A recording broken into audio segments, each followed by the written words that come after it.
what would they do with it? Renwick, if you had a superpower, you're asking Joanne, what would it be and what would you do with it? Take time, take time. Give you 1 minute. It's a superpower.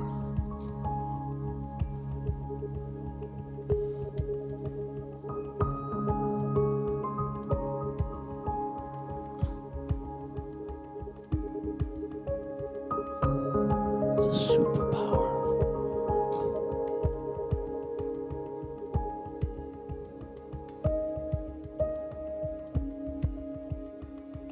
What would you do?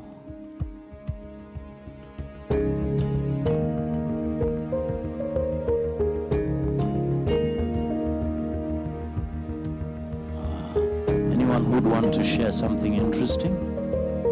You want to share? Sure. What she shared? So my partner's name is Angela. She works with TISA, and she said her superpower is to be invisible. She would be in rooms where she's not supposed to be, or she is supposed to be, but they're hiding things from her. And I find that very interesting because you see the way, the way nowadays debt is being taken, or the government is doing things without us knowing. With her invisibility, she'd know what's happening, and then she'd come and say, by the way, this. And if when the government is trying to look for this whistleblower, they won't know because she's invisible. There we go. Big round of applause for her. Thank you so much, Anden. Any other person who wants to share something interesting? Good to see you, Professor. Good to see you. Celebrate you. Many thanks. Any other person? Any other person? Ah, fantastic, Joanne. Okay. My name is Joanne, and my partner's name is Renwick. So Renwick has shared that if he was to have a superpower, he'd choose super intelligence so that he'd be able to grasp and solve the big puzzles that exist in the nature that we can't solve maybe under single circumstances. Yeah. Big round of applause. Thank you so much. All right. And I hope you've gotten to know the person, their names, okay? So thank you so much. You may kindly take your seats. And I'd kindly request you remember the attitude, ladies and gentlemen.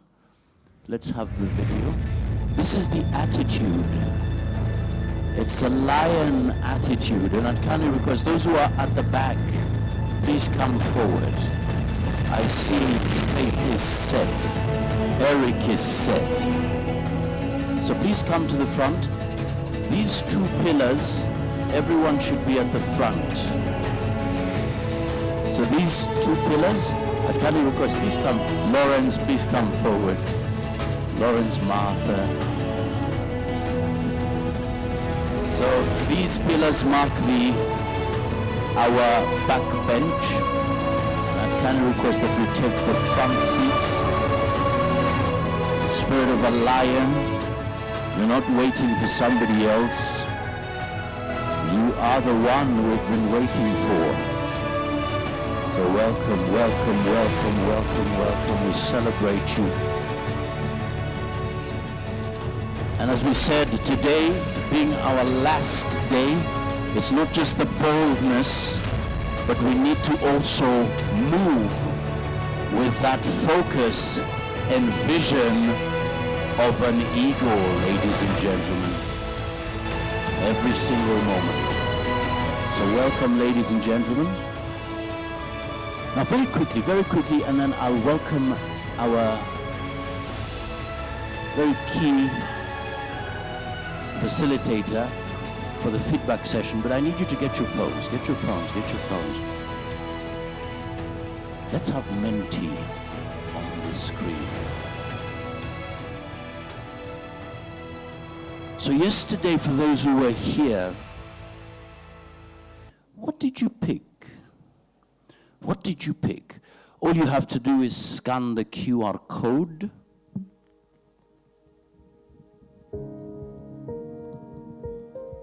Once you scan the QR code, you'll get yourself there. There's a thumbs up sign. You can click on it.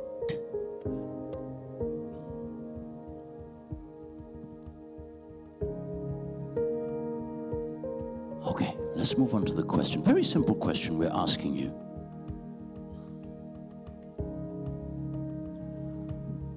What stood out for you yesterday? Are we able to go to that page? What stood out for you yesterday? Type it in. I loved this question. They said, don't ask what has the government done. Instead ask, what have we allowed the government to do? That was something. Diana Gishengo told us, increase vigilance and surveillance on public debt. What stood out for you? Vigilance is what we have to pay for democracy. Link between term limits and debt. My role as a citizen in the whole conversation. Okay, type them in, type them in. Dr. Martin Olo challenged us. We need to have homegrown aspects to our constitution. And I loved what Nora said. We're learning from what has come before and what has come from elsewhere. Debt level is past 12.3 trillion. Where's Wamalo? Wamalo, are you here? Oh, they shocked us with some figures. I hope at the end of it all we can share it again. I mean, it was totally shocking. Okay. Heard about electoral authoritarianism, how elections can be used to create despotism. Okay. So we'll leave it there so that you can keep sharing your thoughts. And as we start, very shortly we'll have our chief guest speaking to us. But in the meantime, ladies and gentlemen, please welcome this gentleman who was part of the panel yesterday, just to give us a quick feel of what happened yesterday. And do we still have the highlight video? Is the highlight video ready? Okay, so we can just have that quick highlight video.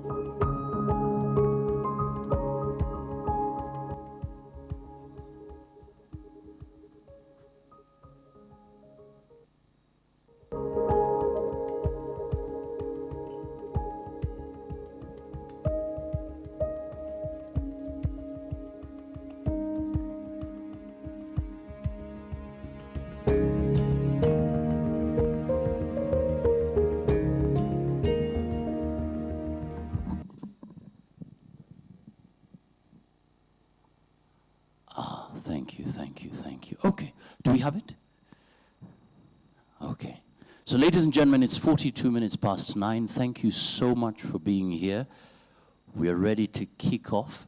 That's the video yesterday.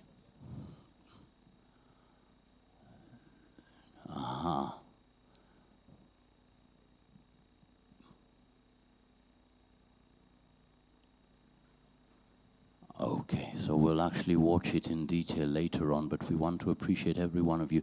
Now, in case you have any questions as well, please make sure that you utilize the platform. Let's have sound right there so that we can now welcome our guest speaker. Ladies and gentlemen, he came in earlier on. We celebrate him. Ladies and gentlemen, please. He is a spirited human rights activist with a long and consistent history of being a public defender, challenging unconstitutional decisions and omissions by the government and its agents. He is credited for hundreds of successful cases that counter corruption, cases that have sought to uphold transparent and accountable governance which adhere to the rule of law. Please welcome Busia County Senator Honorable Okia Omtata. Makofi yake tafadhali. Karibu sana. Honorable Senator, karibu sana, karibu sana.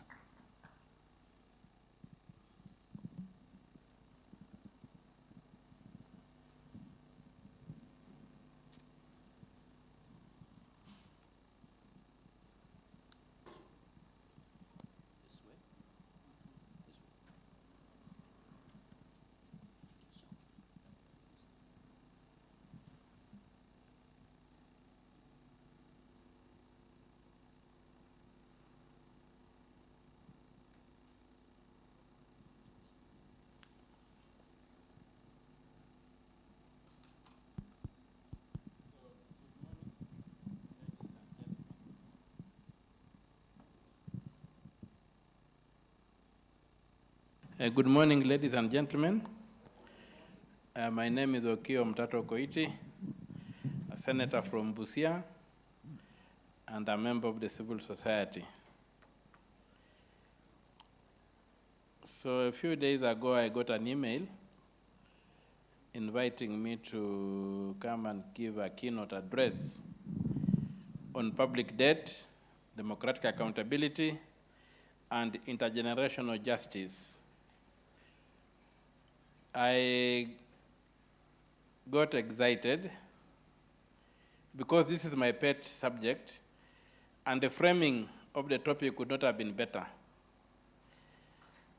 I first wrote an article, published an article in the Daily Nation in 2008 on the question of odious debt. At that time, it was a very small fraction. But I saw the dangers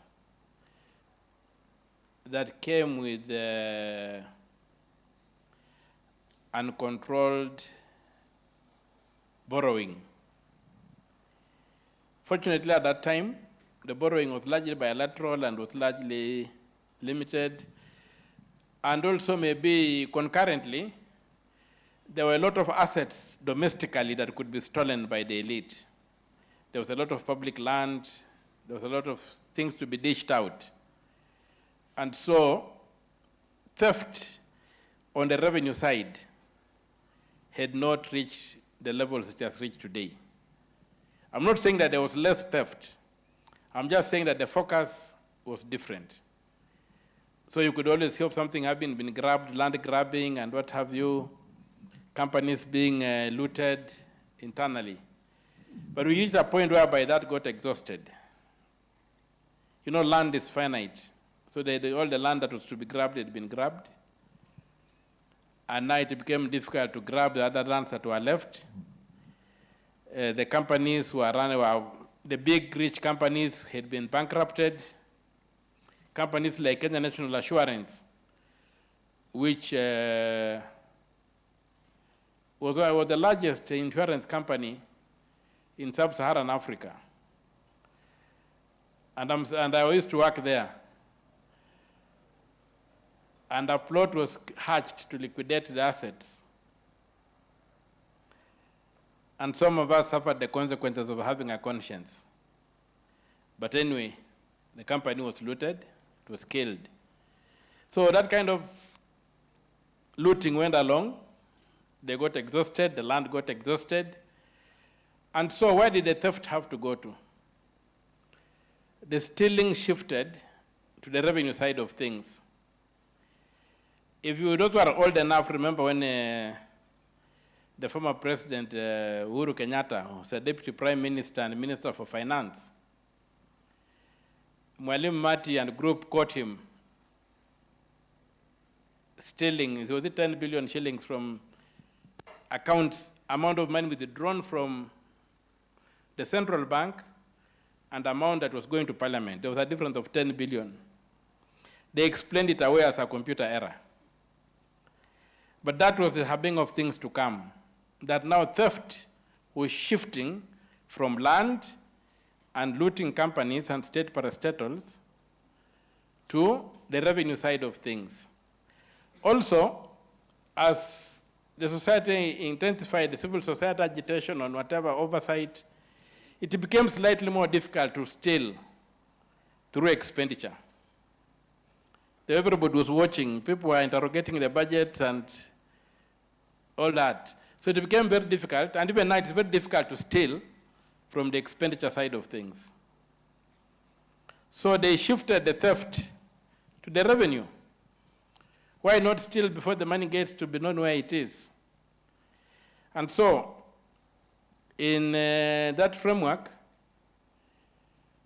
in 2008, I began noticing that trend, and it was coming through the odious debt. So I penned an article in the Daily Nation. I did subsequent articles coming on until where we are today. So The title, Public Debt, Democratic Accountability, and Intergenerational Justice, is a very apt title for this discussion. In my keynote address, I've tried to rephrase it to make it more popular, to make it more popular for the street. And I'm calling it The Weight of Tomorrow, debt, accountability, and our children's future in Kenya. The weight of tomorrow, debt, accountability, and our children's future in Kenya. So we gather today to confront a question that is at once economic, constitutional, and deeply moral. The question is, in whose name do we borrow? And at whose expense do we spend? At whose expense do we spend? The issue of public debt in Kenya has transcended ledgers and fiscal reports. It's now the defining test of our democracy and a measure of our commitment to generations yet born. First, let us be clear. Let us be clear-eyed about the numbers. As of early 2026, Kenya's public debt stands at approximately 12.3 trillion. Recent figures are pushing it toward 13 trillion, equivalent to roughly 67 to 69% of our gross domestic product. While international assessments classify our debt as sustainable but at high risk of distress, those very, very beautiful words they use, this clinical language masks the brutal reality. Nearly half, and sometimes more, of all government revenue is now consumed by debt servicing. This is not an abstract statistic. It represents classrooms not built, hospitals understaffed, roads unrepaired, and opportunities denied. It is the steady funding of our children's future to pay for choices of the past. This brings us to the moral heart of the matter, intergenerational justice. When we borrow today, we are drawing resources from tomorrow. And a debt is a deferred tax. Why do I say that? Because you pay debts from taxes. So when you borrow, you are deferring, you are taxing the future. So, another moral question. You are imposing a tax on the future when you borrow.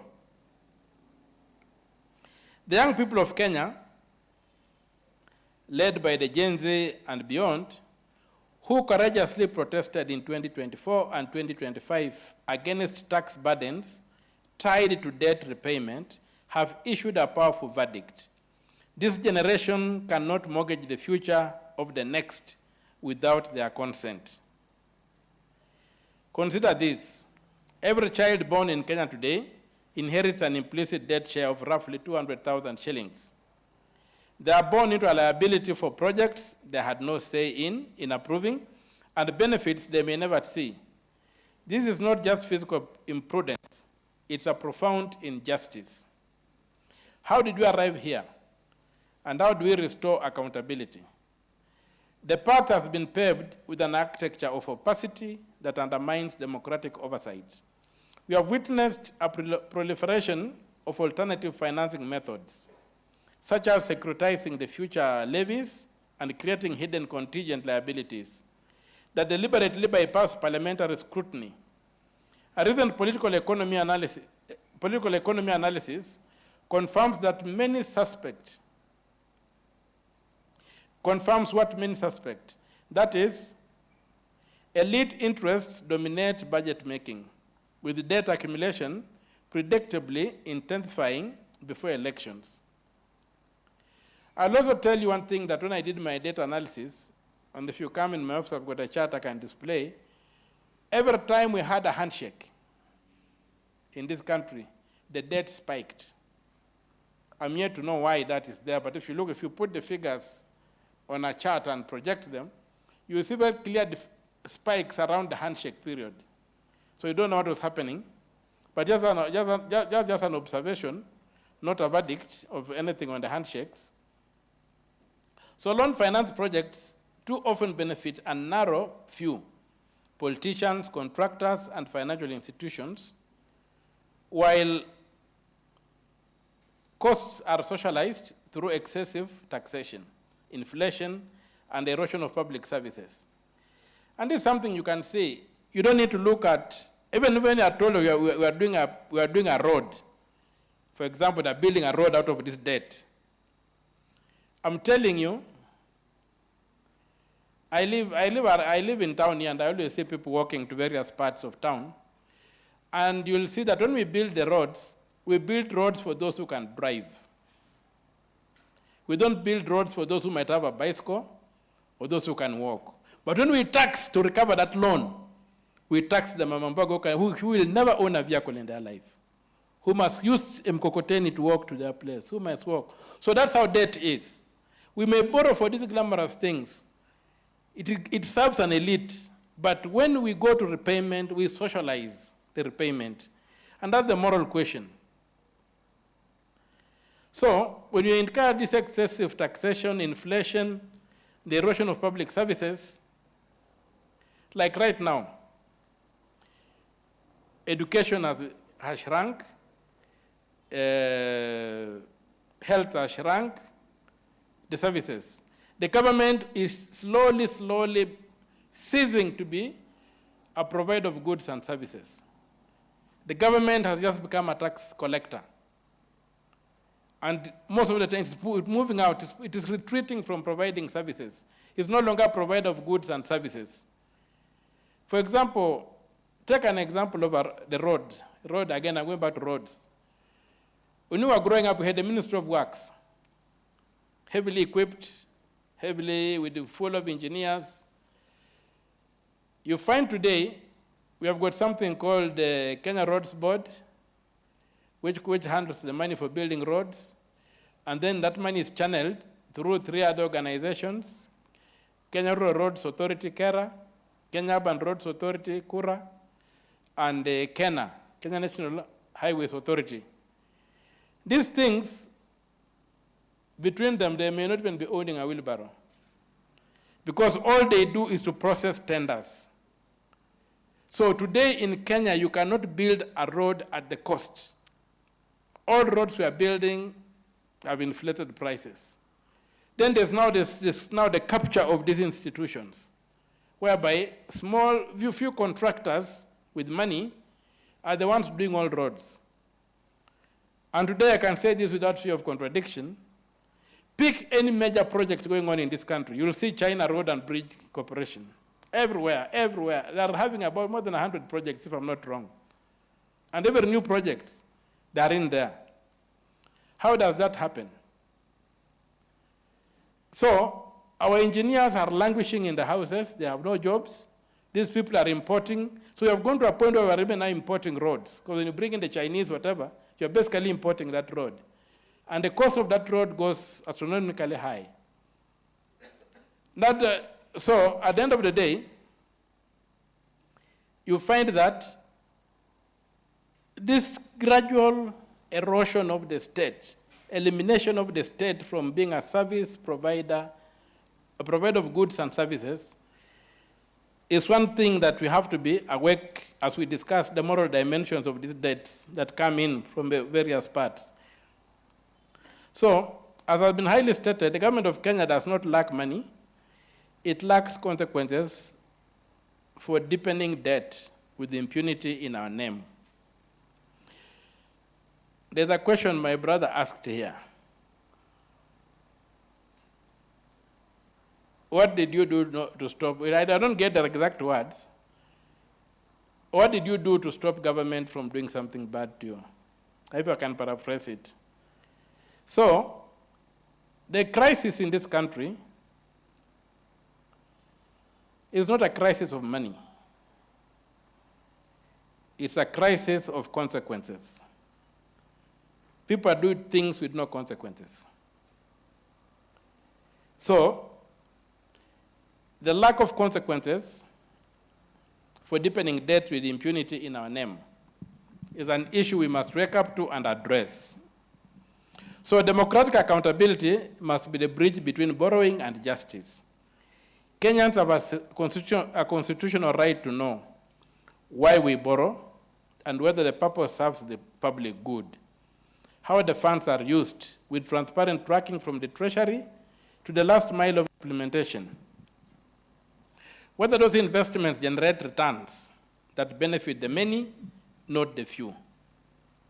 We have seen some progress in terms of an attempt to address issues, but they are insufficient and not worth mentioning. Transparency must deepen. Parliamentary oversight must be robust, not performative. We just go through performances. And it saddens me. I sit in Parliament and I watch it. Like right now, the president is in Busia. I deliberately decided not to go there. Because what happens at that event is that we have moved away from the constitutional architecture where the budget passed by the National Assembly and the Senate is supposed to guide or to be the blueprint for development. We have moved away. What we have today, proximity to power, is what determines development. So when you go now to what is happening in Western today, I think today is in, yesterday was in Busia, I don't know where he is today. If you go around where the president is, you'll find all the local MPs standing up and begging the president for this project or that other project. You will hardly see the president, the MPs telling the president that, why have you not implemented what is in the budget for this area? They come up with no ideas because they know one thing, that the budget we pass in Parliament is just performatory. It's not one that has any teeth in it. And the problem when I look at it, initially I used to blame the MPs, but today when I looked at it, I saw that the blame was structural, whereby Article 225 of the Constitution left it to Parliament to establish the National Treasury through an Act of Parliament.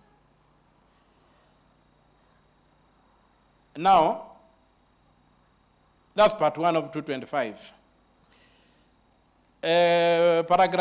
Clause 2 of 225 requires Parliament to establish a law that controls government expenditure. I don't know whether the two sections were misread, but somebody came up with the Public Finance Management Act purporting to operationalize those two parts. And when you go to Section 11 of the Public Finance Management Act and Section 12, they address the Treasury. And they tell you the Treasury comprises of the Cabinet Secretary for Finance, the PS Finance, and the departments. Now, you go back and ask yourself, what does the Treasury represent? The Treasury is where our money is kept. And when that money is given to the minister, whom does the minister serve? The president. He's appointed by the president, serves at the pleasure of the president. Whom does the PS serve? He's appointed by the president, serves at the pleasure of the president. So if the two are in charge of the Treasury, and Part 3 of Section 11 says that the Minister for Finance, the Cabinet Secretary, is the boss of the Treasury. So the boss of the Treasury is an appointee and serves at the pleasure of the President. So who is the Treasurer? It is the President. So then look at the structure of the modern state, where we talk of separation of powers. You have the executive power in the president. You have got the judicial power in the judiciary, the scales balancing things. Then you've got the power of the purse, so the power of the money in parliament. But our parliament passed a law that took money away from parliament and gave it to the president. Instead of establishing an independent organization to be a treasury, they made the treasury part of the executive. Now, the effect of doing that is that you are giving money to the executive. So when you merge money and power, you end up with an emperor. So the president of Kenya is an emperor. He's not a civil servant. He's not a servant of the people. And parliament has got no tools with which to control him. That's why they beg him. And when you come further down, then when parliament makes a budget, the architect checks that parliament, you make proposals, they come from the executive, and they come from the judiciary, they come from the parliament, and then they go to parliament formally. The Parliamentary Service Commission does its budget, the Judicial Service Commission does the budget for the treasury, for the judiciary, and the CS Finance does a budget for the executive. These budgets are brought to Parliament under Article 221, then they are now processed to be seen. But now, when you are doing all that, and you are going to appropriate in the budget, you find that you do not have the money. The purpose, the architecture was that you make a budget, then you give that budget to the treasury and to the control of budget. Then for any money to leave the treasury, it must be in the budget, and the control of budget must approve before that money can leave the treasury. But the money has already left the treasury because it's controlled by the president. So the budget becomes an academic exercise that does not deliver anything. So after that, you now find that MPs end up realizing that the president usually ignores that budget because he already has the money. And so the only thing that will work for you is for you to go and kneel before the president and say, can you please consider this for me? And even saw the president when he was in Ukampani one time before the Honorable Raila died. He told me, Honorable Kalonzo, that why don't you emulate Raila? Kneel before me so that Ukampani can get development. So development ceases being a budgetary issue, the way the institution is designed, and it becomes an issue for the president.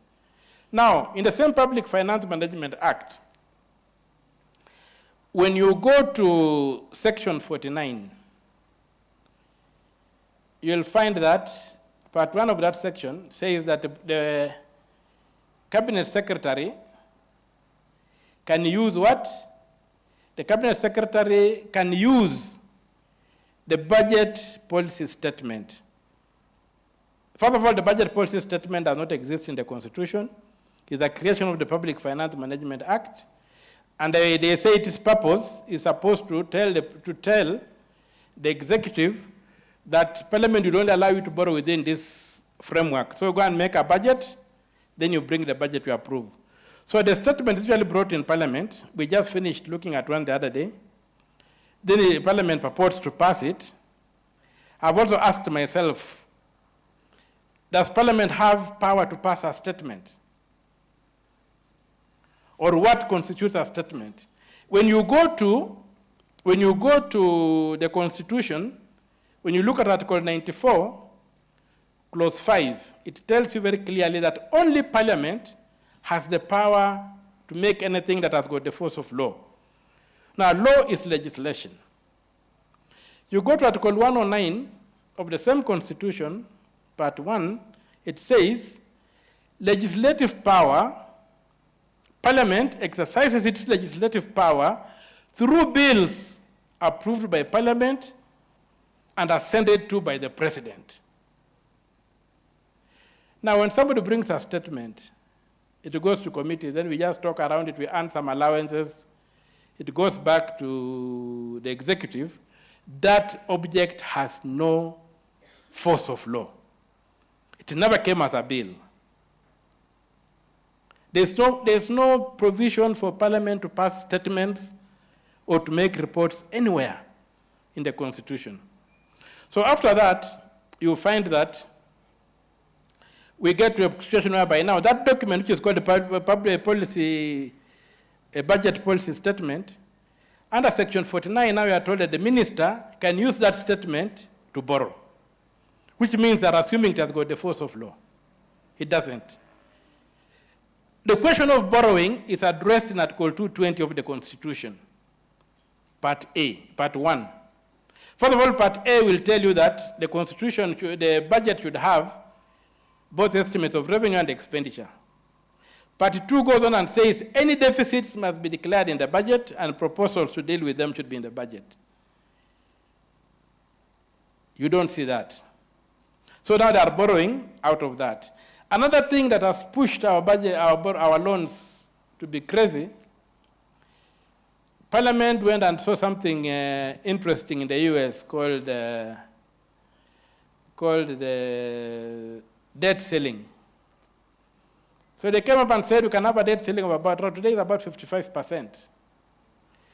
But debt ceiling will be 55% of GDP. Debt ceiling is arrant nonsense. You don't pay debts from GDP. You have seen people asking in this country, the economy is supposed to be growing, but where is money in my, I don't see money in my pocket growing. I can see buildings coming up, I can see whatever, but I don't see any money. Now, that's a very important question. Because GDP, or what captures growth, is not evenly distributed. In this country, we are told that about 10% control 90% of the wealth. So if you tax that 10%, you can only tax a small percentage. The other people don't have a share of that wealth. So when you use GDP, there's no relationship between GDP and the amount of tax you can raise. But debt must be paid from taxes.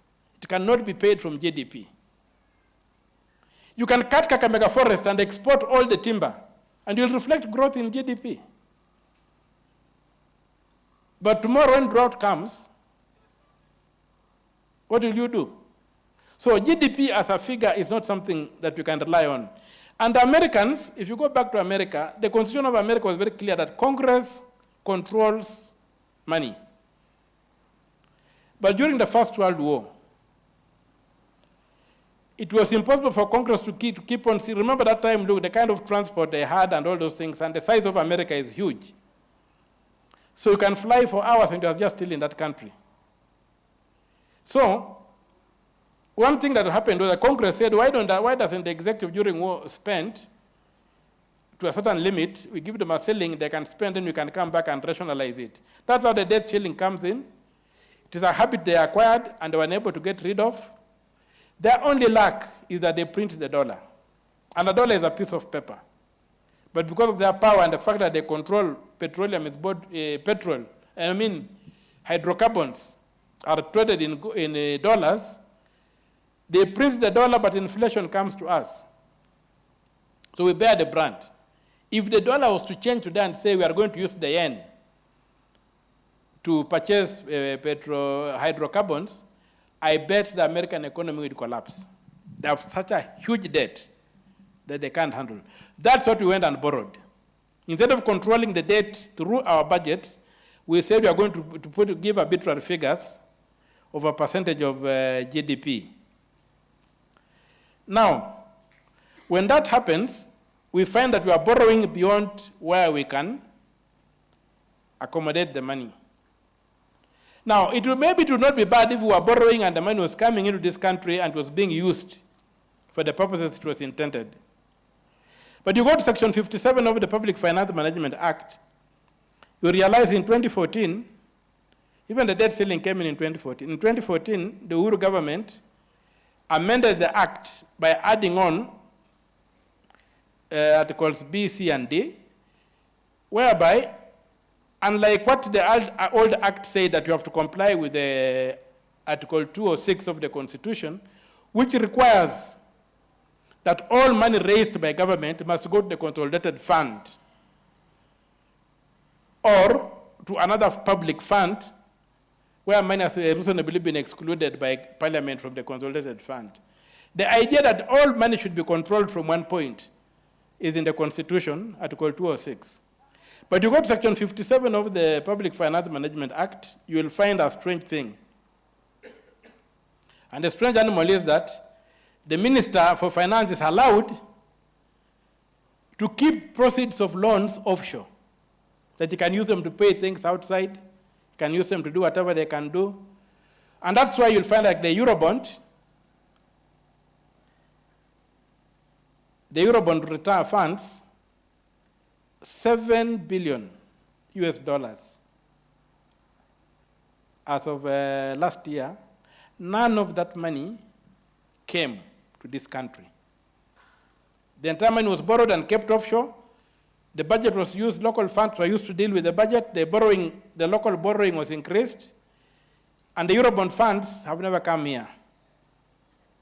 It has been in Parliament many times, it has been wherever, it has never come here. So then from that, you realize that in 2014, in February 2014, another thing happened. We are about 250 billion shillings, equivalent in dollars, was again borrowed from the Eurobond. You are told that you are borrowing the Eurobond money. You are borrowing more Eurobond to pay Eurobond debt. That does two things. Under the Public Finance Management Act, Section 52, you can only borrow for capital expenditure. Repayment of debt is a recurrent expenditure. So you cannot borrow to pay a debt. And to make matters worse, if you look at Article 214 of our Constitution, you find that debt is a direct charge on the consolidated fund. Among the first things we do is we pay debt on the consolidated fund. Kenya had not defaulted. So this 214, what was this that they were borrowing to the fund? So that was further theft that was ongoing. If you look at the statement of actual revenue and the net expenditure issues, which the Treasury produces within 21 days at the end of every month, after the end of every month, and they publish them on their website, if you look at that, you'll find that they've been paying these Eurobonds. Now you ask yourself, why were you getting more Eurobond and purportedly to pay the Eurobond when you are paying the Eurobond through the consolidated fund? So that murky and confused way of doing things is what basically this topic is all about. And so what I'm really basically talking about is the issue of odious debt. In principle, debt is not bad. We have got circles in this country. We say we borrow from a circle, you go and buy something, you buy a cow, you pay back, you'll be milking that cow, you'll get your calves and stuff like that. So it's not a bad thing to have debts. But when you borrow debt and you steal that money, the money doesn't go to serve people, then you have got a problem. And so the big problem of our odious debt today is like what is happening with the Nyota Fund.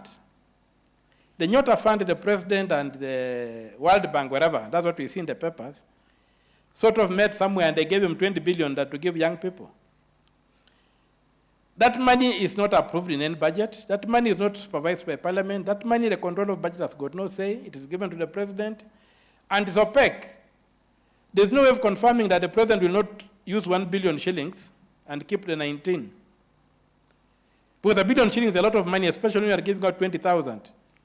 Because we are told that if you spend 100,000 every day, to finish 1 billion shillings, you need 27 years and 3 months, spending 100,000 a day. So if it is 20 billion, you need that times 20. How sure are we that the President is giving out all that money that the World Bank took? And then who should repay that debt when we had no say in it? Is it a debt that can be said to be a sovereign debt? Or is it a debt that we people should not be paying? What are the consequences of that kind of debt? And that's why, as a people, we must begin moving in that direction. Right now, I've got a petition in the High Court. It's petition number E216 of this year. I have sued a number of people and institutions, including the IMF. One of the people I've sued is the former President Uhuru Kenyatta. I'm demanding 4.6 trillion from him. The other person I've sued is William Ruto. the current president. I'm demanding 2.3 trillion from him. Because these are monies that if you looked at our budget, I took the Constitution, I took the Public Finance Management Act and said, okay, this is the architecture for borrowing. This money is not in the budget. This money is not in any report of the government that has come by. When you look at our legitimate borrowings by looking at the budget and all those documents, you find that from independence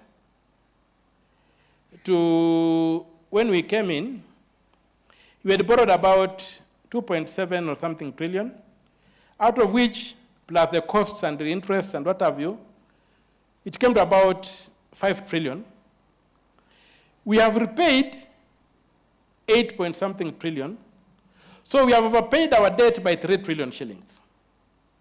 Our legitimate, we have overpaid by 3 trillion shillings. But when you look at the books, we still owe about 12 trillion shillings. So the question is, what exactly is happening? And so when you get those figures, we did some analysis with some experts and whatever, and we found that under the Uhuru regime, we got about 6.9 trillion. We could not locate the entire, at that time it was 11.7 trillion. We could not locate the entire 11.7 trillion shillings in our analysis, which is still continuing trying to see. But from the documents we got and what we were able to analyze from the government documents, we were able to with certainty, convince ourselves that 6.9 trillion was money that was stolen by the Uhuru regime and the Ruto regime as per 30th November 2024. That's when we finished our inquiry, because after that we began going to court. Now, as of 30th November 2024, we saw 6.9 trillion shillings had been misappropriated. And that's why I'm saying 4.6 trillion by Uhuru and 2.3 trillion by Ruto. And we have sued him and all their people, plus we have also sued individuals. You are the control of budget, you are the control of whatever. Come and tell us what happened. Why didn't you take action? What were the consequences of this? Because Article 225, Clause 6, is very clear that if public money is lost in your care, whether you are a politician or a civil servant, you are liable whether in office or out of office. It's in the Constitution. So somebody must not think that they can go into office, do as they want, and when they get out of office, they are home dry. No. So, safe and dry, no. So, our struggle should be a struggle to distinguish a regime debt from a sovereign debt. Not all debts are sovereign. You have regime debts and you have debts of the sovereign.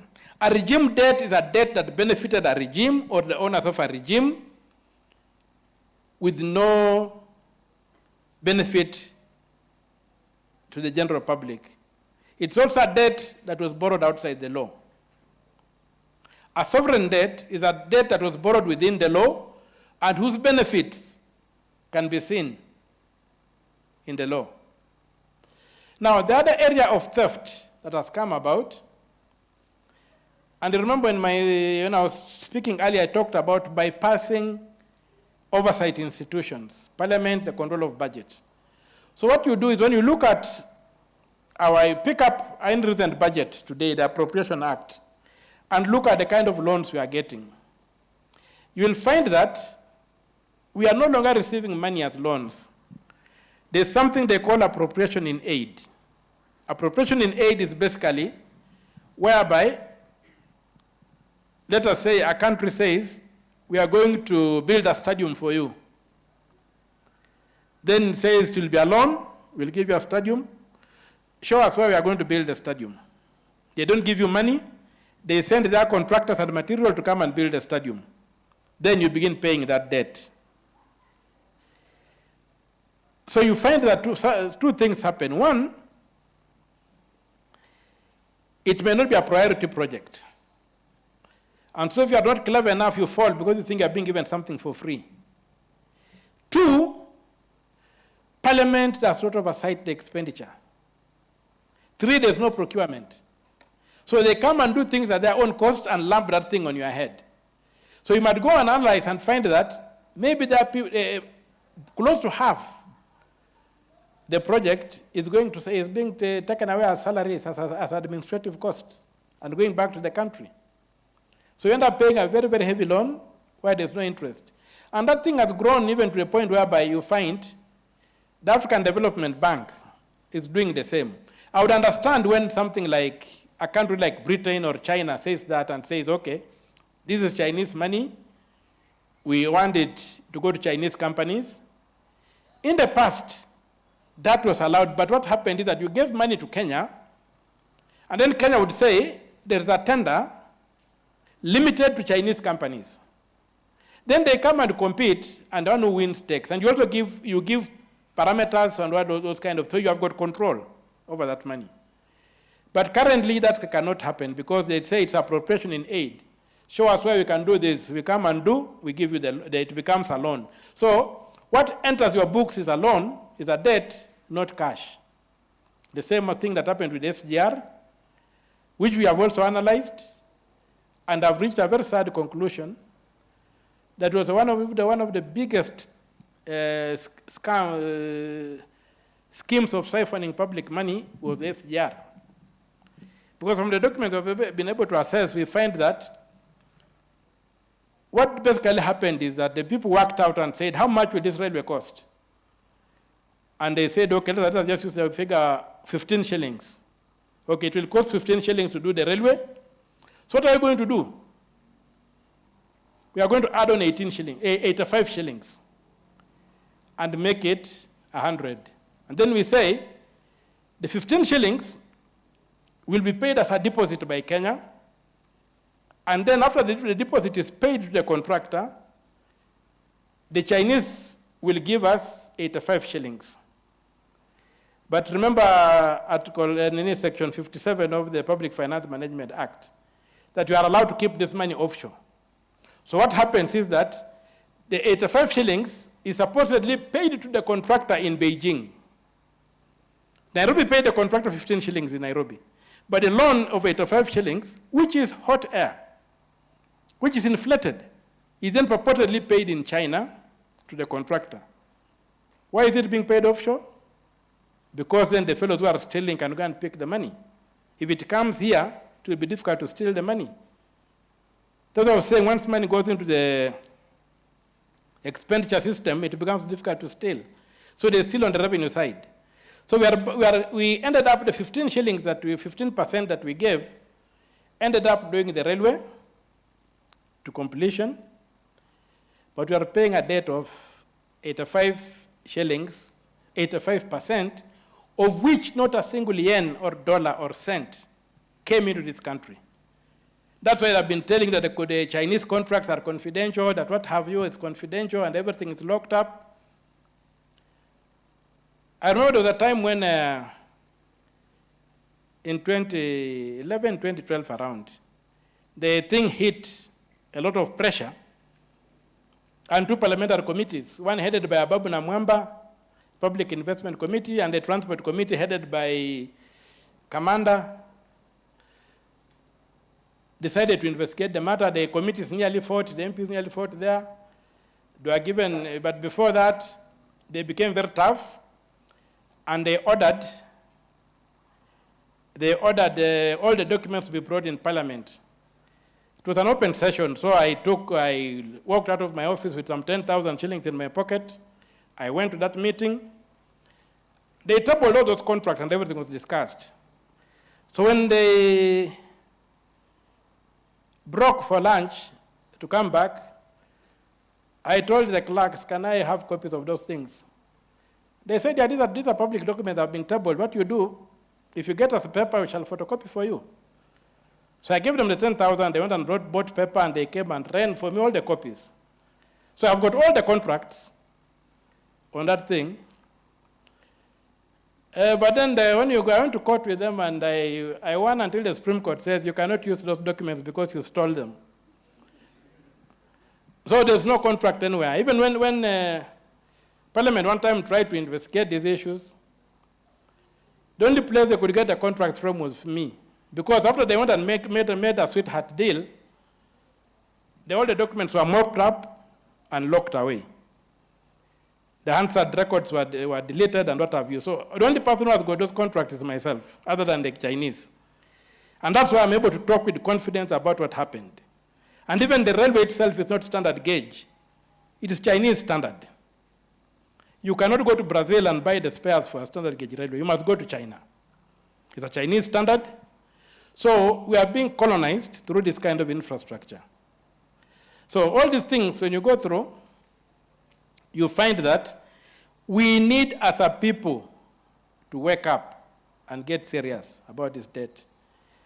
I will also encourage you to begin reading the statement of actual revenue and net expenditure issues, which the Treasury releases every 21 days, within 21 days after the end of every month. That statement tells us a lot about public finances in this country.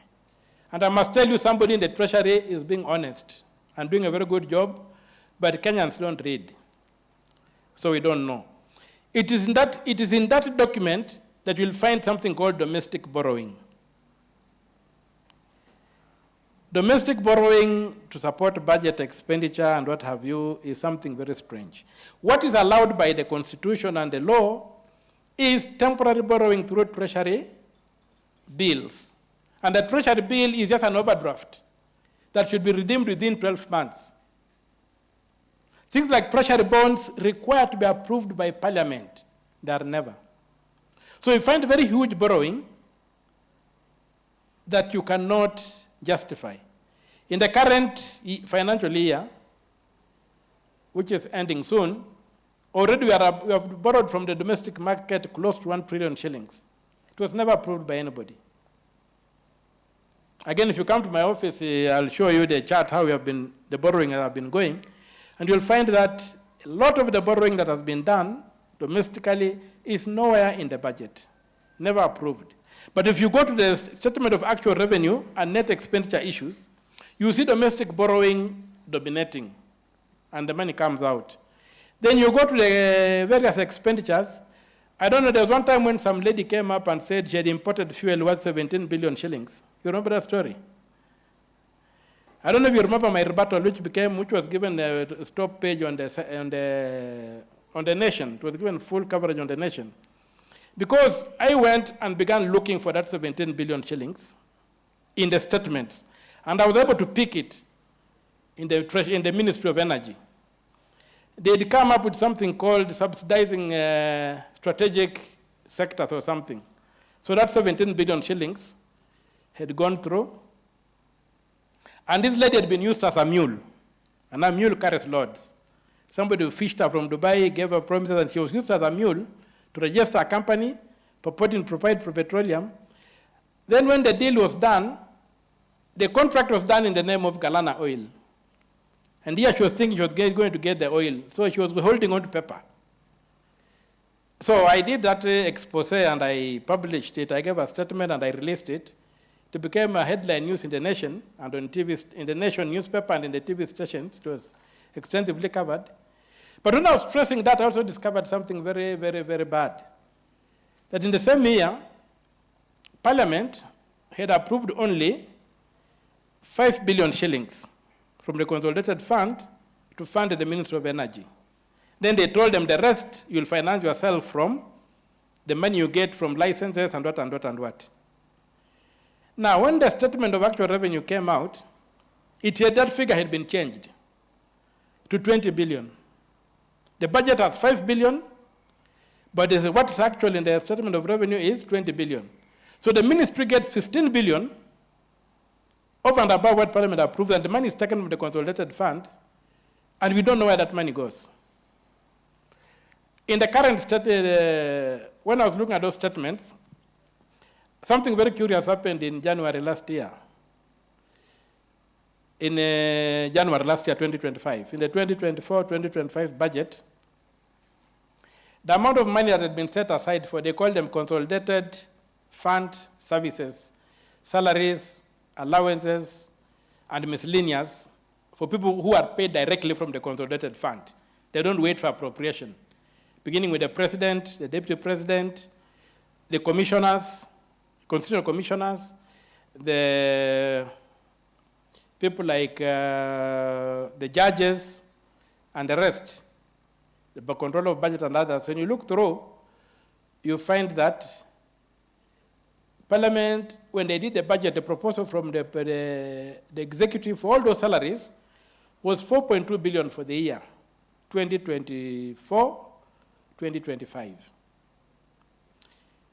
Which when you divide by 12 months, from July, 1st July to 1st July 2024 to 31st June, 30th June 2025, those 6 months, you find that every month you would be required to pay about 301 million to cover those three expenses. And it was faithfully done from that 1st of July 2024 to that 1st December 2024. That was faithfully done. 301 million shillings was withdrawn and paid. It came to about 1.7 billion by that time. Remember, the budget is 4.2 for the whole year. Then in January, I hit a very big bump for that allocation. They had withdrawn over 301 million. They had withdrawn 19.6 billion, claiming, so they when you add 319.6, they had withdrawn about 20 billion in 1 month, which is 5 times the whole budget for the year, in that 1 month of January. So I said, okay, what could have happened? Could it be that they have employed more judges or whatever? So I said, let me wait for February to explain for me January. So when the statement for February came out, they had gone back and paid 301 million, which means the 19.6 billion was siphoned out using the account for paying salaries to these people. And you know, salaries, allowances are fixed. They don't change. And the miscellaneous is there to cover any growth.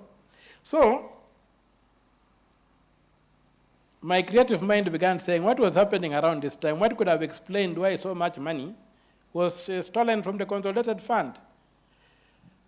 I don't have the evidence, but this is the hypothesis I developed. I said, this is the time Baba wanted to be the chairman of the OAU, African Union. Could it be that the money was stolen from the consolidated fund to finance Baba's campaign? And remember what I told you about the handshakes and the spikes in borrowing. Because usually then there's nothing to fear in Parliament. Everything will be rubber stamped. So that has happened. That was now February confirmed to me that this money was regularly stolen. March, the figure had gone back to 301 million. So I decided to raise a statement to ask formally through my office as a senator on the floor of the House. In May, I read a statement asking for an explanation. Up to today, it has not been explained. No answers come back. So that is the disdain, the contemptuous disdain with which Parliament is held. Now, I want to look at the number 19 billion. You saw the other day, doctors on strike. They were demanding 4 billion for a CBA. You saw the other day, lecturers on strike. They were demanding 7 billion. That's 11 billion. But this in 1 month, somebody picks 11, 19 billion, and close to 20 billion, and disappears with it, 19.6 billion. And it can't be explained. You ask questions, and as a member of Parliament, you are told to go and take a walk. So with this kind of things, then that the thing comes that we must come back and look at chapter 12 of the Constitution. We have done very well with chapter 4 on the Bill of Rights. At least nowadays, many Kenyans are aware of their rights. But public finance and administration, we have ignored it. And public finance and administration is, I would not blame people because it's usually not part of our constitution. I've only seen it in 4 constitutions. The Constitution of Morocco, of the Philippines, of Korea, and of Kenya. That's why I've seen something on public finance being made a constituting principle. Normally, public finance is not a constituting principle. It's also a very technical area that when we have tried to litigate, you find our judges cannot add 1 and 1 together to get 2. They end up with 11. So, it's an area that we need to pay a lot of attention to and see why did the Kenyan people go out to make sure that they control money, public money, because they realized that our needs are used to steal from us by our leaders. So we need to get a proper grounding in public finance management. We must also go back and restore the balance of power in this country. The imperial presidency must be destroyed, not by killing somebody or voting somebody out of office. The Ruto must go narrative is okay, but once Ruto is gone, unless we change the architecture, whoever we make president will be an emperor, not a president, because he has got the knife and the cake, as Achebe would put it. So we must go back and look at Article 225 of the Constitution and come up with the 2 laws. Part 1 of the, clause 1 of that provision requires the National Assembly to be established by an act of parliament. Now, the Treasury was never conceived of as part of a ministry or a ministry of the national government. The ministries of the national government, the cabinet, is addressed around Article 152 of the Constitution. The Treasury is addressed at Article 225, almost 100 articles later. So, that is where we must come together and say, we must go back to 225 and have the law that establishes the National Treasury as an independent organ. Even devolution cannot survive with the Treasury being part of the ministry of the national government. And that's why I've seen governors complaining that whatever their ills and the mistakes they have and what have you, you have had governors complaining that they don't get money on time. The law requires the Treasury to disperse money by 15th of every month to the counties. But they never get that money. It brings a lot of problems on the ground, whereby they have again to borrow money in the banks to pay things, and then they incur, the debt issues get complicated. They go for overdrafts. And so, what we must do is then establish that Treasury, that one will secure our money under professional, not political control. So the money can be sitting somewhere, and the keys to unlock that money are 2. One is given to Parliament. The other key is given to the control of budget. Now, the first key must turn for the second key to turn. The first key must turn by saying, the money that is required is in the budget. Then the second key, the control of budget will say, okay, I've looked at the budget, it is justified, give the money. Then the Treasury will release that money. The president will have no say over that money. Because if the president has got a say, then the president becomes an emperor. And when we take the power of money away from the president and give it to the control of Parliament, then we restore the power of Parliament to check the executive. And an MP will become very important. An attempt to claw that back is what you call CDF. The MPs try to say, okay, now that the money is already with the president, let us, why can't we get a small portion you also control? We also steal a bit of the executive power as a trade-off. He has taken all the legislative power. Let us claw a bit from the executive power so that we can also begin executing. And that's how CDF comes in. at its best intentions, I'm not looking at the problems of implementing it or whatever. It's whether it's constitutional or not. But at its best intention, is an attempt by parliament, by parliamentarians, to have some say on how money is used. Because they have seen that the budget is useless, because already the president has the money. So we need to lobby and get rid of sections 11 and 12 of the Public Finance Management Act, section 49 that allows the minister to borrow using the public, the budget policy statement, section 57 that allows the public, that 57 that allows the money borrowed to be banked offshore or to be kept outside the consolidated fund at the whims of the minister. So when we do that, we shall be able to rein in the question of how our money is used. And I'm telling you, once you kill the imperial presidency, once we restore the fact that development will be accessed through the budget, not through proximity to State House, we shall have liberated this country. It will not matter so much who is the president. And the fight will shift back to who is the MP. What kind of MP are you sending to Nairobi to represent you? Is he one who can engage and make sure that your needs get their way into the budget? Right now, you need an MP who can go and lie flat before the president, and you will get development in your country. We need to go back and say we need an MP who has got the capacity to look at the budget, engage with that budget process, and see that issues are mentioned there. So if we do that, we shall save this country. And that's why I'm personally and even when we do that, getting the treasury away from the executive, national executive, the counties will breathe. Because the treasury will serve the 48 governments, or the 2 levels of government, equitably, without favoring this or the other.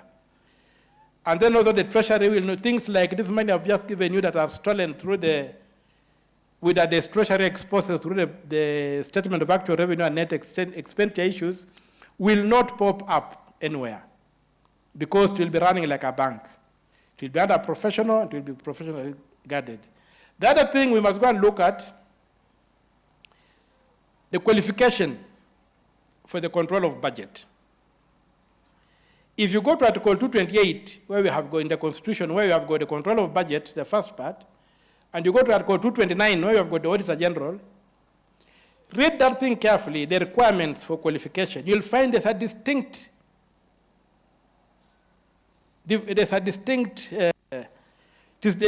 a clear separation. For the Auditor General, you need an accomplished accountant. For the control of budget, you need an accomplished economist. But when we were rolling out as Parliament, the acts look for accountants for both decisions. The accountant is basically like a mortician. He's like a person a pathologist who comes to look at what has happened. A control of budget is supposed to be forward-looking. He's supposed to be able to audit budgets. And that's why the requirement there, if you look at them critically, you'll find that the requirements are as different as day from night for the 2 offices. But you have failed. And so the past control of budget and the current one are accountants. And when you listen to them, they talk about facts and figures. There's nothing they tell you about the future. There's nothing they tell you, you've looked at this budget and there's this kind of things in that budget. They don't control the budget. They don't do anything. They are waiting for expenditure, and are looking at figures and balancing sheets and what have you. So we now have got 2 Auditor Generals almost. We have missed out on Article 228. And then for the Auditor General, the question of public debt. When you go to Article 229, I think it's 4G or E, you'll clearly see that among the things the Auditor General is supposed to audit every year, within 6 months from the end of the year, is public debt. So when they tell you they don't know how much is owed, they tell you that, which is true, they don't know, whatever, the Auditor General has failed. Also, when you look at the audit reports, you look at section 6 clause 6 of 229. The report is supposed to tell you whether public funds were used lawfully and effectively. I tell you, pick any audit report. They have got a common phrase, we are unable to determine whether this money was used lawfully or not. They never close their audits. We also need Auditor General to do their work and close the audits. They should stop these sensational things they put in the media, give us closed audits that the DCI and the ESCC can act on. Make a finding. Don't say we were unable to make a finding. The law wants you to make a finding on the lawfulness and effectiveness of how public money was used. So, with those few remarks, I say that, in conclusion, I say that the struggle for debt transparency is a struggle for democracy itself. Let us demand that those who spend in our name are answerable, not just to the next election cycle, but to the next generation. The debt figures we cite are not abstract. They are the weight of tomorrow on the shoulders of today's youth. We owe it to them to lift the weight, to restore accountability, and to ensure that the Kenya they inherit is one of opportunity, not obligation. Thank you very much, and may God bless us. Wow, thank you so much indeed. Makofi tafadhali. Any quick reactions, quick feedback? What have you picked? Just put up your hand. Let's just get about 2, 3. Okay, 1, 2. Okay, 3. Okay, go ahead. Keith?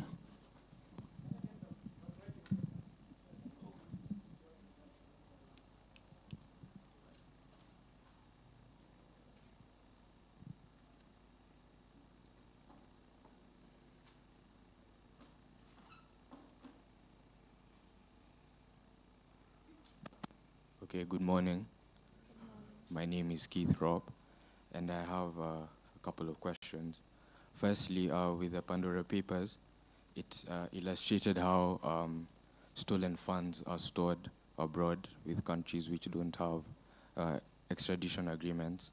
So I wanted to know what avenues do we have to recover those funds. Secondly, with regards to the handshake, I think around the time for BBI, there was a whole thing where supposedly members of parliament would quash bills that the opposition members of parliament would quash bills proposed by the government simply as a means to push for a handshake agreement. So what avenues do you have to counter that in relation to public debt and also to protect ourselves? And lastly, per section 57 of the Act, I haven't seen directly how a cabinet secretary can store the funds offshore. So if you could kindly explain to us how that works. Thank you.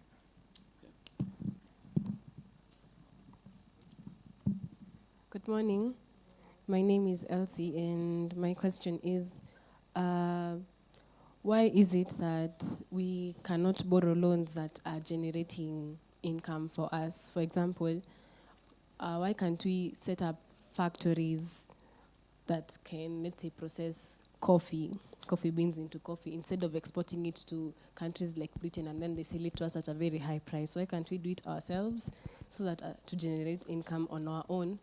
And this money that we get will be able to repay the loans that we have and even prevent us from acquiring even more loans. Yeah. Good morning. Good morning.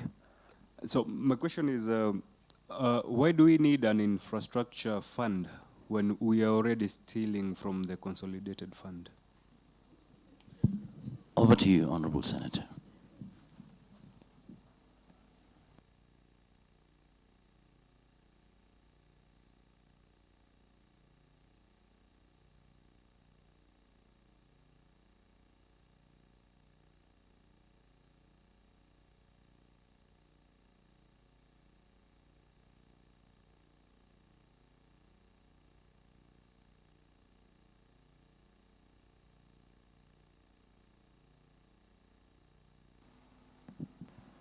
Okay, the first question is offshore cash, how do we recover it? And that's a political question. The first step is to get a government that is keen to recover it. And the second thing is that this money is reflected in our books as debts. This money, once it is traced wherever it is, you can call the governments of those countries, and it's in the West, and tell them, this money purportedly came here, but it's here. Why don't you take this money, give back to whoever lent it to us, and let our debt die? So there are very many avenues of recovering it. If you remember it's called the tuna gate, the scandal on tuna in Mozambique. The High Court in Mozambique was able to repudiate some of that debt, and it was affirmed by the arbitration in London. So there are avenues that can be done, but you need political will. If it's a government of thieves for thieves by thieves, like what we have today, you will not recover that money. They will steal more and keep it offshore. That's my question for answer for that. The handshake, for me, is nothing other than trying to share the money the president controls. If we had the money sitting in parliament, my friend, there would be no desire for a handshake. Because the handshake is a way of accessing state resources, state funds, nothing else. So Raila used that as a way of him also getting a share of the spoils. But if we take the treasury to be independent, there will be no spoils for politicians. It will be sanitized, the money will be under the control of a professional people. The fight for the money will be in parliament, not in State House. And the occupant of, I'm telling you, the occupant of State House will not be important. As your MP will be as important as the member of parliament you will have. So for me, handshakes were nothing but an attempt to find accommodation within the imperial presidency. You elect somebody and he becomes an emperor. An emperor controls tools of violence and controls resources. That's an emperor. It doesn't control anything else. And in a democracy, the tools of violence are supposed to be with the president on coercion, or let me call it tools of coercion, but the tools of money are supposed to be controlled by parliament. So in the absence of that, then you find we have got a big problem. So handshakes should be understood within that construct. Just like CDF. CDF is also a handshake of type. It's like a handshake that results in that. Unconstitutional. Even the other handshakes were unconstitutional, because if you look at Article 4, Clause 2 of the Constitution, it clearly defines Kenya as a multi-party democracy. And if you go deeper inside, the House has got a majority side and a minority side. When you create a handshake, you remove those barriers or checks and balances. You distort that design. And so you end up with a republic that is not anchored on the Constitution. Even broad-based is the same nonsense. Totally unconstitutional, and results in failure and lack of oversight over the executive. So how do we borrow and keep funds abroad? If you look at that section of the law that I gave, I think 57, of the Public Finance Management Act, it allows the minister to keep their purportedly to open accounts abroad for paying people around. Among my attempts to resolve this thing, the first time I got to learn of this was in 2014 when the Eurobond was coming in. Some young man whom we became friends and are still friends today, is a young man from Nyeri, works in the treasury, came to me with some dossier and told me, look at this scam here. Look at what has been declared in the budget. You can't see any Eurobond money there. There's Eurobond being borrowed. But the amount of money being borrowed, look at what the government has borrowed from the local market, is the exact equivalent of what the Eurobond was being purported to be borrowed for. So the Eurobond is not coming in this country. And today, when you ask these people, do you have a single Eurobond project? There's none. You remember, those who are old enough, you remember there was a time President Uhuru really came hard on the former Auditor General Edward Ouko, when he was pursuing, when he had now demanded that he was going to New York to examine those accounts they said were having the Eurobond. And the president came hard on him. The next day, Duale moved a motion in Parliament to impeach, to a vote of no confidence in Ouko. I rushed to court and I got orders stopping it. And that's how Ouko stayed in there until he finished his term, because of the orders I got saying you could not do that. But when the handshake happened, Ouko changed the story and said he saw the money had come in the budget, but he still could not pinpoint where it went. So that's why the handshake has been very destructive in this country. So that's how the money goes out. Why is borrowing not directed to infrastructure? Because it is thieves who are borrowing. They are borrowing to make themselves rich. And did not begin yesterday. In 1974, the government guaranteed something through Mwai Kibaki Axis. It is called Kenren fertilizer. Have you heard of it? Kenren fertilizer, we are supposed to be having a big fertilizer plant in Dagoretti. Have you ever seen anything like that? We are still paying that loan until today. That was the first big scam in this country. It was by Mwai Kibaki and group. So this culture of stealing has been there all through, only that it has intensified. So those kind of things are there. So the people borrowing are not interested in developing this country. They are interested in stealing. And remember when I opened, I said, earlier on, they stole land, they stole companies, but those companies have collapsed. The land is exhausted. So they have become creative. They are stealing from the revenue side. When the money comes in, now you've got so many things following them. When you steal, it's very difficult to steal on the expenditure side. So the easiest way to steal is to steal before money goes into the process, the budgeting process. So keep the money outside the budget and keep it outside parliamentary oversight. Nobody will see the documents. They will tell you they are confidential. The requirements in the Public Finance Management Act that 14 days, 21 days, must publish this, must publish that, become useless. Because it's outside. And when I was pursuing, and the judiciary can sometimes get caught up. When I was pursuing the SGR case, which I prosecuted the Supreme Court, I lost in the Supreme Court, when they said I had used stolen documents to produce evidence. They never said that the documents were fake. They said I accessed them wrongly. Go and look at Article 50, Clause 4 of the Constitution, what it says. It's not how you acquire documents that's ultimately important. It's the weight of the documents and their value. And what I look at Article 50, Clause 4. But the Supreme Court looked away and said I got the documents wrongly, so my case on the knee could not be listened to. But when you go into that, you'll find that the borrowing was not, there was need for railway. There was need for railway. And the World Bank and other people, economists, and even the Kenya Railway had said, we need a faster movement of trains. We have the meter gauge railway.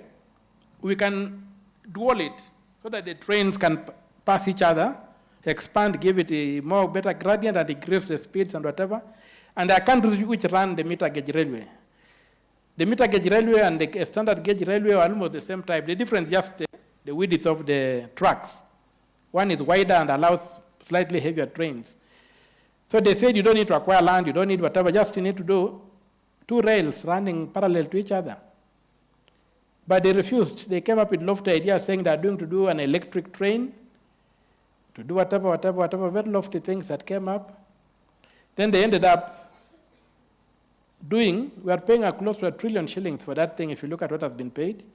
They ended up doing a rail that has got refurbished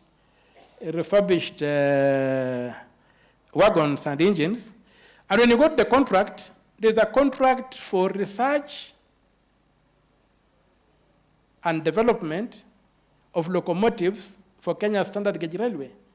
And we paid 5 million Kenya shillings for that research. But the fellows went and brought, what did they bring? They brought refurbished wagons from China. So the R&D, you look at that.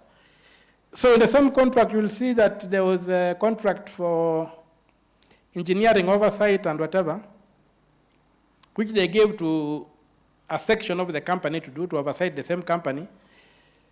at 47 million USD. That's a whooping amount of money. So these people do these projects not for your interest. Your problems give them an opportunity to steal.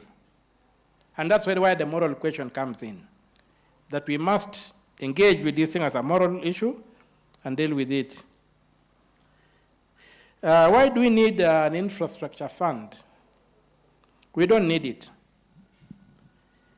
But it's an attempt to keep money away from the consolidated fund.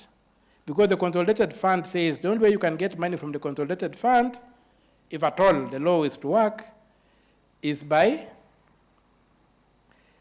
Parliament appropriating it or putting it in the budget, and the control of budget approving it. Now, that kind of theft is becoming more and more difficult. So they want a slush fund. It's not just this fund.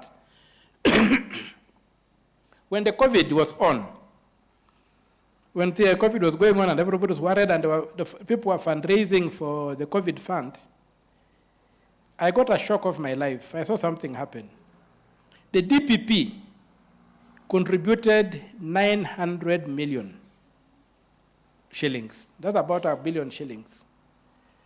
So I said, how is that? I looked at the budget of the DPP and I said, how is that possible? So I began inquiring, where did this money come from? Then I learned that there's something called a prosecution fund in the office of the DPP, where the DPP can get money and donations and do whatever and for purpose of prosecution. So when I followed further, I saw the fund had a lot of money. The fund is not audited, the fund is not whatever, it's controlled by the DPP. And what shocked me most was the kind of money that banks had put there. So I followed, why was this bank putting money here? Then I asked another scandal. You remember the NYS scandal? And the money being carried out in cash and whatever. That money was facilitated by certain banks. The central bank got wind of it when the newspapers covered it. The central bank cracked the whip, investigated. It found there had been heavy money laundering. Money had been taken through the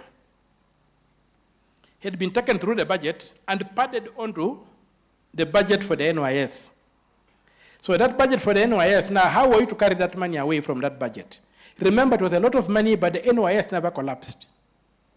It was money that was not supposed to be spent by the NYS. So they came out with schemes to carry that money away. And banks were enlisted to do it. So when that happened, the central bank got in and they were able to isolate the banks which had been complicit, fined them for civil offenses, and handed the file over to the DCI, saying, can you investigate the criminal component of this case? The DCI investigated. He found the banks were culpable, and he opened charges. He sent the file to the DPP with recommendation that these banks should be charged for criminal offenses in Kenya. The DPP, there's a document called the decision to charge, which was developed by the DPP. The decision to charge says that the police who investigate the crime and whatever cannot charge you. They go to the DPP for the DPP to decide whether you are charged or not. In the old order, the police would investigate and either acquit you or they investigate and go charge you before a magistrate. And the magistrate could look at the charges, and the magistrate could also even dismiss them if they were frivolous. But if he felt that the charges merited, then you'd be taken to court to take a plea. And if you plead guilty, there's no prosecution. You are sentenced. But if you plead not guilty, then a prosecution begins at that point. And that's the point where the DPP should now enter that prosecution, get hold of the file, review the file, and if he needs any further investigation, we can ask the police to investigate. If the file is frivolous, he can simply dismiss the charges. So, now the decision to charge makes the DPP the gatekeeper of what offenses reach court. And because of that, when these banks came to him, they negotiated. And they agreed on some money to be paid. And the DPP took the money and released the banks to go scot-free.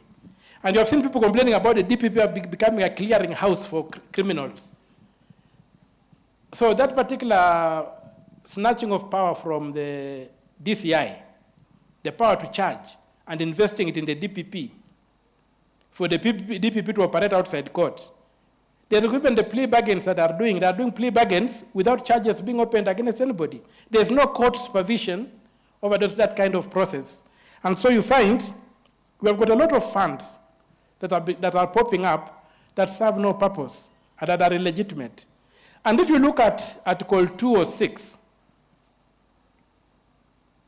I think it's clause A, it says, except money that has been reasonably excluded by Parliament to be paid into a public fund established for a specific purpose. There is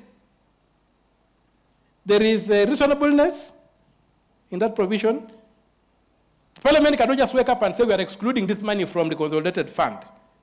The exclusion must be reasonable and it must be for a specific purpose. Look at the Railway Development Fund that everybody is paying. It's basically a customs duty that is being paid by everybody today. Initially, they said it was for construction of the SGR. It came through a Finance Act, sneaked through SGR. Then, after the construction, they expanded it that for construction and operation.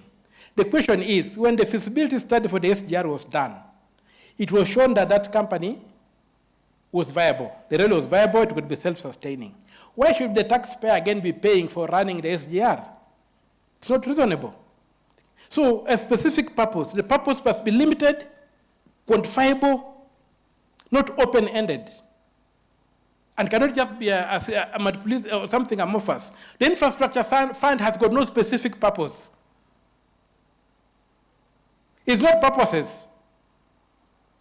The infrastructure fund is about so many purposes. It's not even reasonable to take money from the consolidated fund, keep it outside the budgeting process, and say you are going to do what? This. So this is a further way of reinforcing the imperial presidency, making sure money is controlled by the president and not by the people through their elected representatives. So that would be my answers to those questions. There's a quick final comment right there. Yes, Professor. Go ahead. First of all, I really want to congratulate you for a very riveting account. Actually, I was waiting for us to kind of give you an overview. What is it called when people stand? Yes, and I was wanting to stand, but I didn't see others standing, and so I said. But really, very riveting and a depressing account in terms of the privilege that has occurred in our country, continues to occur in the country all these years, but very enlightening. And I really hope that this will be a paper that is published for people beyond us to read and to appreciate where we are at. I like the fact of what you said about every handshake spikes debt. And of course, the principal handshaker may benefit a lot from the proceeds of some of that debt, odious debt. But there are also subsidiary handshakers, and sometimes they are not visible. When there is an alliance, it's not just the principal handshaker who partakes of some of this debt. So I think one would have to perhaps go deeper to identify those other subsidiary handshakers, because it's therefore a network, a very complex network.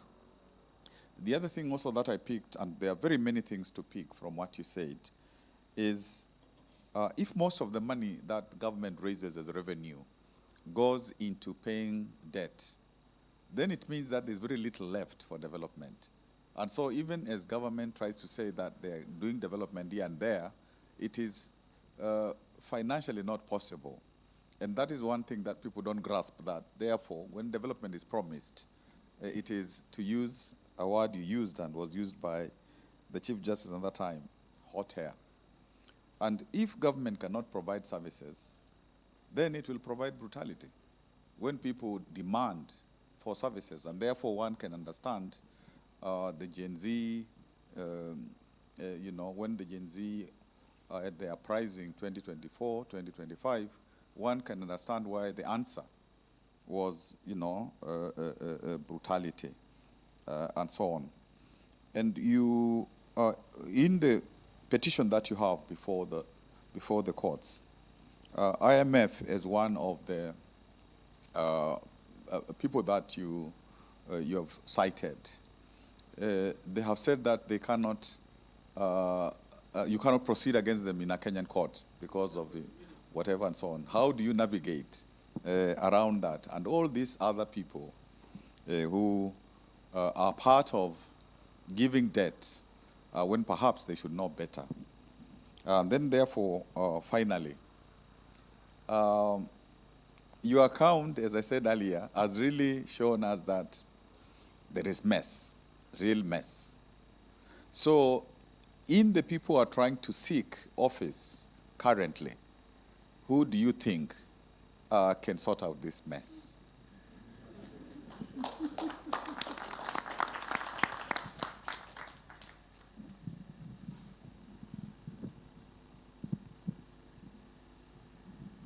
Over to you.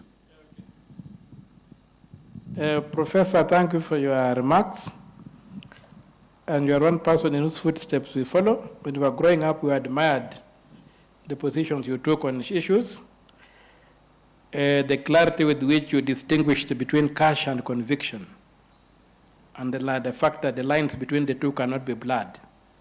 That's one thing that inspired some of us to do what we are doing. So it's good, and I'm honored that you are in this audience.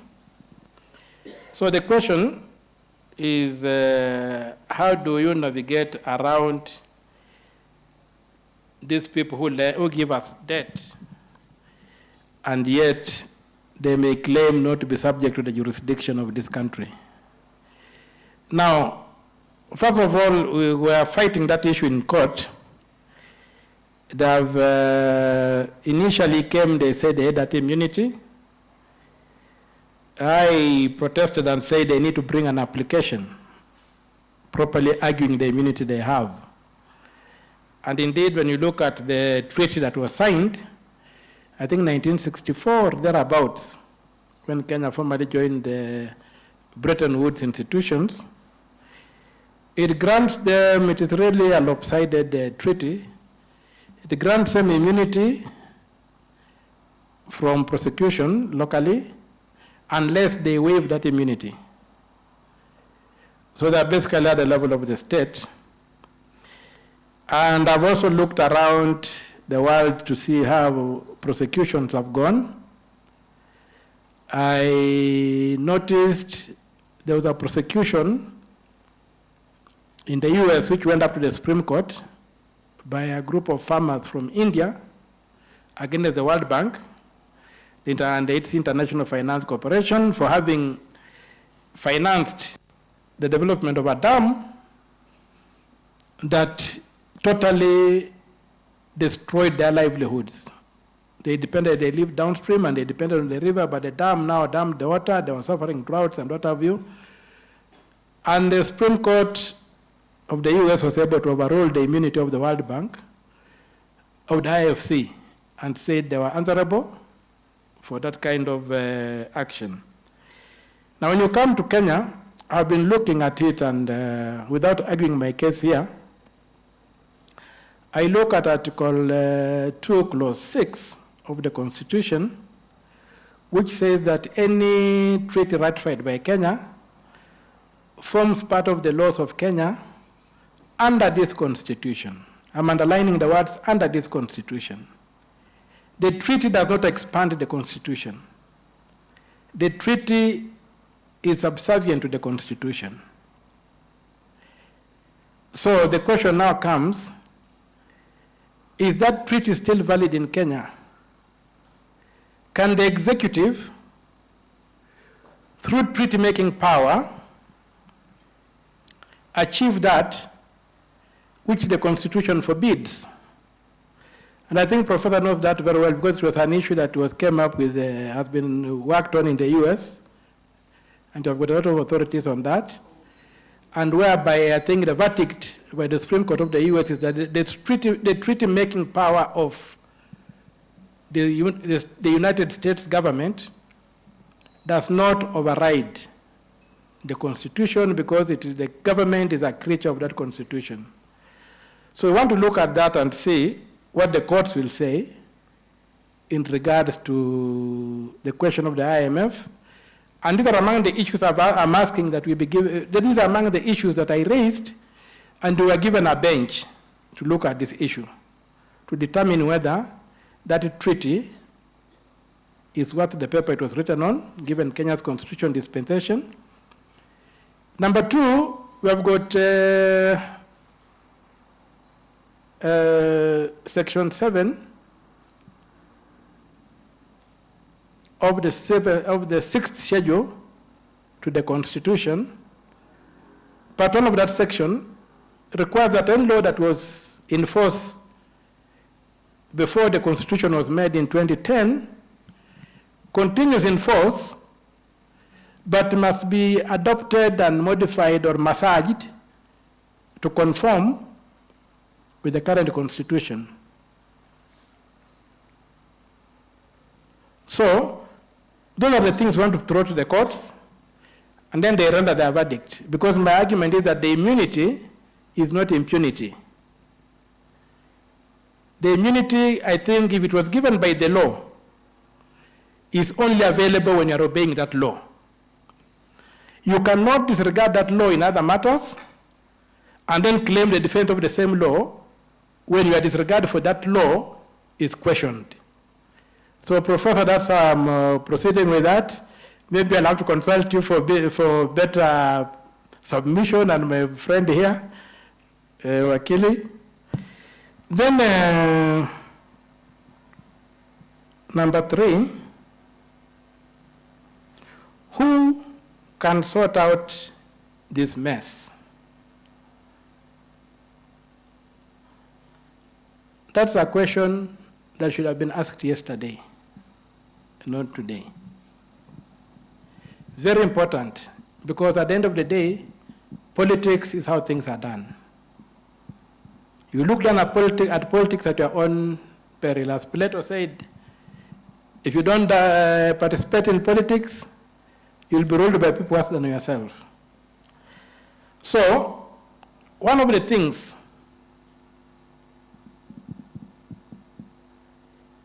that has come out so far, we have not seen blueprints, but we have seen people on the rooftops. And the slogan that has gained traction is Ruto must go. Some of us, our slogan, which is loading, is that Ruto and the system must go. Not just Ruto must go. Ruto and the system must go. Most of the people who are trying to get rid of Ruto now are part of the system. And I've always used this analogy. Kenya is like a big prison where periodically we hold elections as prisoners to elect who the chief warden will be. The wardens are there. And then these chief wardens will come offering us pittance, dangling small things. They say, if you make me the chief warden, I will allow you more time in the sun. I'll fumigate your rooms more often. I'll try to get you new linen. I'll improve your food rations. But nobody says, I will break the prison. Because the wardens require the prison to be relevant. And so the fight for who becomes the chief warden can be very vicious. But once they realize the fight is turning or moving into a jailbreak, the fight is broken, handshakes are exchanged, They accept the dominant one who has taken power, and they say, let us circle our wagons and make sure the prison remains intact. And that plays on, and that's why it was not very difficult for Raila to have a handshake with Ruto after so many people had died, or with Kibaki, or with Uhuru, because they are the same wardens fighting for dominance among wardens over the prison. Some of us are fighting for a jailbreak. We want a jailbreak. We don't buy the notion of liberation, whereby, look at the slave trade, they declared slavery is over. You are told you can go, you are now free. Then you go and celebrate in the public square. You get very tired in the evening, you don't know where to go. You go back to the slave master and say, can I spend a few nights here as I prepare where to go? That's what liberation does. What we are fighting for is emancipation, a total restoration of us as a people with a country we own under the rule of the law, with common destination. The destination that was so articulately captured in our national anthem. That's where I personally think we should go. So in answer of Professor's question, let us wait for the blueprints. But so far I've seen Ruto throw the challenge and say, you guys have no agenda. And there is no comeback. That is our agenda. And you have now seen where it has shifted to. Name calling, cat calls. So the pigs are not fighting in the mud. They get dirty, but they like it. So some of us who are not pigs, when you go into that fight, you'll get dirty and you'll not like it. So let the pigs fight, but we must come up as a people with a coherent agenda, and the agenda must be total implementation of the Constitution. Not somebody telling you I've spent sleepless nights and I've imagined a Kenya which you can't see until you wear microscopes. We don't want that. We just want simple implementation. Chapter 1, what does it call to implement Chapter 1? When we say, we the people, we should ask, who are the people? Is it any Kenyan who is we the people? Then you go back to the preamble and say, we the people, we have given ourselves the Constitution. We the people are delegating power. We the people are, okay, if we are we the people doing all that, then you go and look at Article 255 on changing the Constitution, 256, 257. You are told certain things cannot be changed through a referendum. If you go through Parliament, how did parliamentarians get there? If you go through the popular initiative, the referendum, how does it get there? Then you realize that the people are the voters. We the voters give ourselves this Constitution. It came through a referendum. We the voters delegate power. We vote for MPs. They choose judges. They choose the president. We vote for the president. We the people go to a referendum. We can change the Constitution through a parliamentary process or a popular process where you require 1 million voters. So then we come from that Constitution and say, okay, you need to be a registered voter. How do we make every Kenyan part of the people? Then we look at the question, how do we register voters in this country? Then you go again to Chapter 2, Chapter 3, Chapter 4, Chapter 5, Chapter 6, Chapter 7, on, and implement this Constitution by breathing life into it. So that, for me, is the solution we have. We must get to a place where we get this Constitution implemented. And the implementation will not just be done by us waiting for the right leadership. It's by us doing what our brother asked. What did you do to stop something bad from happening? Not just complaining about that bad thing happening. And as I conclude, I'm also in the presidential race. My committee is still moving around. We have done 36 counties. They are remaining with 11. If the body comes that I can run, then I hope I'll come out with an agenda and answer Professor's question and say, I'm the guy. but I'm not yet there. But I hope to do that immediately after Easter, make a verdict whether I'm running or not, because we must set an agenda. Beyond Ruto must go, we must convert that slogan to Ruto and the system must go. Because a new Ruto must be worse than the current Ruto. We must never have an emperor ruling this country. We must have a president. And that means we must implement the Constitution. We must take the public purse, the public money away from the control of an individual and invest it in an institution, in an independent treasury, whose keys can only be unlocked by the budget and the control of budget. Thank you very much. A standing ovation, come on. Let's appreciate Honorable Senator. Thank you so much. Kofi tafadhali. We celebrate your center, Sami. Thank you for your insights. Many thanks, many thanks. All right. Asanteni sana. We'll now go for our break. It's 30 minutes past 11. Let's be here back at 12 sharp to kick off. Angela Wangeshi, please be on standby with your panel. The panelists will kick off at exactly 12 p.m. Thank you so much indeed.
Katiba Institute is a research, policy, public interest litigation, and community engagement organization. Its principal objective is to achieve social transformation through the implementation of the Constitution.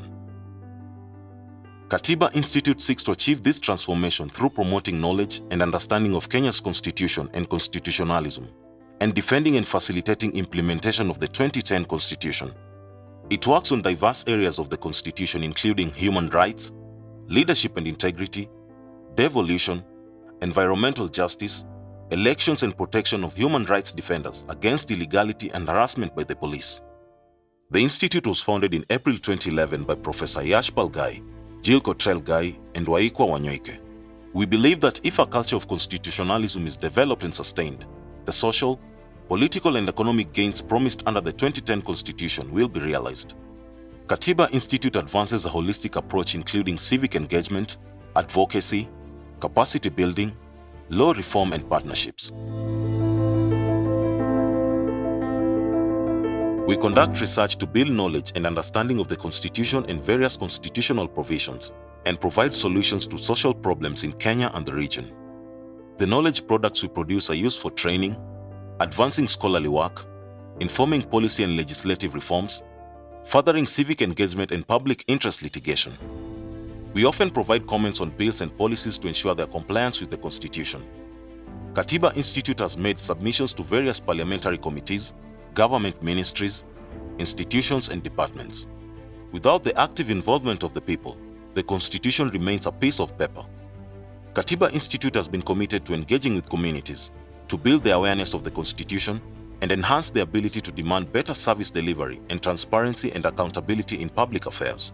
These engagements have helped organizations and citizens to continue advocating for their rights and demand constitutional compliance by the government.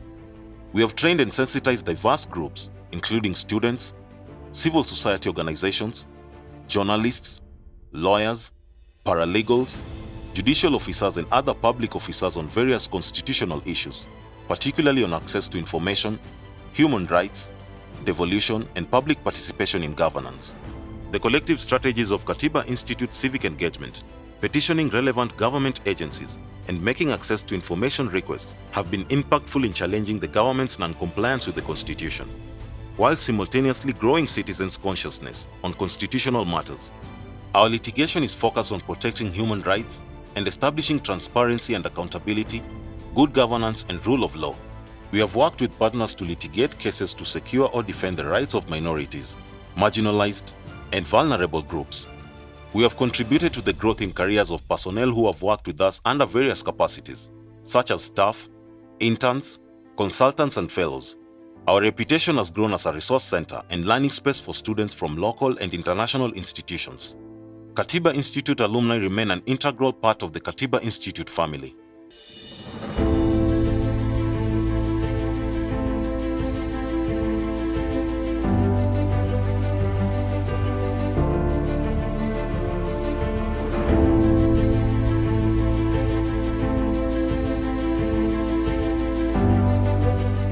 Over the years, we have learned a great deal about what has been achieved and what more needs to be done. As we enter the next phase of Kenya's constitutional transformation, we will improve upon the work we have already done and continue to deepen our relationship with civil society, academia, professional bodies, media, and government institutions. We look forward to meeting new challenges and continuing to promote constitutionalism with the intensity and dedication that Kenyans have come to expect.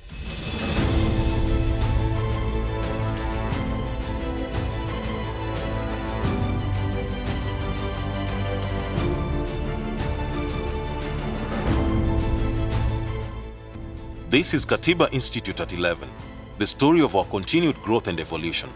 Thank you for joining us on this journey.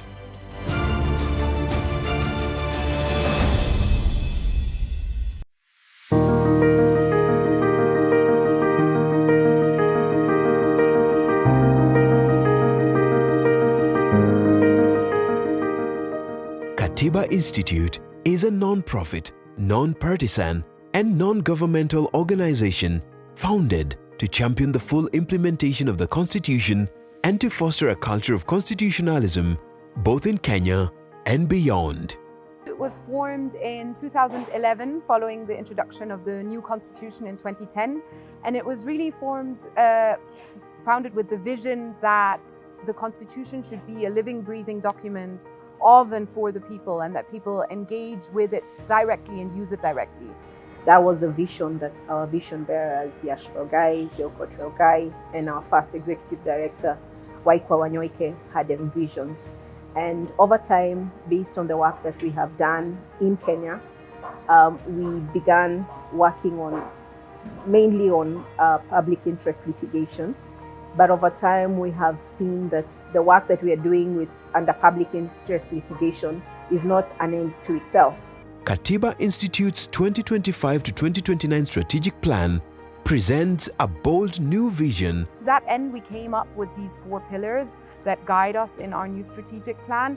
And I think looking at the pillars, we really see a nice mix of the work continuing that we have always been doing, and that is sort of the grounding of the work that we do around rule of law, around fundamental rights and freedoms, but also accounting for the changing world that we live in.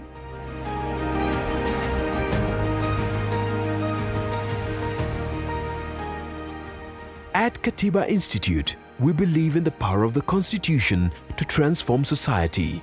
Coming from our constitutional background and guidance, the communities we serve also reflect what the Constitution says in terms of identifying the human rights of communities that do not are underserved, communities that we can say are marginalized, or what we call also the minorities, as well as now also interlinking that with the broader public without the specific identities.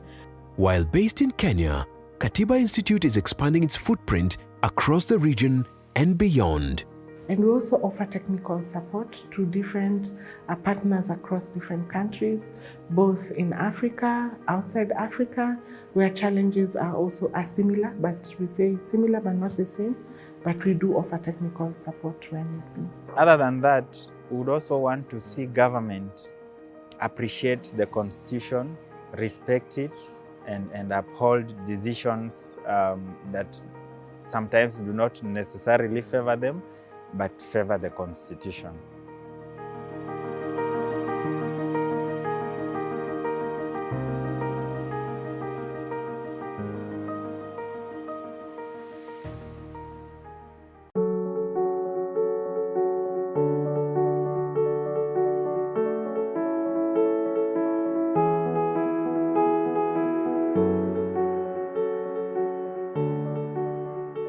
The Constitution of Kenya 2010 was more than just a reform.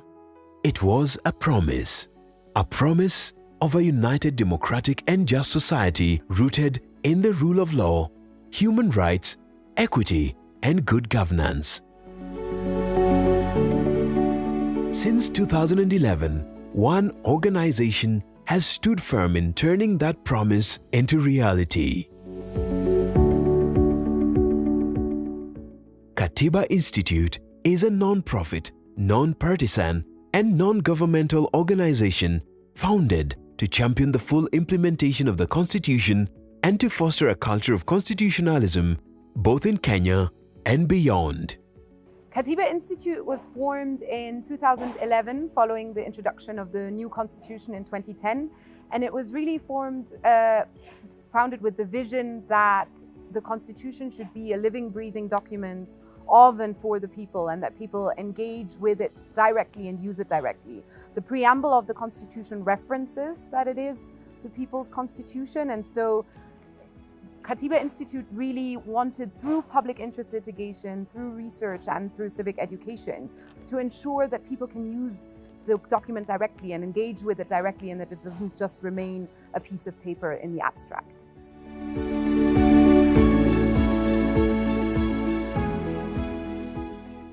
That was the vision that our vision bearers, Yash Felgai, Joko Felgai, and our first executive director, Waikwa Wanyoike, had envisioned.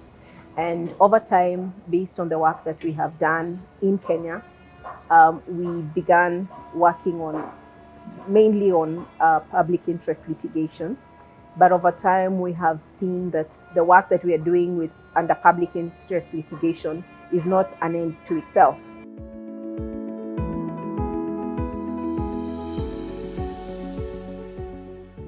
We're very lucky that our founding directors are still very involved in Katiba Institute's work, and they play an important role, and so does the full board. We have some new board members who've only joined recently and who really bring value to the board as well, and to the way the board is diversified.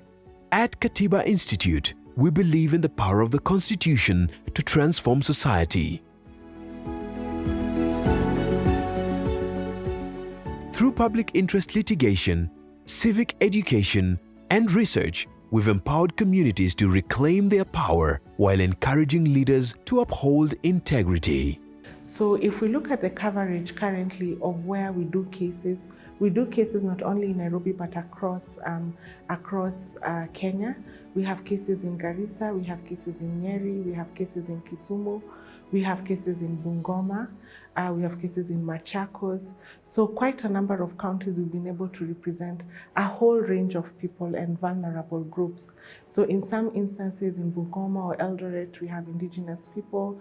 In instances where in Machakos we represent farmers. In areas like Narok, we're representing, for example, women. And in Mombasa or elsewhere, we're still joining cases that seek to uphold the Constitution, because the Constitution is not stagnant in Nairobi.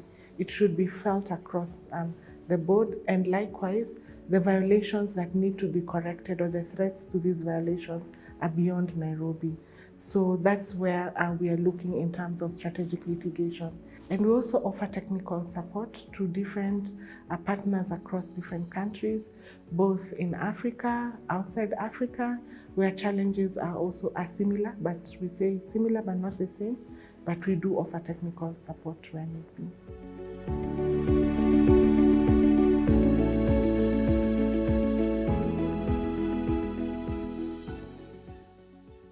Today, Kenya faces urgent challenges: threats to freedoms, climate injustice, electoral mistrust, and increasing digital surveillance. And in response to these, Katiba Institute's 2025 to 2029 strategic plan presents a bold new vision to address these challenges.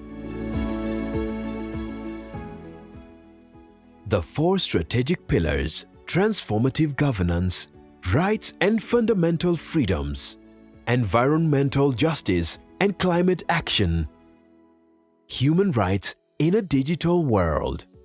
To that end, we came up with these 4 pillars that guide us in our new strategic plan. And I think looking at the pillars, we really see a nice mix of the work continuing that we have always been doing, and that is sort of the grounding of the work that we do around rule of law, around fundamental rights and freedoms, but also accounting for the changing world that we live in. Of course, there are also newer issues that are impacting us more strongly, including climate, including technology. And so that is something that we were really keen to address, all while also looking at how we can develop ourselves as an institution. And so having our own institutional well-being as one of the pillars was also something that people felt really strongly about.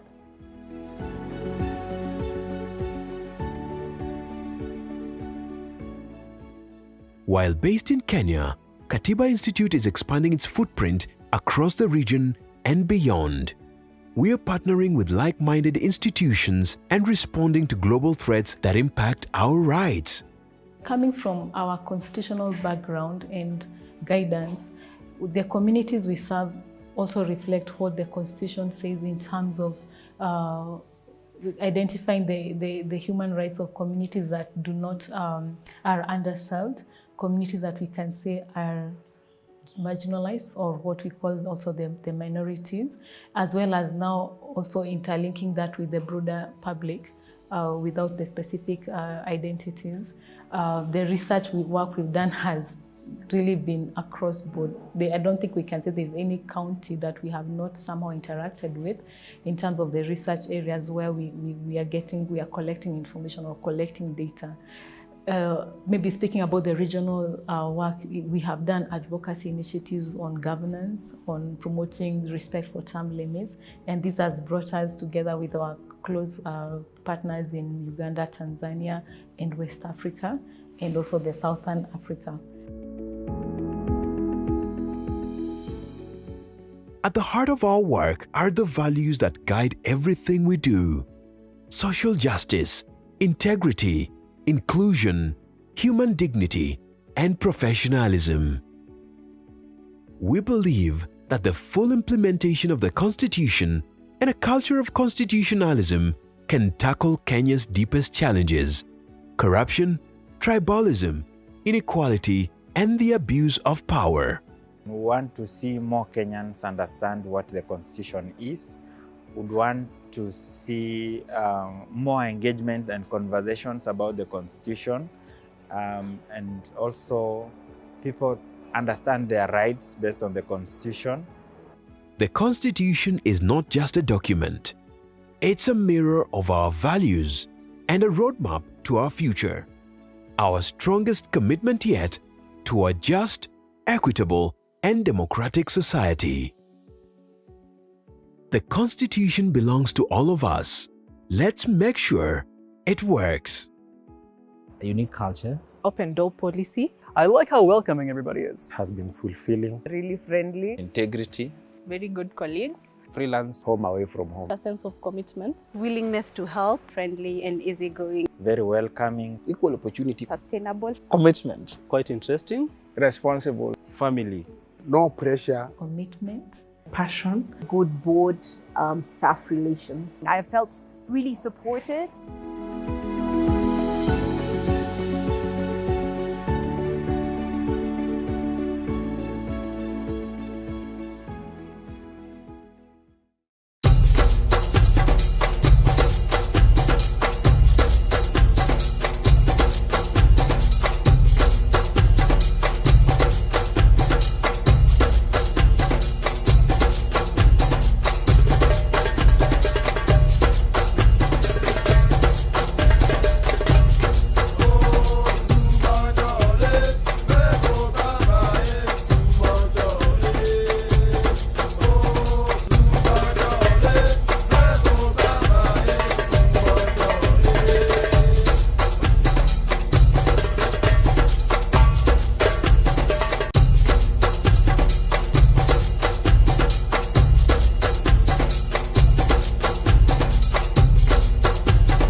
The reason why we are doing this project at this time is because in the recent past there have been instances in Africa and even beyond Africa, you would say, whereby there have been changes to presidential term limits that allow either for governance for life, presidential, that somebody can be a president for life, or that means that age limits for presidential candidates have been removed, so that somebody can run for president at any particular age.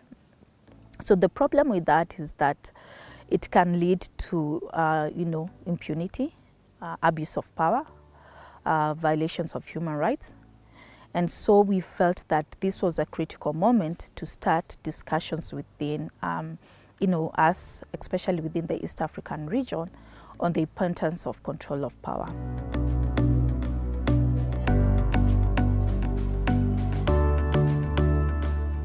Think about Tunisia, Libya, Egypt, Yemen, and in some ways Iraq and Syria. Syria less so.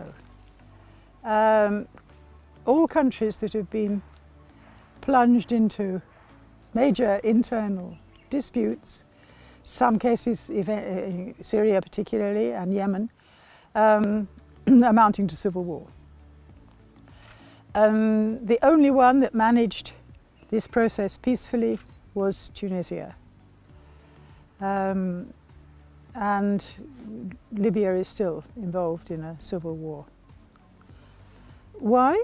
Well, to a very considerable extent, because the heads of state in those countries, the presidents, had been there for a very long time, and people became convinced that they weren't going to be able to get rid of them by other means, and therefore there was some form of uprising, some of it violent, some of it, of course, backed by foreign powers. In Syria, there was an additional factor.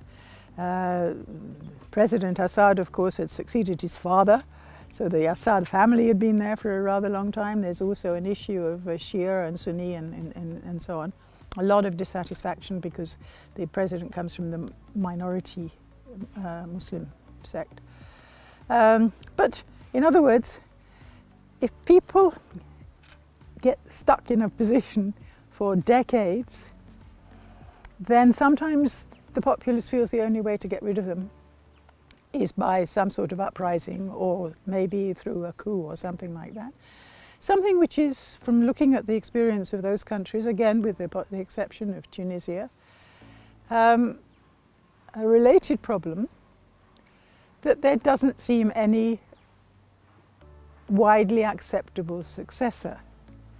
You get rid of your dictator, but the thing about having a dictator, or somebody, it doesn't have to be, in theory, not a dictator, but that's another problem. We'll come back to that in a moment. But the person who's been there for a very long time, they don't groom successors. So when they're suddenly removed, then there's a huge fight over who's going to take over. And so that's part of the problem. The second one comes back to this word dictator.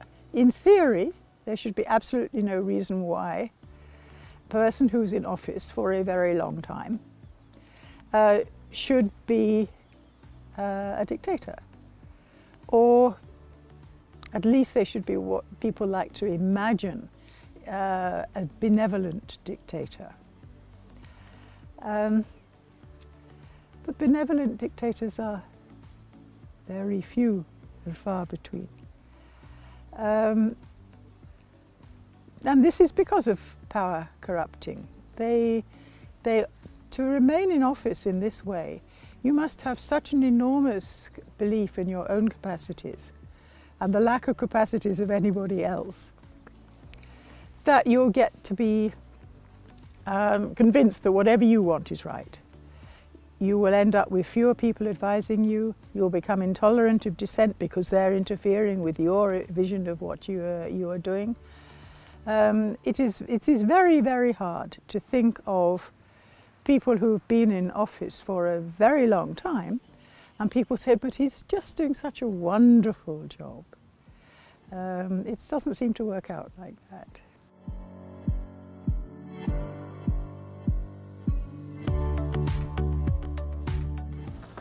If you have a situation where only a handful of people, groups can secure offices of the state, then it is not a democratic country, really.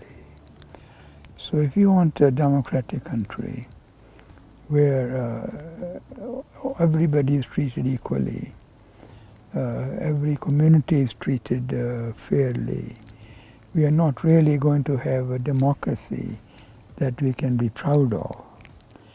And in all these areas that I have been mentioning, the role of the president has been critical and will probably continue to be very critical.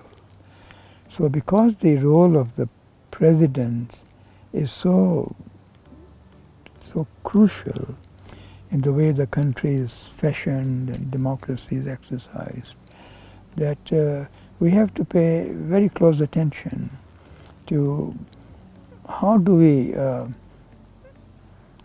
secure a president? How is it fair process? How does it also represent interests of the people as a whole, not tribe as a role? And I think myself that one of the most important issues about the election of the presidency is precisely these broader questions. Because the president inevitably is going to have a lot of powers. We could try within the Constitution to make the president's decision-making more democratic than perhaps it is. And there are ways of doing that.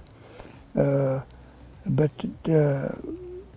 unless we have in office people who are genuinely thinking of the country as a whole, we will probably continue caught up in tribal politics. And if it is tribal politics, it is the few, 2 or 3 really big tribes. Because we have lots of tribes here, and some are very small, and our devolution has to some extent accommodated the poor, but really very small amount. So the position of the presidency is crucial in a number of ways like this.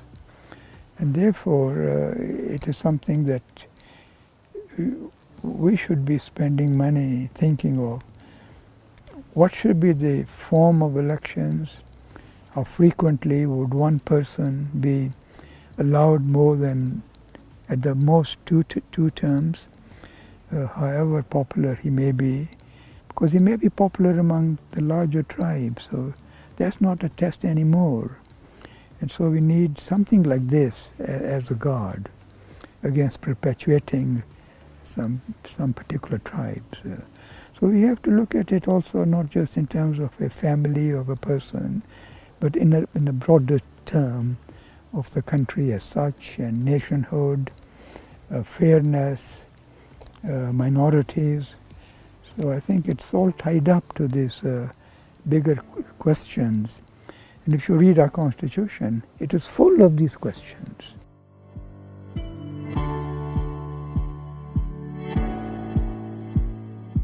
So in terms of what has been happening in the continent, in terms of this pattern of countries backsliding. Is it limit? Absolutely. Got to be aware. Got to be aware. People are using our problems to make money. My goodness, that was something right there. So welcome. Karibuni sana, karibuni sana. We want to kick off. We don't need liberation, we need a jailbreak. What? Break the prison. Our problems are giving our leaders an opportunity to steal.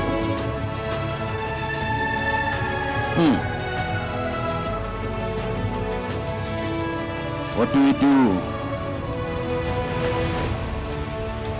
with an imperial presidency? Well, welcome back. Karibuni sana. Would kindly request that we've got 2 pillars here. Come to the front. Come to the front. Come. Come. Yeah. Come. Eagle's vision. Welcome. Welcome.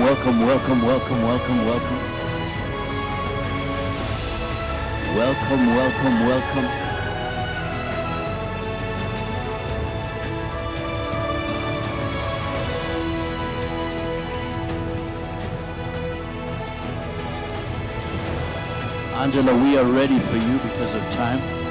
So once you kick off, 25 minutes and 15 minutes for questions from the audience. So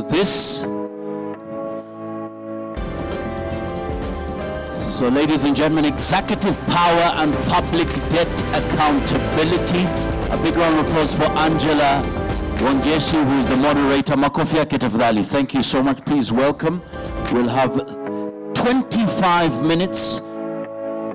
25 minutes for you to engage the panelists and 15 minutes for questions from the audience. It's 4 minutes past 12. We want to make sure that we go for, well, unfortunately, please don't mind, we'll go for a late lunch. We'll try to make sure that we're not there at 2 p.m. All right, Makofi tafadhali. Wangeshi, take it away. 25 minutes starts once you start talking. Go ahead. Thank you very, very much. And I want to appreciate our keynote speaker for the day for setting the pace, because he's made this conversation very clear and very simple for each one of us. He's also provoked us to think about so many things, and that makes our work as a panel to be a bit very easy. And so I want to welcome my panelists. I'll start with Professor Kivutha Kibwana. Karibu sana. And then we have Mr. Alexander Reithi. We have Mr. Eric Kinaga. And we have Chris Owala. And we have Mr. Dennis Omondi. Please take your seats, and as the panelists gets ready, we are talking about executive power and public debt.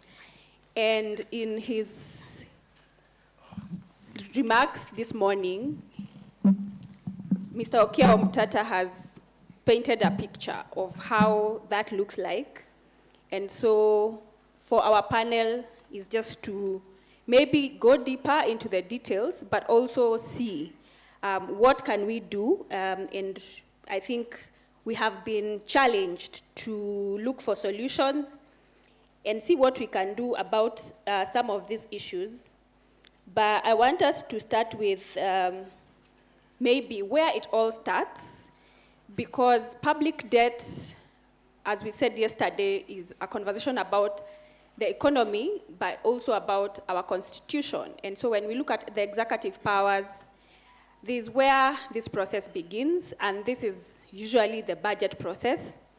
I know Budget Hub is very big on the budget conversation, and so we have Mr. Eric Kinaga in the room, just to let us maybe deliberate upon. We have seen, I hope all of us in the room read the document, follow the budget process. But Eric, we have seen a pattern. The optimism that comes when we are budgeting, and then later on we come about supplementary budgets. We see a lot of, of course, anytime we are budgeting, we budget with a deficit, and that deficit is definitely the public debt. So Eric, maybe you could speak to that and speak to how that budget, the budget process, so we budget very well, but in between the financial year, we see changes. So what happens, and how do we now link it to the conversation we are having around debt, democracy, and sovereignty? Thank you. Thank you, Angela, for having us on the panel. Glad to be here. I agree with you and other speakers that Honorable Okia has really set the standard, and really all the conversations that took place yesterday, I was privileged to be part of those conversations, and it's been an insightful time of learning. I think in terms of, in answering your question, Angela, looking at the optimism that we see with fiscal plans, supplementary budgets, raising of the debt service, our view as Budget Hub is really that we are looking at a twin problem of poor planning, but also a much bigger problem of the structural issue of executive discretion. And I think Honorable Okia has spoken a lot about that. Structural in the sense that it is we are dealing with a system that appears very deliberately as being set up to undermine the idea of budget credibility as we know it. In the writing, or rather the spirit of our constitution is that supplementary budgets should not be the norm, they should be the exception. I think one of the things we've noticed and observed over the last couple of years is that supplementary budgets are in fact the norm, and have been used by the executive owing to their limited transparency, the lack of details, close to a non-existent level of public participation and visibility by citizens. And this discretion by the executive is continuing to shape priorities. So the last couple of years have showed us, for instance, if you truly want to know where government is going, don't look at the budget making process, really look at the supplementary budget, and you will have a clear view of what the intention is. And their view really as a result of this is that this is a whole of system challenge and failure, really. There are a lot of actors. I think Honorable Lokia again has really delved into that. The challenges with the National Treasury, the question of oversight by Parliament, the oversight institutions and what is a part they can play. And I think we must not forget the very critical place that civil society actors and non-state actors really play in this whole accountability chain, which is to continue to pile that pressure on the things that must get to the fore of our national discourse. Thank you. Thank you very much, Eric. And like he's mentioned, so probably now we should be focusing more on supplementary budgets to understand the priorities of our government. And so next to you is Mr. Chris. So I want to just speak to you because our keynote mentioned about when the government is not able to provide services, it provides something else. And I think we have been seeing that. Of course, probably it was intense in 2024 and a bit of 2025. But what does that mean? And how does that speak to the legitimacy of this government? Is it looking at the people? And is it that the people are not doing enough? Or is it that some strings are being pulled to make them not seek for this accountability? Thanks a lot, Angela and distinguished delegate. I think the question you have raised is critical because looking at where we are, I think we are in a crisis. It's not looming any further. We have it out there in the street. If you look at recent data, I indicate that the government spent close to 8 trillion in paying debt, which means some figure over and above road, health, and education put together. That tells you that inequality gap is widening. And what does it mean? It means that the poor are going to be poor. And that is, the rich are going to continue ruling the poor, and the poor are going to miss the critical services. And if you look at what happened in the ENZ, it's an indication that social contracts has collapsed. The citizens no longer believe in this government, they no longer believe in the institutions, and therefore citizens are on their own, and therefore need a revolution, which is people-driven. And I could associate it to, I think citizens need to do formations to be able to put leaders to account, and leadership at all levels. Because if you look at, I was speaking to Professor Kibwana at lunchtime, at tea time rather, and we were just looking at what used to happen during NCC movement. And I tend to think citizens need to start building conventions at the constituency levels, bringing it back to the national convention to define what is our national interest. Because I think as a nation, we have never put the question and define and unpack what is our national interest.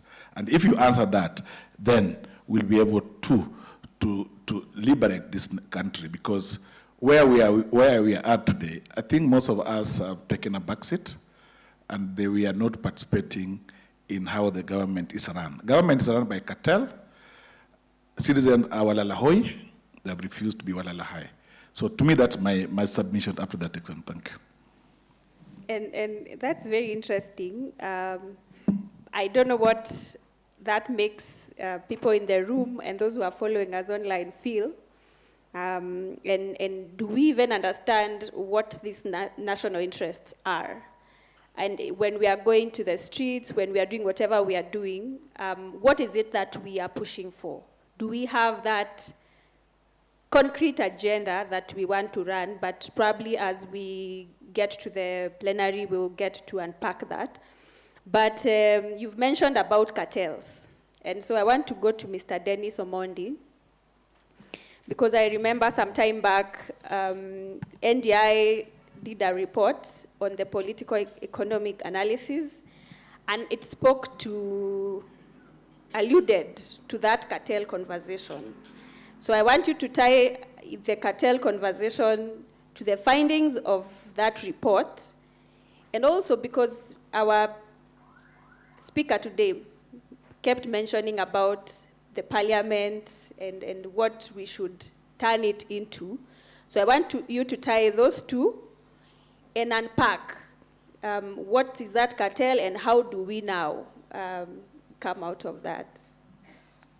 Thank you. And relate it to also the issue of public debt and the politics. Thank you. You make others think that I'm the chief cartel. So I am not. But I think that's very important. So what Angela is talking about are two publications that NDI did. The first one is the political economy analysis of public debt. And we did this from 2010, analysis from 2010 to 2023. My colleague Benedictus, a shout out to her, led this programming, and quite a piece of document. What Umtata referenced it several times, so you might also want to really look at what it is. And of course, then the role of Parliament in public debt oversight is also another publication, and I'm sure Benedictus can make it available to Katiba Institute. Now, big issues that those publications bring out that are very important in terms of the conversation with the cartelistic engagement in public debt. One is that there is a lot of correlation between political power and debt acquisition and utilization. So that's very critical. The next one, and I think you heard Umtata actually talk about that very deeply. The second one is the nexus between debt acquisition and electoral cycles. So whenever there are elections close by, you'll see debt acquisition increasing, and I think that is also very critical. And the third one, of course, there are 7 findings when you read it, but the third one, which is very related, is the whole conversation of the role of Parliament in oversight of public debt. And that then takes me to what Umtata was saying in terms of separation of powers, but more importantly, in terms of independence of institutions, more particularly Parliament and Treasury. And you know, because Treasury is an extension of the executive as it's currently. So it actually does the bidding for the executive. And yesterday, those who were here, I gave an example which I want to repeat here. The Constitution provides the mandate of setting inflation targets to CBK. The practice is that the National Treasury writes to CBK telling them about the inflation targets. We also have an independent institution, the Kenya National Bureau of Statistics, who gives us inflation every time they give us inflation statistics. If you now look at those parameters, the Kenya National Bureau of Statistics, I think 8 months running, has given us an inflation of 4% and below. The National Treasury writes to the CBK that our inflation target should be 5 plus or minus 2.5%. The net effect is that our target will generally be 7.5%. Now, why is this important? If you look at our budgeting system, and I'm hopeful that we are actually able to correlate the issues that we are discussing here, our budgeting system goes like, it is last year's budget plus inflation. And so when an inflation target is put at 7.5% and not the actual inflation, our budgets generally increase at rates that allows for this type of, uncontrolled expenditure. So I think that's one. The independence of Treasury, and I add the independence of the Debt Management Office, are critical institutions that we need to look at when we are talking about the management of our public debt. And that then should actually have their way in terms of Parliamentary Budget Office. So that connectedness between these institutions is actually very critical in terms of creating independence, oversight, and then allowing then the National Assembly not to be stooges, or perhaps what Senator asked in terms of lying down to the executive. I know that we have also had statistics here which I needed to correct, because every time we talk about debt service, in my opinion, I feel that many people misconstrue it with the debt repayment. So if you talk about interest rate payment on debt, that's when we do about this 40 to 50% people are talking about. But in years when we're actually doing debt service, which means there's also principals that are falling due, we go up to 70 to 80% of our revenues. And so I think that should be very clear, because I think people feel like every time we have like more than 50% to spend on services, but there are years when the principal amount is due that we hardly have like 30% to really spend on delivery of public goods and services. And that essentially then means repression is the only way, because then government is outstretched beyond this. And so I pause it again, and I think it's a reflection for Kenyans. I personally believe that Kenyans need to drive their government to a situation where we reach a forced government, whether in law or whatever it is, that whether it is the first year of leadership, do a balanced budget. Don't take any debt. Just revenue, expenditure. Let it balance. Now, what that will do to the economy is that when government is not competing for resources with the private sector, it will activate the economy, because there will be revenue available, particularly domestically from banks, available for private enterprises. The cost of borrowing then will reduce because supply of resources of funds is higher, and that then will create a momentum within the economy, and essentially means that the taxes will increase because government is able to collect more taxes in an economy that is performing. And this is not a story. I think this was done by Kibaki in 2003. So these are things that can be possible. By the way, I know sometimes it sounds like a fad. In 2004, our government had a surplus of $1 billion. We had a surplus. Kibuthia, if you can remember. We had a surplus. And because the economy was stimulated, it generated more than people could actually project. And that, for me, is what I think we need to do. And of course, we can have more conversation. Abuse of executive power, and for me, the subjugation of parliamentary authority, will remain a nightmare for our public finance. And so it's something that needs our immediate attention. Thank you so much. Thank you very much, Mr. Dennis. So I know we are not doing very well in time, but I'll allow my two other panelists to speak. I know Dennis has started off with what we can do. And so to you, Alex, I know that Okoa Uchumi recently did the People's Audit, and it has some very good recommendations on what can be done. Maybe just to highlight a few, because we've seen are, recommendations from OAG, from, that office, very good recommendations, no follow-up. So maybe you can give us some immediate reforms or some things that can be done to just improve on this accountability on public debt and budgeting and management of public resources that we are trying to achieve.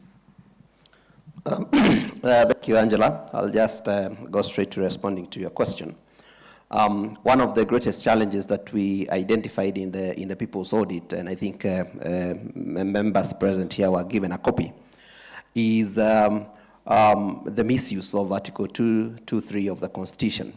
For context, Article 223 of the Constitution provides that it's possible for government to spend money that is not appropriated, and then appropriation happens thereafter. But what that particular article envisaged was a situation where you have an emergency that has arisen against which there are no funds that are provided. And therefore, the architects of the Constitution provided a way out of sorting out such problems. But what we've seen over time is this particular article is being used to even shift government priorities that we contribute to through the 10 months period that we prepare the budget. So we have occurrences where we have rapid increases in even recurrent expenditure. I think recently you saw what happened with the budget set aside for high offices. These expenditures are normally approved at Article 223, which is a blatant misuse of Article 223. But what needs to happen immediately is to have some guardrails, have a policy or an act of parliament that provides the metrics of what qualifies to be approved at Article 223.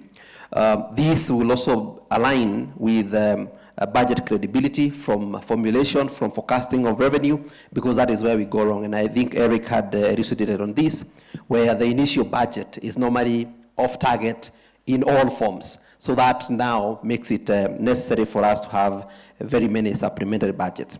In terms of data accountability and follow-up of audit resolutions by the Auditor General, these are issues that we also need to look at as Kenyans. Thank you.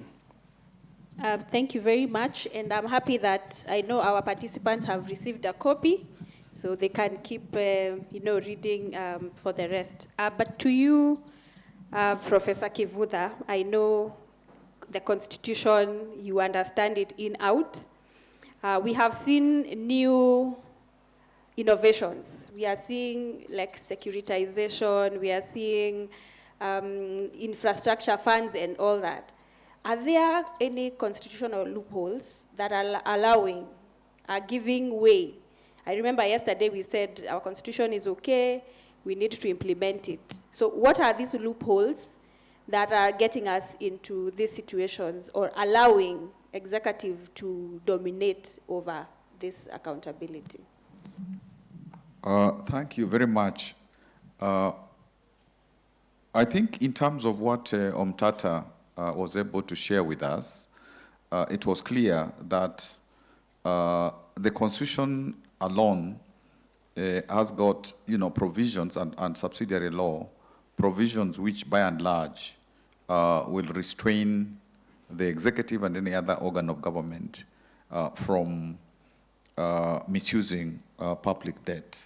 So a lot of what happens from what he told us and also from what we know is particularly the executive is bypassing the Constitution and the law. Of course, he did pinpoint some provisions like Section 57 of the Public Finance Management Act and so on, which can be revisited.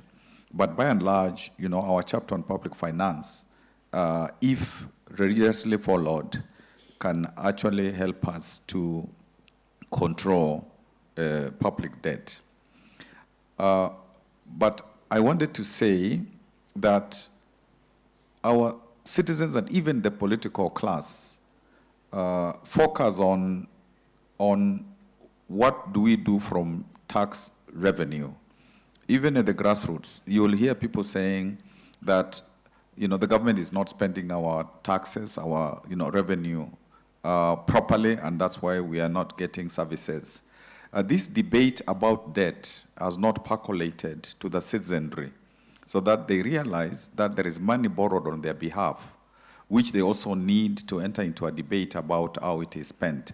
And I think what we are doing here is important to now shift the debate and to tell citizenry, ordinary citizens, that there's so much money borrowed on your behalf, and it is actually misused. I wish it was possible to hold any executive that comes into place to what you borrowed, like the 5 years. You need to be responsible for, you borrow what you can use during those 5 years, so that you don't borrow for a very long time, because the budgets, ask you to do projects in 1 year. Of course, some projects must be done, several years.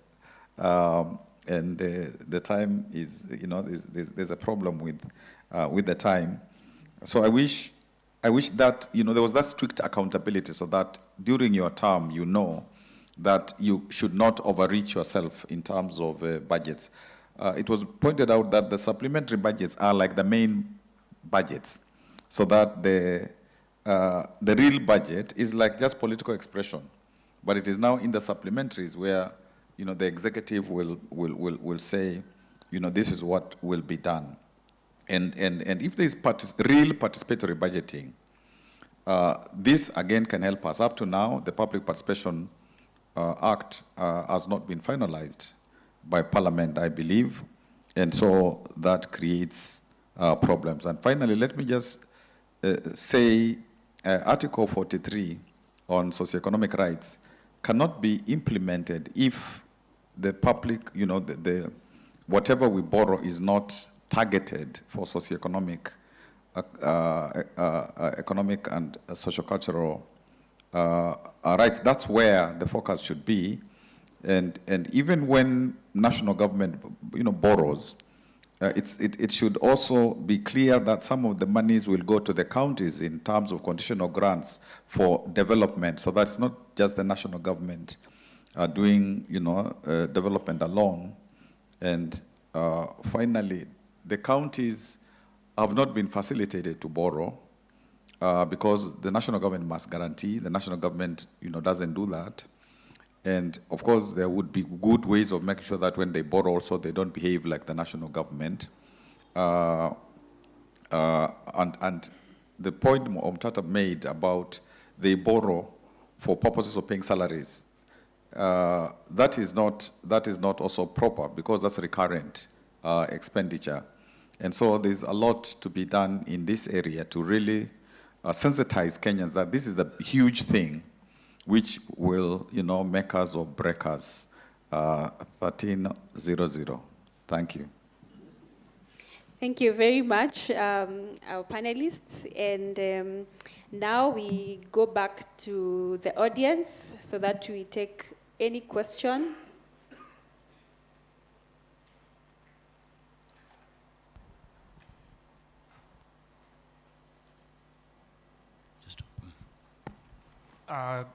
Good afternoon. Thank you very much.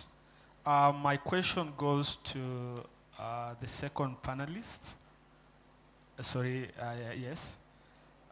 You stated that there should be conventions at the constituency levels that gets to the national, where the citizens can really develop and stabilize the national values. We have 1,450 wards across the country.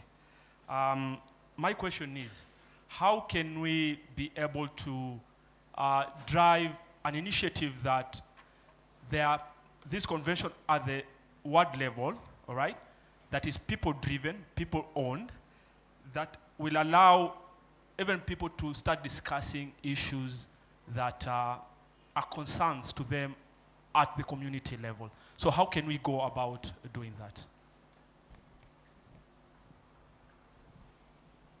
Hello.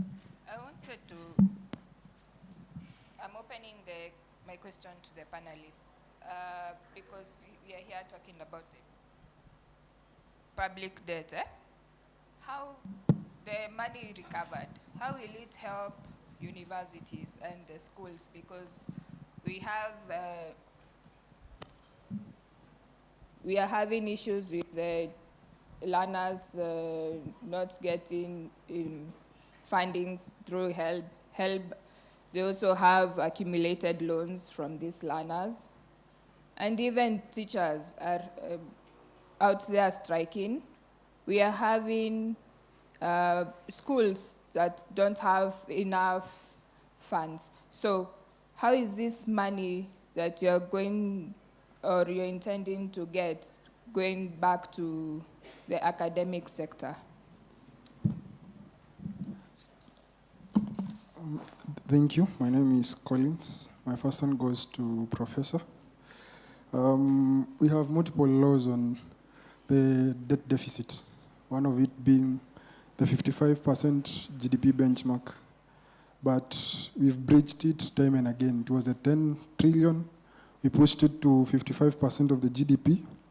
But based on the BPS, we are currently at 68%.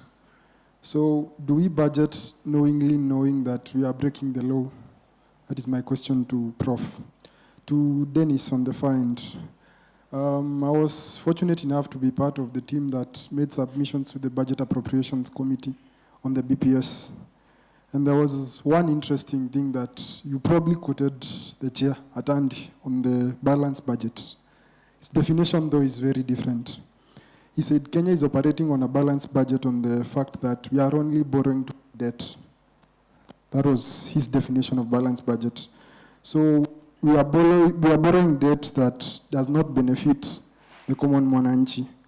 Another question to Eric now, the last one, is we've seen a rise in public debt but no translation to social service delivery. Is it time that we go for the off-balance borrowing as we are seeing with PPPs to meet the social sector borrowing, or how do we go about it? Final question. Dear panelists, you'll have 10 minutes to respond to all the questions. Go ahead. Mombori Benjamin from Zalendo Trust. So we almost have some sort of acquiescence that we budget for corruption. My concern is on supplementary budgets. There is clearly defined public participation process in the budget making cycle, but we rarely have clearly defined public participation in our in the making of supplementary budgets, especially with the lack of statutory framework. So one, how can we make sure that that is clearly defined, especially with the lack of framework? And how can we also hold our parliamentarians to account when they don't take our input into consideration even after submissions have been made to the relevant committees? Thank you. Yeah, that's all we'll take. So I'd let my panelists respond. Maybe, Alex, now that you have the mic, you can, I didn't hear any question directed to, so I will assign you one on the last question about the supplementary budget, and then the rest of the panelists can answer the questions directed to them. Okay, thank you. The supplementary budget is not any different process from what is required for public participation, because the requirement for public participation is provided for under Article 10 and Article 201, among other articles, I think, or 117 or 118. And the PFM Act, Section 35, provides for public participation. So essentially, this is something that should happen for both supplementary and the annual budget.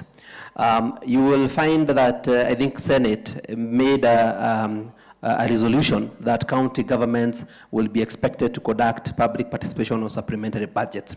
In my view, this is something that can also be done for the national budget by the National Assembly to ensure that we enforce public participation in both the annual budget and the supplementary budget. Eric? Yeah, thanks. There's a question directed to me around the rise of public debt and the attendant social costs have not been forthcoming.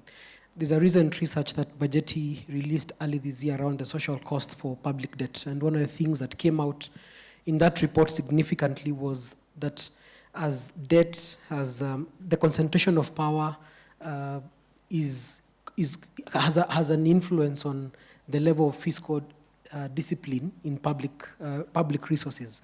And about 44% of the loans that were procured in the fiscal year 2024-2025 by government actually went to repaying recurrent costs.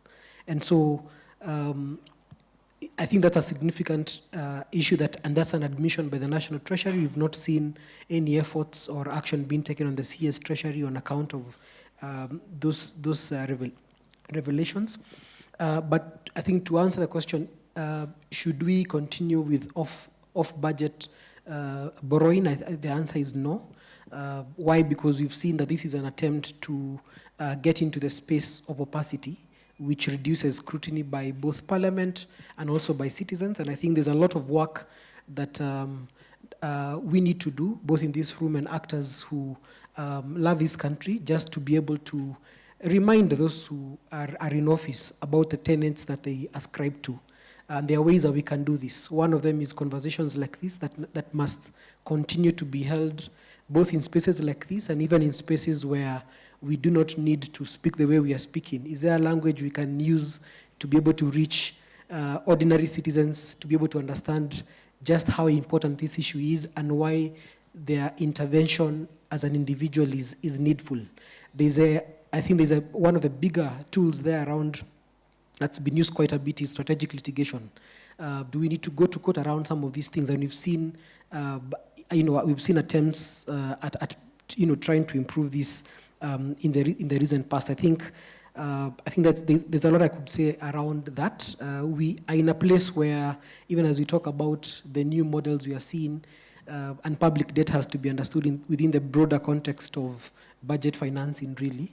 There are many other aspects of budget financing, but what we've seen really is that when government brings in new taxes and it cannot justify, and there's pressure, we've seen government moving towards private leaning. We've seen the rise of public-private partnership. Does that mean that we don't take the noise there? We need to take the noise there. We need to take the noise to securitization. All these new models of budget financing, we are seeing securitization, special funds, and we currently have about 75 funds in Kenya, besides the National Infrastructure Fund that was recently established. And there's a conversation earlier about why we need the National Infrastructure Fund when we have the Consolidated Fund. The true reason behind this, or motive, really is to be in a place of operating in shadows. And I think we have a moral obligation as the citizens and those who live in this country to take our government back to the path that was established in the framers of our Constitution, which is a place of accountability. So even as we continue to pursue innovative approaches, as we have seen in the recent past on budget financing, as long as the intention is to reduce scrutiny, then they will still not work. Because I don't believe that in the current frame of things we are actually innovating. I think we are obscuring data from the larger populace. Thank you. Thanks, Angela, and the delegate. Angela, allow me to tour about supplementary budget in a second. I think the supplementary budget is a critical thing that we have not been discussing it the way we are supposed to discuss it. I tend to think that Dr. Martin Olo, Professor Kibwana, and the University of Dista should help us to make these things, but supplementary budget is subverting the people's will in budget making process. This needs a thorough research and need to build a movement around it, because we speak about it, no one listens, so we must take it out and make it a fight. Getting back to the other question that I was asked, I think we must learn to organize around our pains. Every community has a pain, be it a ward, be it a sector. If you talk to student movement here, they have their pains. If you talk to teachers, they have their pains. If you talk to your ward, they have their pains they are struggling with. The organizing here, mobilizing, should happen around our pains. And that is the way how we can sustain them. And when we build movement around the pains, no one should pay you to organize. You will come out because you feel the pain For people who go to the gym here, I was told the president saying that people don't go to the gym. Some of us don't go to the gym. When you go to the gym, you say there's a pain to gain. You have the pain, then you gain. So all Kenyans must learn to feel the pain so that they gain, which means we must organize. If there are farmers who are doing tea, and there's a problem with the tea, how do we organize under the tea and looking at how does the debt issues affecting the tea? If there are students that cannot, the new university model is affecting them, how are you looking at the money that is taken to individual pocket vis-a-vis the new model that is crippling the education? So to me, the organizings will be around our pains, so that those pains will be able to propel us to work and face the monster. That's the only way how to we can slaughter the mongrel. Thank you. Thank you very much. So, Mr. Omondi, 1 minute, so that you leave 1 minute for Professor. Thank you so much. Directed to the question he asked about the Treasury talking about balanced budget, and I think I want to take it to Senator Mchacha's conversation around accountants in these places, where credit debit, credit debit. So essentially, what we are doing as a country is that we are treating debt as a revenue. And when we treat debt as revenue, then the left balances the right, and so you say it's balanced.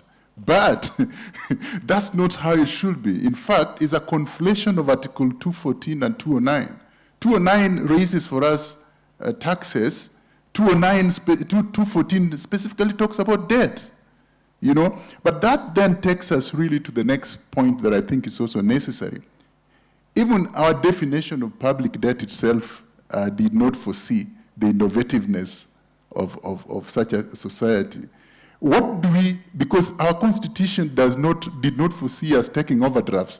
Is an overdraft a public debt or it's not a debt? And I always try to sometimes imagine, what about the pending bills? Are pending bills public debt or what are they? So I think in the whole conversation around the understanding of what really constitutes public debt and the holistic definition of it for the understanding, because in many instances, by the way, they are avoiding the inclusion of those things for reasons that are political, because that will actually create the ratios to go higher.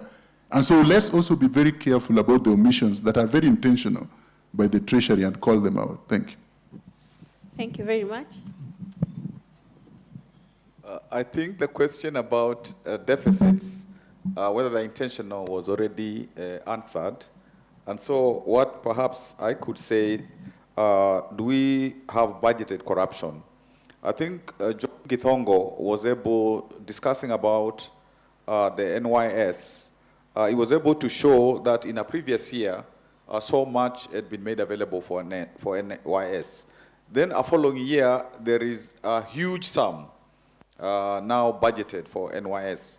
And that showed that NYS could not actually absorb the money, and that's why we heard later that some money was going through some bugs and so on. And just to finalize by giving an example of when I worked at the county in Makueni, apart from having a participatory way of making the budget, we also made sure that citizens followed the budget, its implementation, and they had committees which were able to follow each project, and you couldn't get paid if even the citizens, that committee didn't itself sign to say that you had satisfactorily completed the work. So I think it's not just a question of, and of course the technical people also signed, and the county administration. So I think the question is, how do you make the budget in a way that the public is very much part of it, and that public participation law has not come through from the national level? And how do you make sure that citizens follow the implementation itself so that they can say, yes, we now know what our money has done? I think that's all that one could say. And I don't know whether in future an administration will come which will say, we want to look at the budget, the debt that we have. Are we going to forgo 1 year of doing anything except paying salaries and even control the wage bill, and then begin to break the back of these debts that we have. Because if we are not careful, we will be announced as one country which has not been able to pay its debts. Thank you. Thank you very much. And I think a few takeaways is that supplementary budgets are a subversion of the will of the people. We have been challenged to organize around our pains, and we need to ensure that debt stops being treated as part of our revenue. And we have seen innovations that are being used to make it opaque and limit transparency and accountability. So I request that we appreciate our panelists as we close the conversation at that point. Asante sana. Makofi tafadhali. Thank you so much for the moderator, the panelists. But can we request that you stand so that we can take that memorable photo? Asante sana. One final panel discussion before lunch. We'll have a late lunch. But so that we are ready for it, everybody, let's just be upstanding. Let's just be upstanding. Simple, simple, just eyes on the screen, simple. Let's go, everybody. It's simple. Let's go. Keep your blood flowing, even those taking, even the panelists. Come on, yeah. Yeah. There we go, yeah. Gotta be healthy. Let's go, everybody, let's go.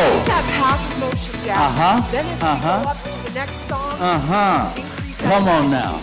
There we go. I love it, guys. There we go. Are you ready for this? Let's go. Give yourselves a big round of applause. Well done. Thank you so much. You may kindly take your seats. Asanteni sana. Wow. Final. So.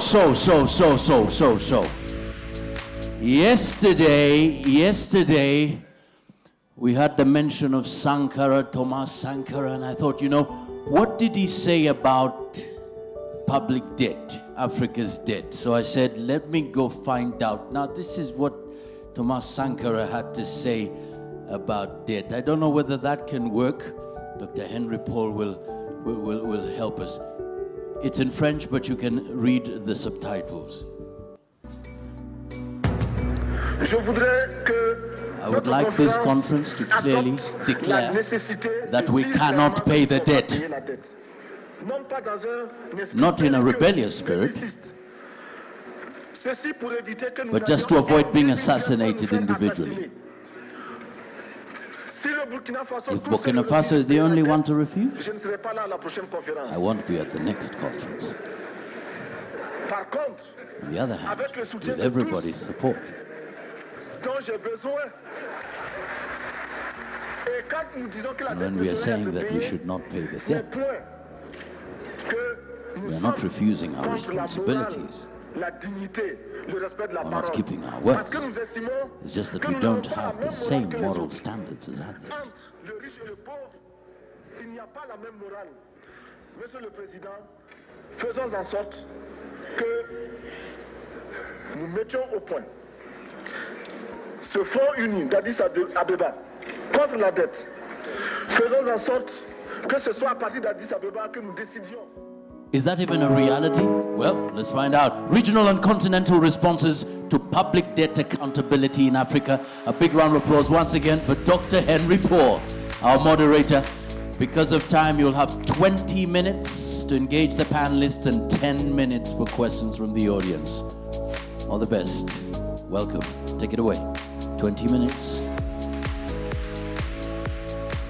Thank you very much, Johnson. Obviously, this would not have begun any better than it already has. And for a start, one of the things that I wanted to highlight were two important issues. First, we've already discussed questions about a public debt and the role of constitutionalism in facilitating public debt accountability. However, I wanted us to focus on two perspectives when it comes to understanding public debt. One is looking at it from the demand side of the sovereign debt equation, and then we look at the supply side of the public debt equation. Now, when it comes to the demand side of the equation, the actors are basically states that undertake borrowing. When it comes to the supply side, we have the lenders. And in the African context, we have three main sources of borrowing, of lending. And those are the commercial lenders or the private lenders, which contribute the highest level of borrowing to Africa's debt. Then we have the multilateral lenders, which are the World Bank, IMF, and AFDB. And then lastly, we have bilateral lenders. Now, when we talk about public debt accountability and the role of constitutionalism in facilitating public debt accountability, one of the things you will realize is that constitutionalism is only effective with respect to the demand side of things. Insofar as disciplining state irresponsibility when it comes to borrowing is concerned. However, when it comes to the supply side, when we're talking about private lenders, bond holders, hedge funds, when you're talking about IMF and the World Bank, and we're talking about bilateral lenders such as China and Japan and the UK, the question then becomes, what is the normative framework applicable insofar as disciplining lending is concerned? Because irresponsibility when it comes to public debt is not only on the demand side, it's also on the supply side. And that's why questions about what can be done, what is the applicable normative framework, and what can be done individually as states, but importantly, as Sankara says, collectively, as sub-regions and regions are concerned, becomes crucial. Now, to join me in continuing this conversation, to be able to see what is the role of regional and continental bodies, as well as what can be done collectively to address the question of public debt accountability, are three panelists, very eminent persons. Join me in welcoming Dr. Harrison Mbori. Please, let's clap as they come. Dr. Mbori is the Associate Dean at Kabarak Law School. He is a scholar of international economic law. And also join me in welcoming Leonard Wanyama. Mr. Leonard Wanyama is the coordinator at the East African Tax and Governance Network. They do quite a bit of work around issues of tax and public debt. And lastly, but importantly, join your hands in welcoming Catherine. Catherine Mithia is in charge of policy and research at AFRODAT. AFRODAT is the African Forum and Network on Debt and Development. So these three are going to help me. I'd hope we'd obviously get more time to be able to converse the issues about regional and continental mechanisms that are targeted at facilitating public debt accountability. But given the limited time we have, we're going to have to sort of combine the questions together, but at the same time also see how we can be able to ensure that we do not compromise on the content that we actually had in mind. Now, obviously, when you're talking about regional and continental approaches or responses to the question of public debt accountability, then we have in mind actors. Who are the stakeholders? Who exactly are we talking about when you're talking about regional and continental actors insofar as public debt is concerned? I'll start with Leonard to be able to just shed some light on what comes to mind when you're thinking about regional actors. Who are they? Who are the stakeholders? And you can also include a response on what are their individual roles insofar as public debt accountability is concerned and the frameworks they rely on in undertaking those roles. Thank you. Sorry, we have 15 minutes, so Leonard, ensure you don't go beyond 5 minutes. All right. Then each of us, I think, will have 5 minutes. Yeah, indeed. So thank you. You know, from our experience at the East African Tax and Governance Network, where we work to champion tax justice for sustainable development, at the regional level, the magnum opus is the East African Treaty. That is the basis of regional harmonization here. And so, in terms of the goal of regional integration, all the national governments, all the parliaments, as regional bodies and whatnot, work towards that goal. So for instance, in this case, it's the East African Community and institutions such as IALA, East African Development Bank, and then others around that ecosystem of the World Bank and IMF become players in it. Now, because of time, I'd like to just single out East African parliaments and parliamentarians and the East African Legislative Assembly as a key component, because they are the representatives of the people in their various levels. So at East Africa level and at the national level. And so they have to be the guardians of the purse strings. Now, if you look at it in terms of the interest of the citizen, the question of human rights-based approaches is the most important thing that activates the citizen, activates their representation in their various parliaments into speaking about debt accountability. It's the language that they best understand based on their political struggles and so forth. And so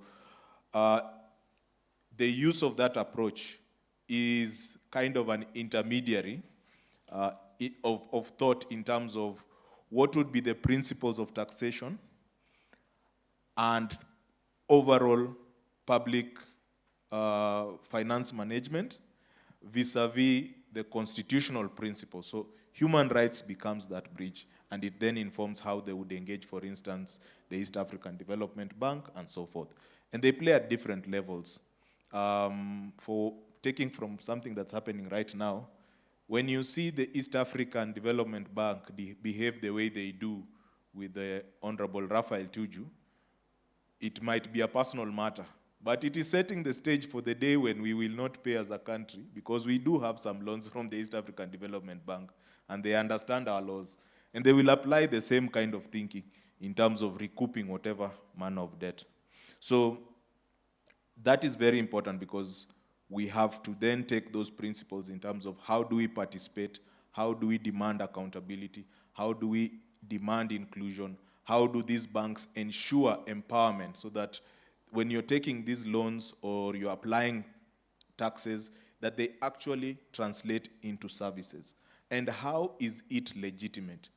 People forget the first time institution was salimiwad online was actually the IMF during COVID, when Kristalina Georgieva had a very hard time online dealing with the questions of why they were loaning the government during COVID, and there was theft.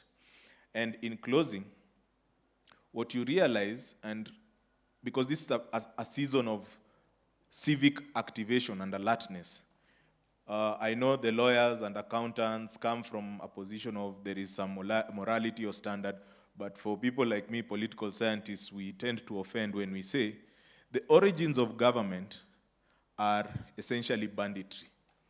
Engaging with governments and the institutions that grow out of it, those are institutions that evolved out of banditry. And so we have to incentivize order by taking part and asking the hard questions over and over again, participating. Because taxation is essentially it is stationary banditry. You will grow fat and pay the government. Unlike roving banditry, where you run out and steal everything. So from there, you have to incentivize order by taking part in processes, and it's at all levels. Whether it's the East African Development Bank, the AU, the IMF, you have to have the civic voice that will kind of call that out. I had a lot more, but because of time, probably I'll sneak it in another way. Thank you. Thanks a lot for that response, and obviously highlighting the sub-regional mechanisms and approaches to addressing public data accountability. A critical player when it comes to regional initiatives with respect to public data accountability is civil society organizations. And a critical civil society organizations that have been a major player insofar as public data accountability campaigns are concerned is AfroDad. So I'll be interested to be able to, have you share what are the initiatives that you have adopted insofar as campaigning and, pulling support towards more transparency and accountability when it comes to public debt.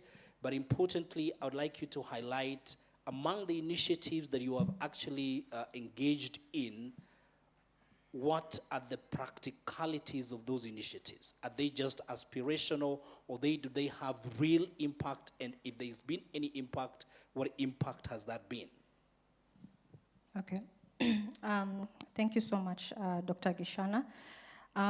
So yes, as you've mentioned, as a Pan-African civil society, what you've been trying to do is have collaborations, engagements at the continental and regional level, more so with the African Union at the continental level, but at the regional level through the regional economic communities. So at the continental level through the African Union, where they do provide through Agenda 2063 continental blueprint on Africa's sustainable development and transformation. What has recently happened, through the Agenda 2063, it was mostly a very broad approach to debt management. But as of 2025, they did have an African conference on debt. And one of the outcomes of that was an African debt monitoring mechanism, which we've been actively shaping and conceptualizing together with one of civil society organizations based in Addis. They're called the FEZ African Union Corporation. What the African debt monitoring mechanism intends to do as far as debt monitoring or debt accountability is to have this virtual platform where all African debt data is collated, and it's going to be used to sort of measure or to assess debt risks or debt distress for African countries before it gets to that level. So it's going to be a monitoring mechanism for all African countries. And the good thing about this, it relies on African data, which is going to be combined by African countries themselves, contributing to this platform, whereas currently we do rely mostly on our data analysis on IMF and the World Bank sort of analysis. So having this debt monitoring mechanism at the continental level, which we are currently shaping through, together with the African Union, is one of the initiatives that will sort of transform public accountability and management within the continent. At the regional level, we've been working with the SADC Parliamentary Forum, where we are working, or we did help in also building a model law, a public financial model law for the SADC region or SADC countries, where it is a model law for SADC countries to sort of adapt their national PFM laws to that model law. What the model law, it entails different chapters on public financial management, but on the debt chapters, it goes deeper into institutions, and what we've actually been discussing here, separation of powers, being executive or the legislature, and it actually goes deeper into the oversight roles for Parliament, especially on the parliamentary account committees. So what we've been doing currently is having capacity building and engagement, mostly at the SADC region, to have them adapt their laws to the national, to this model law.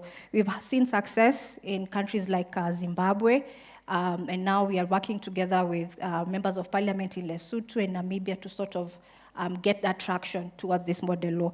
So I think within, for example, in the context of East African region, this is something that can be duplicated so that you have that uniform harmonization of public financial management laws, which it's something that is still ongoing, but having a model law that is can be adapted at the national level for harmonization, I think it is better, so that you don't have this constant risks of debt distress for African countries. So they are working on a platform that is equal, that is harmonized for accountability and debt management.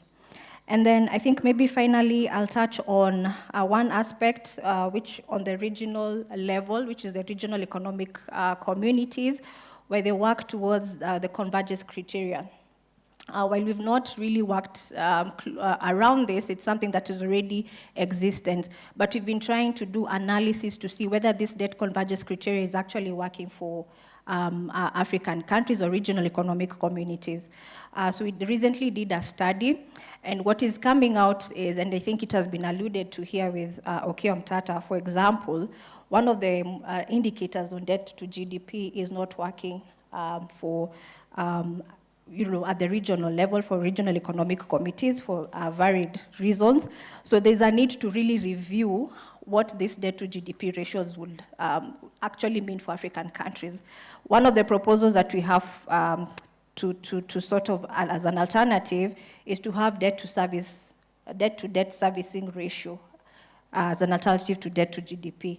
In this way, you are able to actually assess correctly future debt servicing costs compared to GDP, which you know will not be able to translate to revenue collection, which most African countries have a challenge with. So I think in that extent, with what we've been doing as a civil society is working together collaboratively with at the continental level with the African Union, but also at the regional level with regional economic committees, but also parliamentary organizations. Thank you. Thanks a lot, Catherine, and it's really important to note that you've been working a lot around creating normative frameworks to govern public borrowing and the acquisition of public debt.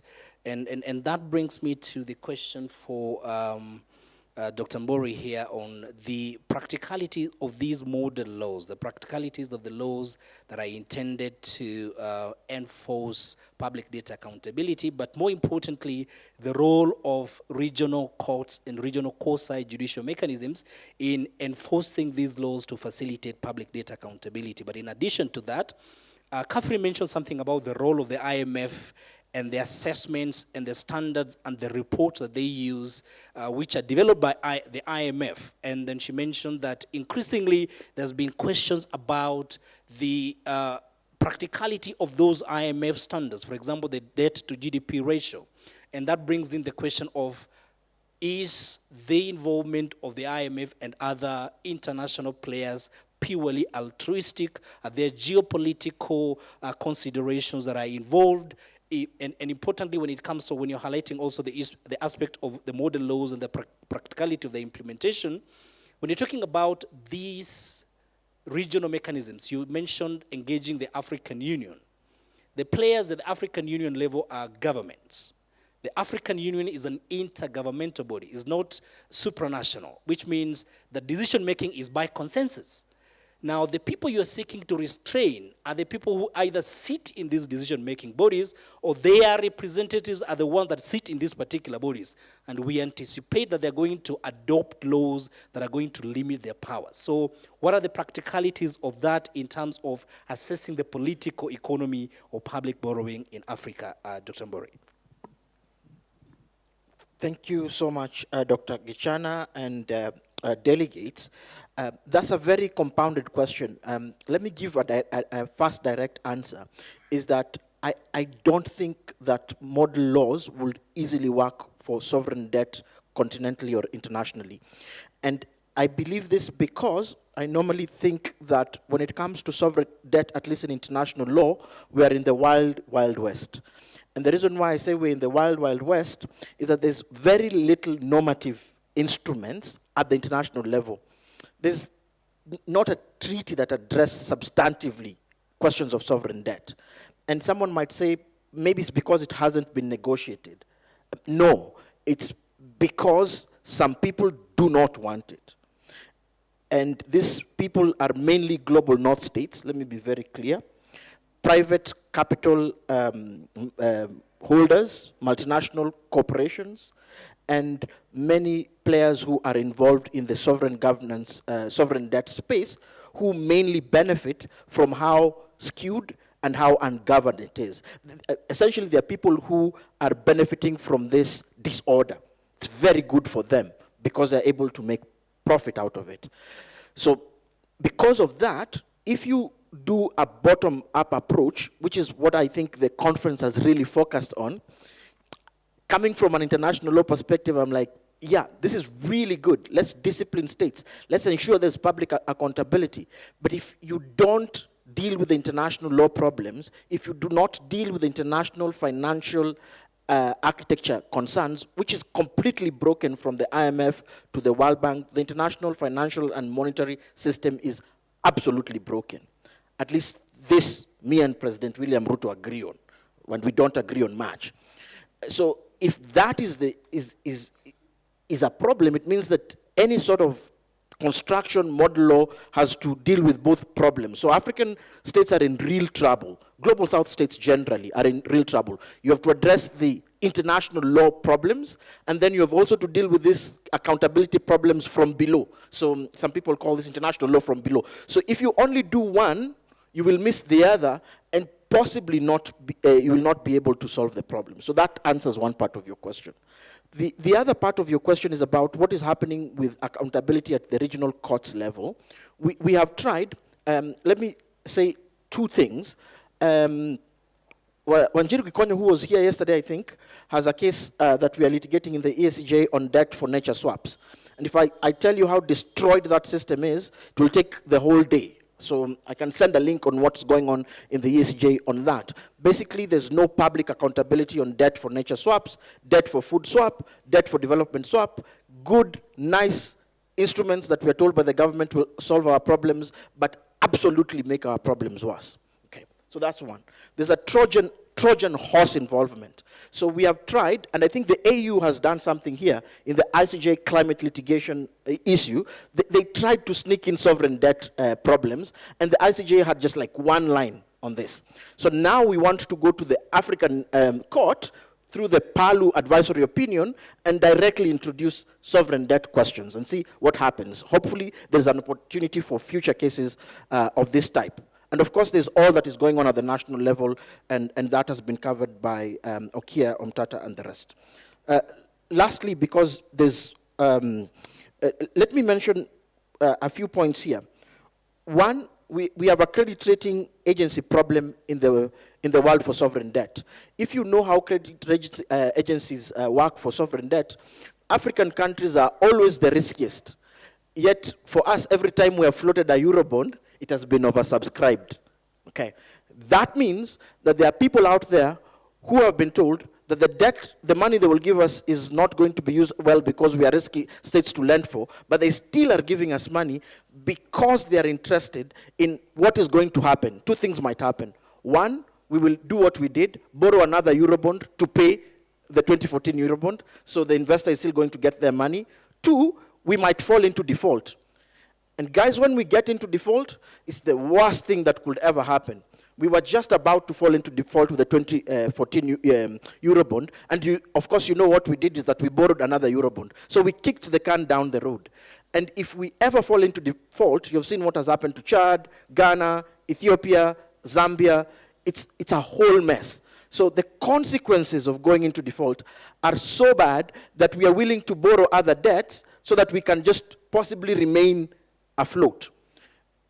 And once we fall into debt, unlike Raphael Tuju,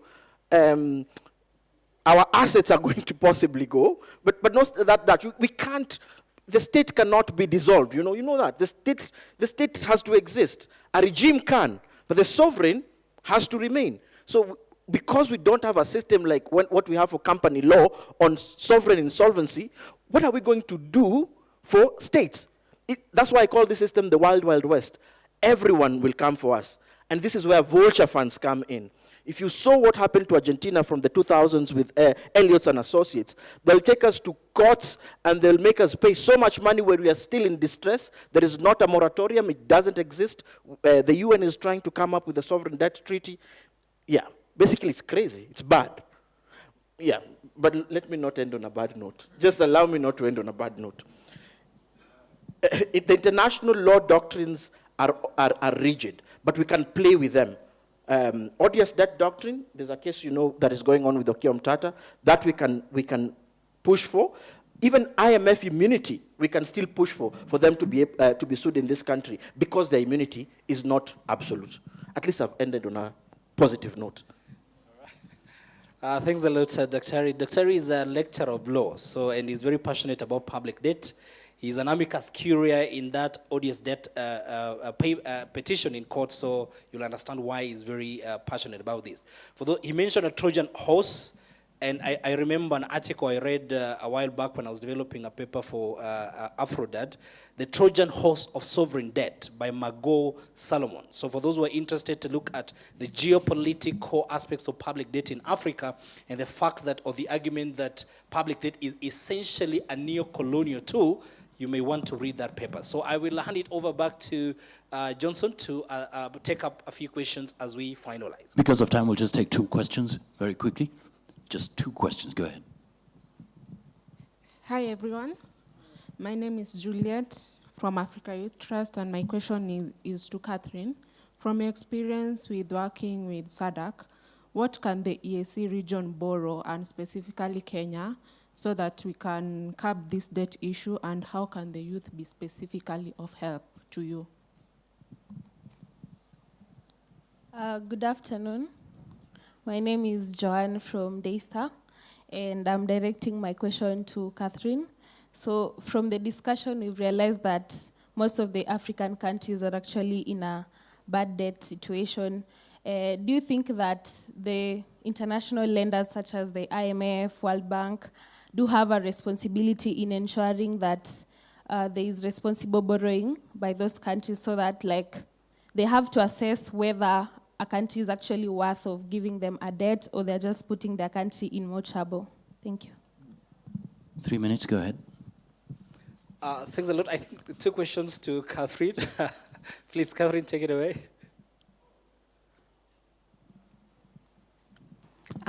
Thank you so much for the questions, but I also invite my fellow panelists to jump in. So on the SADC PFM model law, we've been seeing success, though gradual, with SADC countries.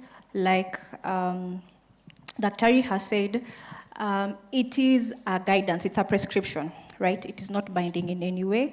So there's always difficulty for at the national level for countries to say, okay, we want to pick this proposal, because the contexts are usually different with debts, with historical nature of how they acquire their debts, etc.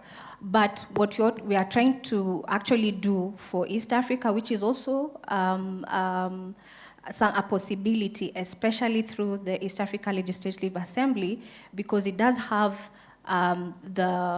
the power to have a binding principle to such a model law. So we are trying to engage YALA to have a sort of duplicate model law for the East African countries. It's still on a conceptual phase, but it's very much possible and has a very high possibility to sort of harmonize this, even with the convergence criteria that we are discussing, to have sort of a better analysis, a better framework for borrowing debt, or borrowing rather, but also how we restructure, negotiate, have debt transparency, contracts, role of institutions such as the parliament, etc. So I think it is possible, and it's something that we're actually currently working on. In terms of international lenders like the IMF and whether they are responsible, they do have, but this has been a challenge, and what Dr. has been alluded to, the structural challenges we have with the global financial architecture and the debt architecture, to be specific. UNCTAD had tried to bring up in 2003, during the crisis at that time, to have principles of responsible lending and borrowing for borrowing countries, but also to regulate creditor behavior or lender behavior. So as it is right now, the IMF cannot be held liable. They are the lender of last resort. So by that default, you cannot sue them. And I am defaulting to colleagues, my lawyer colleagues here, to affirm if that is true. But they do have a responsibility, I believe, and what we are trying to do right now is work through a proposal for a UN Framework Convention on Debt. The idea here is to have a general framework that advises debt management, debt contraction, and these issues of responsible lending and borrowing that is fair and equitable for both creditors and lenders, so that if IMF is lending without transparency or any other private creditor without, considering proper debt contracts, considering the constitutional constitutional requirements at the national level. If it's contravening that, then they do have a responsibility to answer and to be liable for such decisions. So I think there is that. There is work towards that, and I encourage everyone to really look at that proposal for UN Framework Convention that is currently ongoing, to immerse in it and also support that through discussions at the national level with the ministry, parliamentary level, to have this universal debt governance system that will definitely address the debt crisis for African countries, but also for Kenya. Thanks. Thanks a lot. I think that was very informative. I just want to reflect on what Sankara said at the beginning about, based on the geopolitical and political economy considerations of public debt or sovereign debt generally. He said something about if he himself as an individual did something in terms of a debt repudiation, he will get killed. But if they did something together as a collective, that there is power in that. So I'll ask for just 3 minutes, for 1 minute for each of the panelists to be able to reflect on what 2 practical steps or proposals that they have in terms of what we can do as a collective to leverage our solidarity as Africa, or sub-regionally as East Africa, to be able to push for more transparency and public data accountability. Starting with Derek.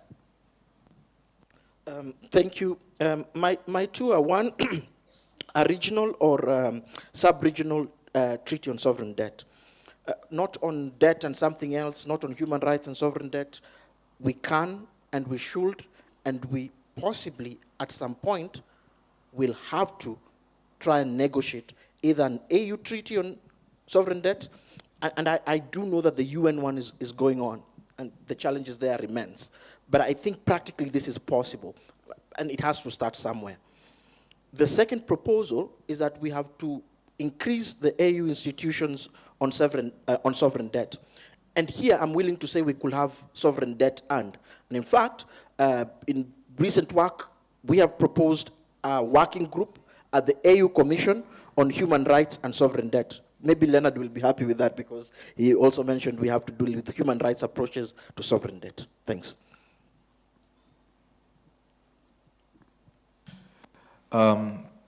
Thank you.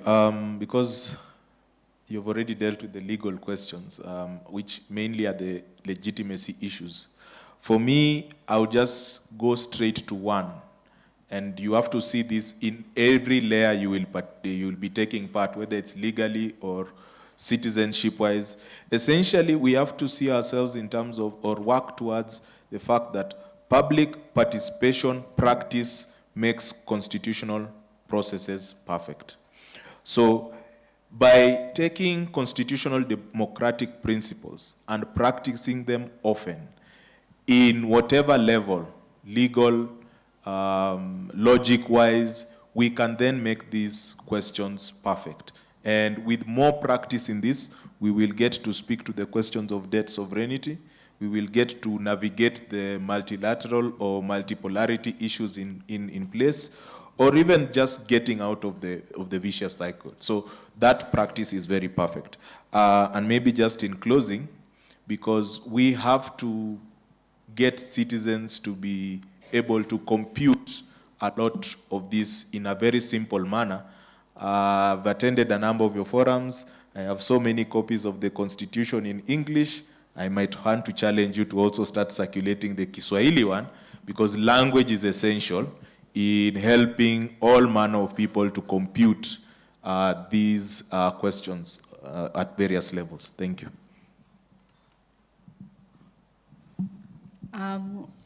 I don't have anything drastic that has not already been addressed, but maybe to say that in the spirit of Sankara, maybe to add is, he said, if we pay, we will die. If we If we don't, but if we pay, if we pay, we will die. But if we don't pay, we'll be okay, right? So it's just a decision to make on what to do with our current debt now. Is it a question of, defaulting is relative, but as a people, what do we want our debt to do for us? Is it for development? Are we okay with the institutions? Where do we see those openings for ourselves to really put our voice to this debt issue? So I think whatever has been discussed here is sufficient for us, and everyone has a role to play in that discussion. Thank you. I mean, just thanking the panel. And thank you very much. I hand it back to Johnson. Many thanks. A big round of applause. Dr. Henry Paul, thank you so much, moderator, and the panelists. We'll take a photo.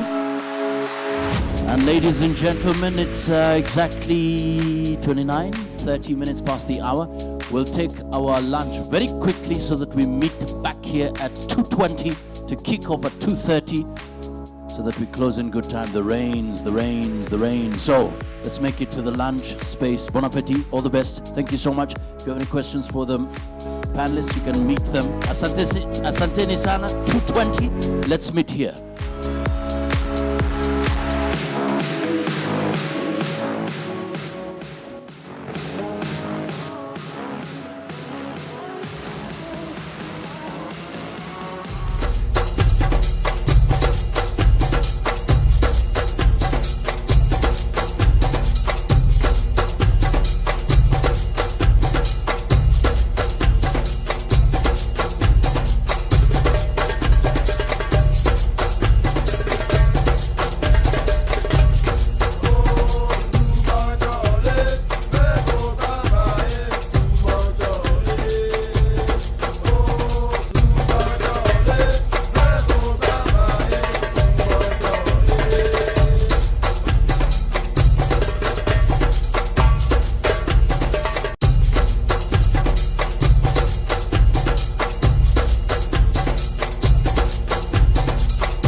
Katiba Institute is a research, policy, public interest litigation, and community engagement organization. Its principal objective is to achieve social transformation through the implementation of the Constitution.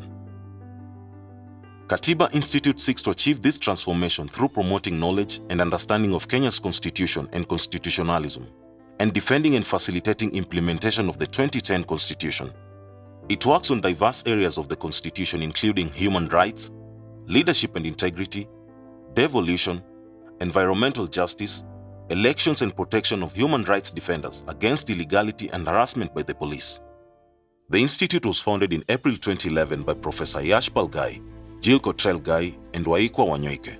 We believe that if a culture of constitutionalism is developed and sustained, the social, political and economic gains promised under the 2010 Constitution will be realized.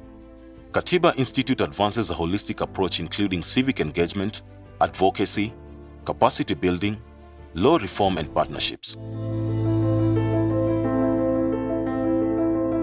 We conduct research to build knowledge and understanding of the Constitution and various constitutional provisions, and provide solutions to social problems in Kenya and the region.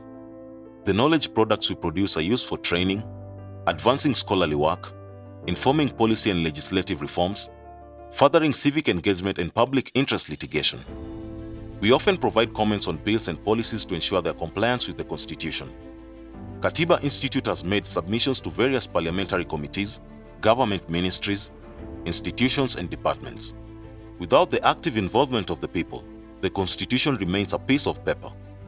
Katiba Institute has been committed to engaging with communities, to build the awareness of the Constitution, and enhance the ability to demand better service delivery and transparency and accountability in public affairs. These engagements have helped organizations and citizens to continue advocating for their rights and demand constitutional compliance by the government. We have trained and sensitized diverse groups, including students, civil society organizations, journalists, lawyers, paralegals, judicial officers and other public officers on various constitutional issues, particularly on access to information, human rights, devolution, and public participation in governance.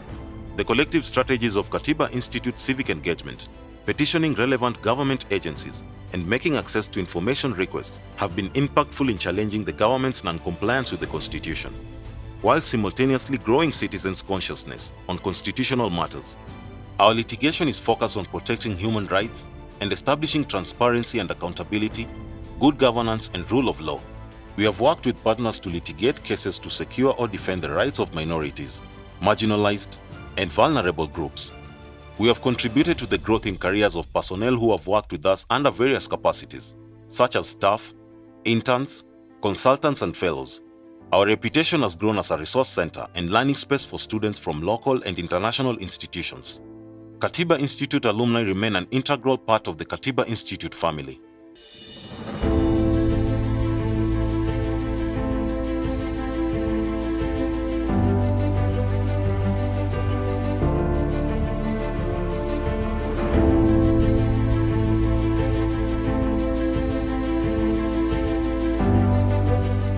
Over the years, we have learned a great deal about what has been achieved and what more needs to be done. As we enter the next phase of Kenya's constitutional transformation, we will improve upon the work we have already done and continue to deepen our relationship with civil society, academia, professional bodies, media, and government institutions. We look forward to meeting new challenges and continuing to promote constitutionalism with the intensity and dedication that Kenyans have come to expect.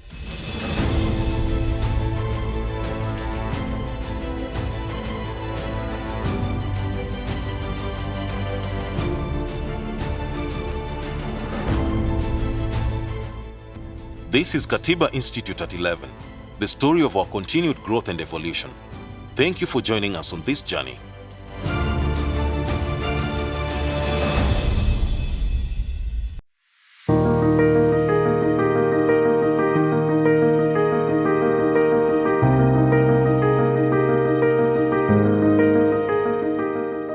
Katiba Institute is a non-profit, non-partisan, and non-governmental organization founded to champion the full implementation of the Constitution and to foster a culture of constitutionalism both in Kenya and beyond. Institute was formed in 2011 following the introduction of the new Constitution in 2010, and it was really founded with the vision that the Constitution should be a living, breathing document of and for the people, and that people engage with it directly and use it directly. That was the vision that our vision bearers, Yash Felgai, Joko Felgai, and our first executive director, Waikwa Wanyoike, had envisioned. And over time, based on the work that we have done in Kenya, we began working mainly on public interest litigation. But over time, we have seen that the work that we are doing under public interest litigation is not an end to itself. Katiba Institute's 2025 to 2029 strategic plan presents a bold new vision. To that end, we came up with these 4 pillars that guide us in our new strategic plan. And I think looking at the pillars, we really see a nice mix of the work continuing that we have always been doing, and that is sort of the grounding of the work that we do around rule of law, around fundamental rights and freedoms, but also accounting for the changing world that we live in.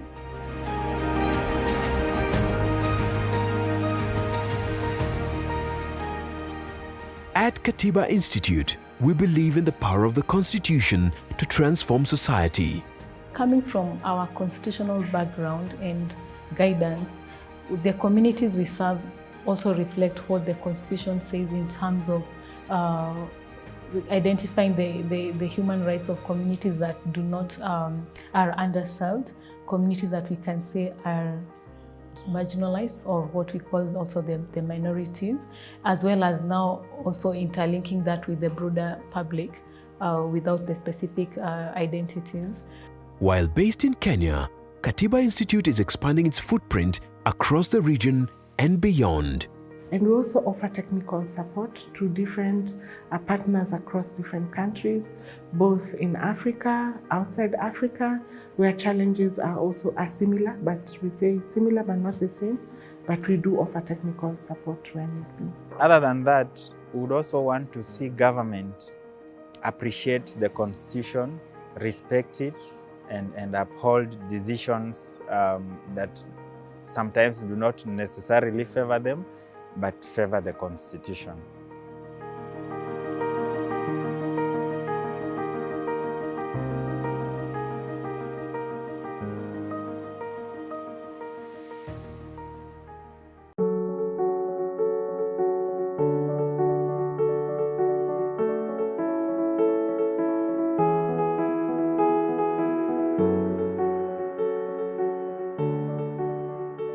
The Constitution of Kenya 2010 was more than just a reform.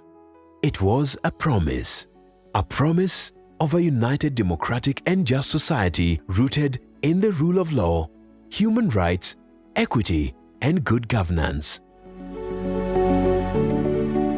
Since 2011, one organization has stood firm in turning that promise into reality. Katiba Institute is a non-profit, non-partisan, and non-governmental organization founded to champion the full implementation of the Constitution and to foster a culture of constitutionalism both in Kenya and beyond. Katiba Institute was formed in 2011 following the introduction of the new Constitution in 2010, and it was really founded with the vision that the Constitution should be a living, breathing document of and for the people, and that people engage with it directly and use it directly. The preamble of the Constitution references that it is the people's constitution, and so Katiba Institute really wanted, through public interest litigation, through research and through civic education, to ensure that people can use the document directly and engage with it directly, and that it doesn't just remain a piece of paper in the abstract.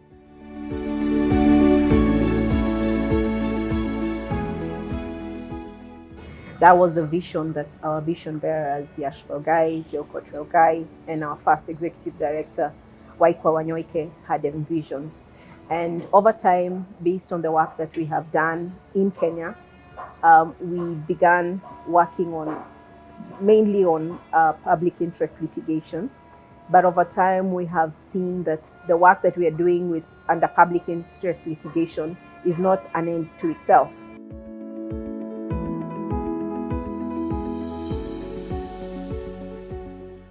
We're very lucky that our founding directors are still very involved in Katiba Institute's work, and they play an important role, and so does the full board. We have some new board members who've only joined recently and who really bring value to the board as well, and to the way the board is diversified.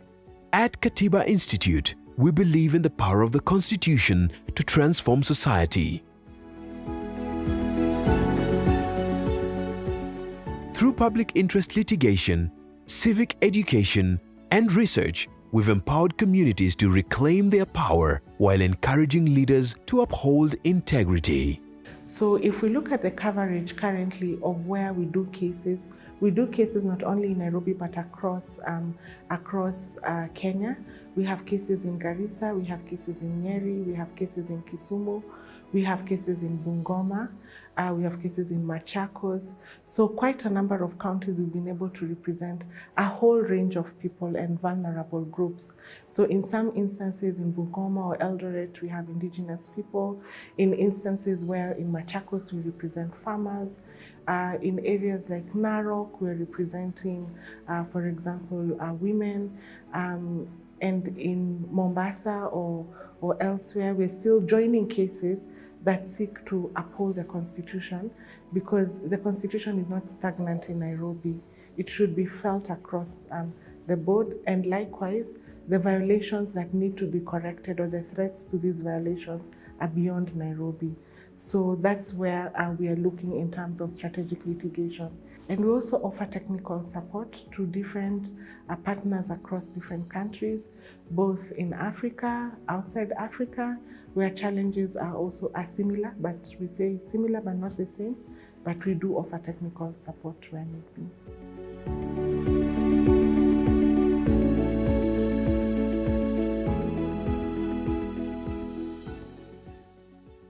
Today, Kenya faces urgent challenges: threats to freedoms, climate injustice, electoral mistrust, and increasing digital surveillance. And in response to these, Katiba Institute's 2025 to 2029 strategic plan presents a bold new vision to address these challenges. The 4 strategic pillars: transformative governance, rights and fundamental freedoms, environmental justice and climate action, human rights in a digital world. To that end, we came up with these 4 pillars that guide us in our new strategic plan. And I think looking at the pillars, we really see a nice mix of the work continuing that we have always been doing, and that is sort of the grounding of the work that we do around rule of law, around fundamental rights and freedoms, but also accounting for the changing world that we live in. Of course, there are also newer issues that are impacting us more strongly, including climate, including technology. And so that is something that we were really keen to address, all while also looking at how we can develop ourselves as an institution. And so having our own institutional well-being as one of the pillars was also something that people felt really strongly about.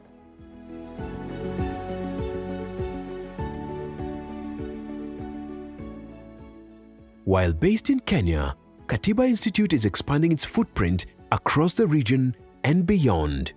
We are partnering with like-minded institutions and responding to global threats that impact our rights. Coming from our constitutional background and guidance, the communities we serve also reflect what the Constitution says in terms of identifying the human rights of communities that do not are underserved, communities that we can say are marginalized, or what we call also the minorities, as well as now also interlinking that with the broader public without the specific identities. The research work we've done has really been across board. I don't think we can say there's any county that we have not somehow interacted with in terms of the research areas where we are collecting information or collecting data. Maybe speaking about the regional work, we have done advocacy initiatives on governance, on promoting respect for term limits, and this has brought us together with our close partners in Uganda, Tanzania, and West Africa, and also the Southern Africa. At the heart of our work are the values that guide everything we do: social justice, integrity, inclusion, human dignity, and professionalism. We believe that the full implementation of the Constitution and a culture of constitutionalism can tackle Kenya's deepest challenges: corruption, tribalism, inequality, and the abuse of power. We want to see more Kenyans understand what the Constitution is. We want to see more engagement and conversations about the Constitution, and also people understand their rights based on the Constitution. The Constitution is not just a document. It's a mirror of our values and a roadmap to our future. Our strongest commitment yet to a just, equitable, and democratic society. The Constitution belongs to all of us. Let's make sure it works. A unique culture. Open door policy. I like how welcoming everybody is. Has been fulfilling. Really friendly. Integrity. Very good colleagues. Freelance. Home away from home. A sense of commitment. Willingness to help. Friendly and easygoing. Very welcoming. Equal opportunity. Sustainable. Commitment. Quite interesting. Responsible. Family.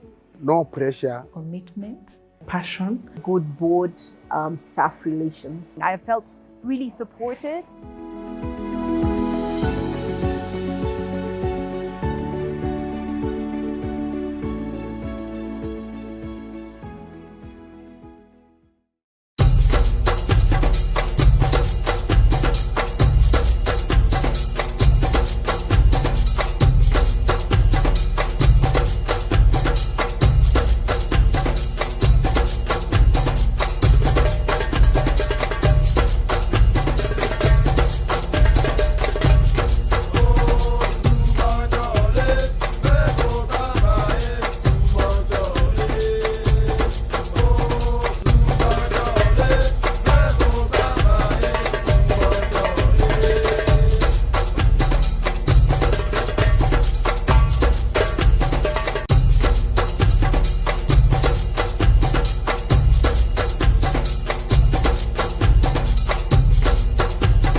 The reason why we are doing this project at this time is because in the recent past there have been instances in Africa and even beyond Africa, you would say, whereby there have been changes to presidential term limits that allow either for governance for life, presidential, that somebody can be a president for life, or that means that age limits for presidential candidates have been removed, so that somebody can run for president at any particular age.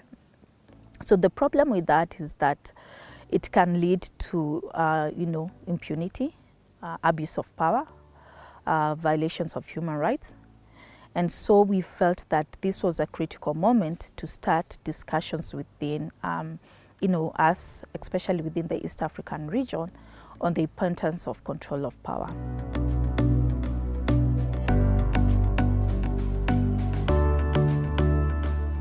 Think about Tunisia, Libya, Egypt, Yemen, and in some ways Iraq and Syria. Syria less so. All countries that have been plunged into major internal disputes, some cases, Syria particularly, and Yemen, amounting to civil war. The only one that managed this process peacefully was Tunisia. And Libya is still involved in a civil war. Why? Well, to a very considerable extent, because the heads of state in those countries, the presidents, had been there for a very long time, and people became convinced that they weren't going to be able to get rid of them by other means, and therefore there was some form of uprising, some of it violent, some of it, of course, backed by foreign powers. In Syria, there was an additional factor. President Assad, of course, had succeeded his father, so the Assad family had been there for a rather long time. There's also an issue of Shia and Sunni and so on. A lot of dissatisfaction because the president comes from the minority Muslim sect. But in other words, if people get stuck in a position for decades, then sometimes the populace feels the only way to get rid of them is by some sort of uprising, or maybe through a coup or something like that. Something which is, from looking at the experience of those countries, again with the exception of Tunisia, a related problem that there doesn't seem any widely acceptable successor. You get rid of your dictator, but the thing about having a dictator, or somebody, it doesn't have to be, in theory, not a dictator, but that's another problem. We'll come back to that in a moment. But the person who's been there for a very long time, they don't groom successors. So when they're suddenly removed, then there's a huge fight over who's going to take over. And so that's part of the problem. The second one comes back to this word dictator. In theory, there should be absolutely no reason why a person who's in office for a very long time should be a dictator. Or at least they should be what people like to imagine, a benevolent dictator. But benevolent dictators are very few and far between. And this is because of power corrupting. To remain in office in this way, you must have such an enormous belief in your own capacities and the lack of capacities of anybody else that you'll get to be convinced that whatever you want is right. You will end up with fewer people advising you. You'll become intolerant of dissent because they're interfering with your vision of what you are doing. It is very, very hard to think of people who've been in office for a very long time, and people say, but he's just doing such a wonderful job. It doesn't seem to work out like that.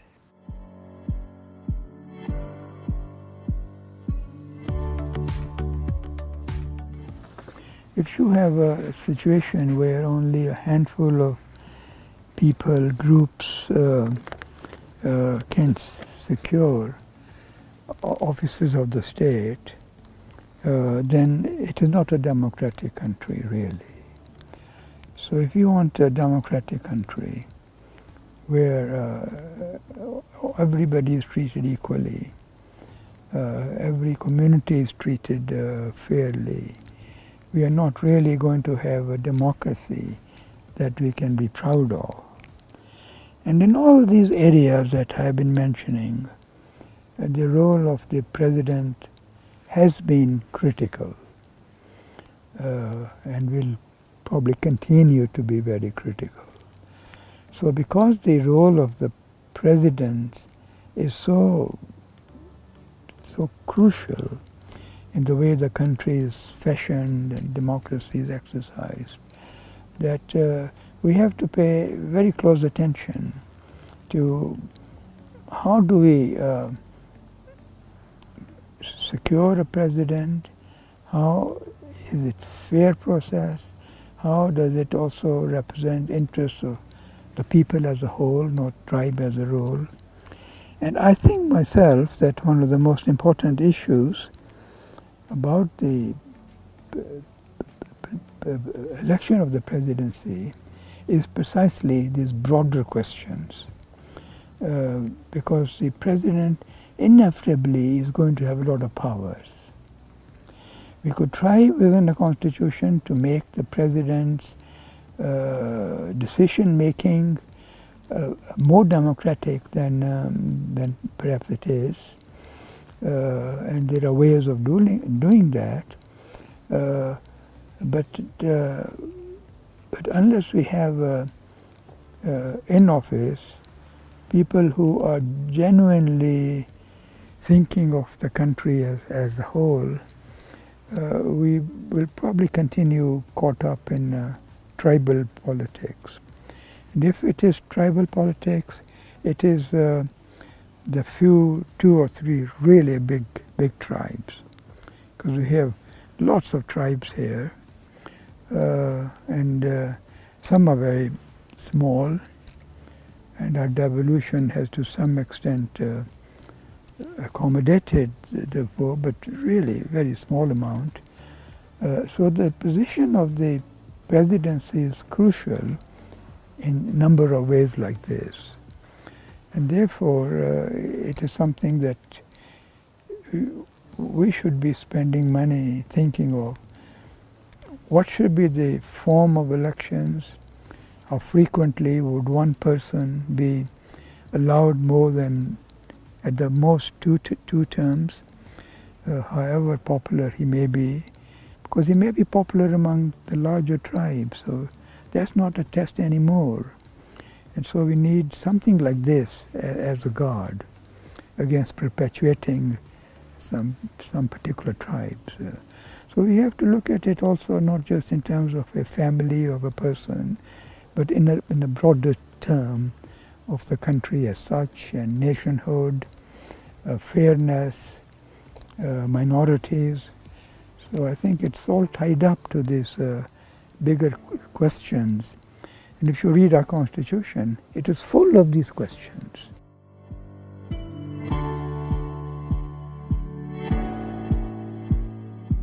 So in terms of what has been happening in the continent, in terms of this pattern of countries backsliding of transfer of powers between political regimes and peaceful transfer of powers, in the last quarter of last year, under the auspices of the Kofi Annan Foundation and other organizations, including National Democratic Institute, they convened a high-level meeting involving former heads of states, academics, civil society organizations to look and exchange best practices in relation to peaceful transfer of power and presidential term limits. And from that meeting, they declared a document known as the NIME Declaration on Constitutionalism and peaceful transfer of power and presidential term limits, advocating for exactly what that title says, peaceful transfer of power and presidential term limits. It's depressing to see how frequently around the world referendums actually endorse a change of the Constitution in order to allow somebody to remain in office. And I think the only thing that civil society can really do is to educate people about this, the importance of this topic. We've seen something rather similar here recently, which is the takeover of Nairobi by the national government. People have got so fed up with Sonko that they welcomed this. And now we have, to my mind, an unconstitutional arrangement because I do not believe they had the power to do what they did. And people don't care that it was unconstitutional and against the rule of law. And so it actually takes an awful lot of sophistication in some ways to realize that just because you like the result of something that has been achieved by illegitimate means doesn't mean that you should overlook the illegitimacy of the means. Next time round, you may not like the result of not following the law. It's a bit like people who sort of celebrate when they get the court decision they want, regardless of whether or not the reasoning was actually right. It's actually the rule of law is important, because at the end of the day, it's the thing that's most fair to everybody. And if you don't respect the rule of law in one respect, why should you respect it in another? And also I think there are very few examples around the world that you could look to and say, term limits don't matter. Let the person remain there forever. You know, the examples are not very encouraging. Obviously Museveni is an example. Kagame is, you know, is a bit different. It's at least seems to be running a country that operates well, but is extremely intolerant of dissent to extreme to an extreme degree. But people, it's very hard, I know, to convince people beyond the immediate situation that something they think seems like a good idea at the time may not be a good idea in 10 years' time, for example. And again, I think this is a problem with a presidential system. I think a parliamentary system cuts the whole notion of the head of government down to size, whereas the presidential system blows people up like a balloon. And people don't want to puncture the balloon. So there's just not this same sort of awe and reverence for heads of government in the parliamentary system. You expect them to do their job, and I think that's probably the better. And if they get a lot of respect, it's by virtue of their own abilities, not because of the office they hold. By the way, one little story, don't know whether you've heard of it, you probably have because you've been looking at this issue. What can one do about it? Do you know the story of the Honduras Constitution? In the Constitution of Honduras in the Caribbean, there was not only a term limit, but it said that anybody who was holding the office and set out to change the term limit automatically lost his office. And the president of Honduras tried it and was removed by the military, who said, "You've lost your office." The poison pill they call it, right? You do something and an automatic consequence follows, and he was removed. I'm not sure I would recommend it, but it's a very interesting and ingenious device.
Constitution of Kenya 2010 was more than just a reform.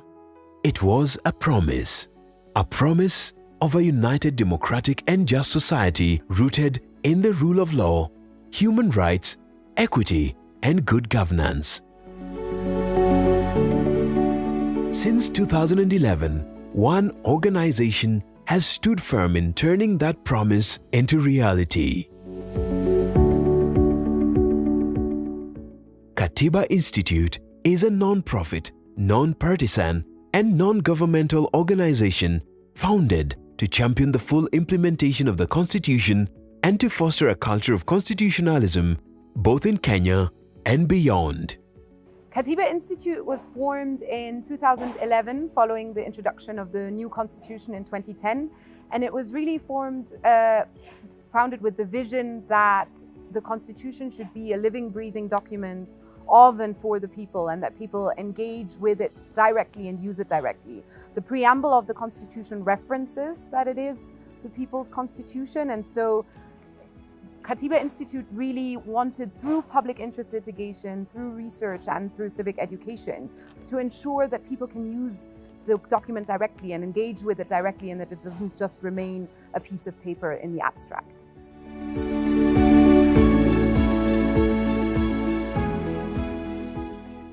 That was the vision that our vision bearers, Yashval Gai, Geokotrel Gai, and our first executive director, Waikwa Wanyoike, had envisioned.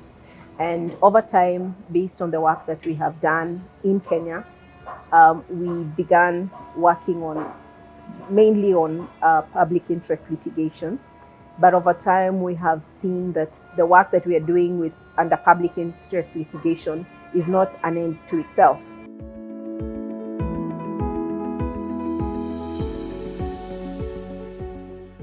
We're very lucky that our founding directors are still very involved in Katiba Institute's work, and they play an important role, and so does the full board. We have some new board members who've only joined recently and who really bring value to the board as well, and to the way the board is diversified. At Katiba Institute, we believe in the power of the Constitution to transform society. Through public interest litigation, civic education, and research, we've empowered communities to reclaim their power while encouraging leaders to uphold integrity. So if we look at the coverage currently of where we do cases not only in Nairobi but across Kenya.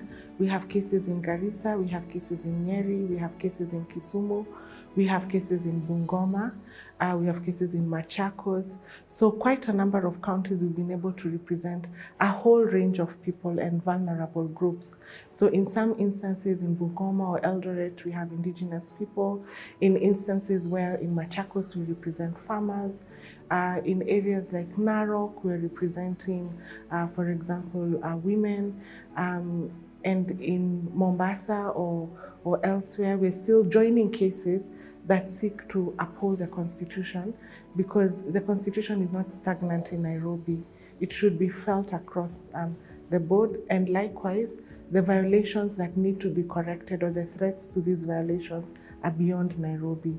So that's where we are looking in terms of strategic litigation. And we also offer technical support to different partners across different countries, both in Africa, outside Africa, where challenges are also similar, but we say similar but not the same, but we do offer technical support where need be.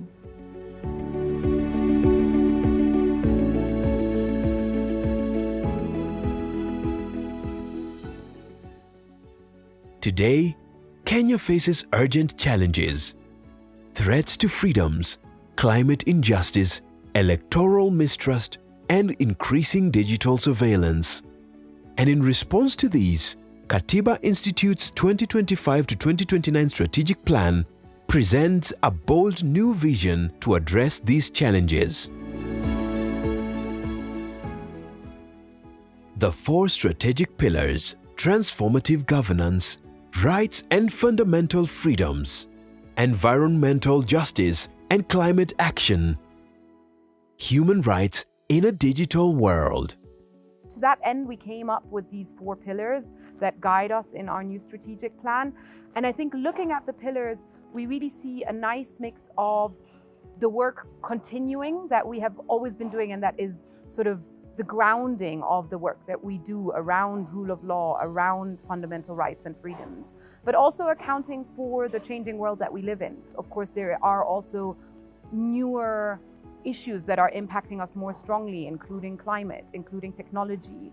And so that is something that we were really keen to address, all while also looking at how we can develop ourselves as an institution. And so having our own institutional well-being as one of the pillars was also something that people felt really strongly about.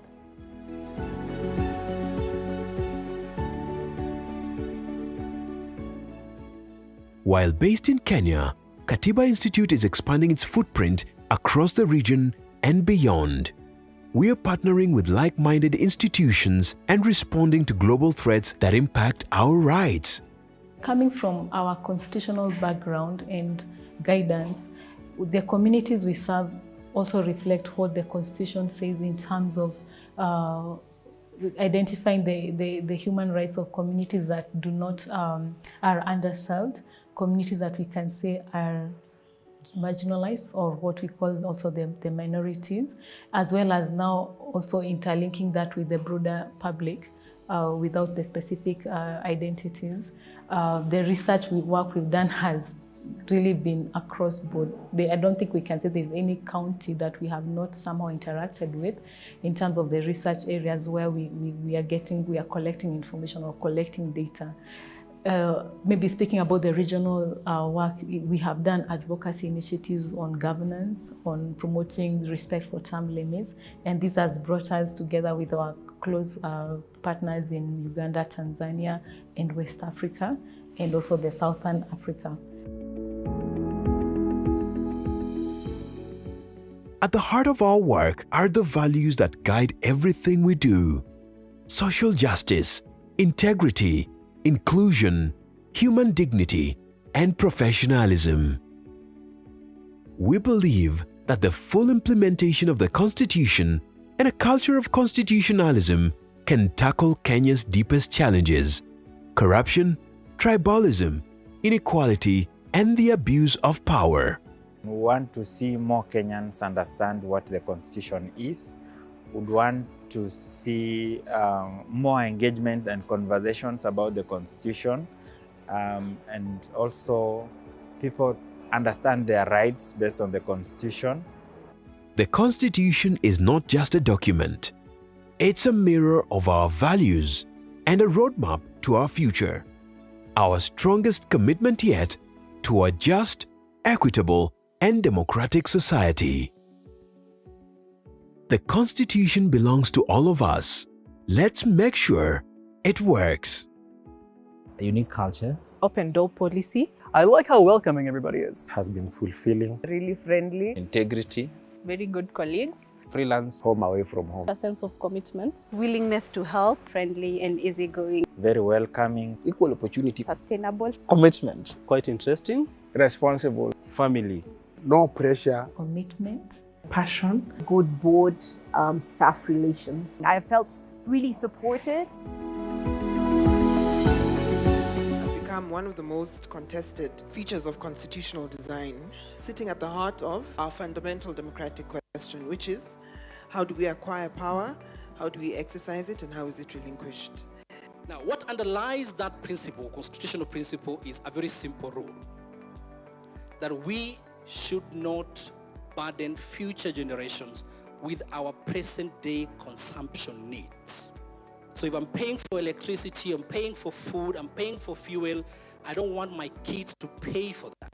But if I'm going to construct a road or a highway or a major infrastructural project, it's only fair, since we are all going to use this intergenerationally, that we share in the repayment of that debt obligation. So increasingly, what we also see is that the bilateral debt is the most opaque.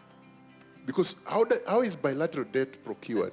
It's a bunch of people from the Treasury and Ministry of Finance sitting down and meeting their counterparts the other side, and that's done. The deal is actually done, you know? So they tend to be extremely opaque. We need to have a culture of continuous. We're really excited to have this conversation over the next 2 days and to engage on these really crucial issues.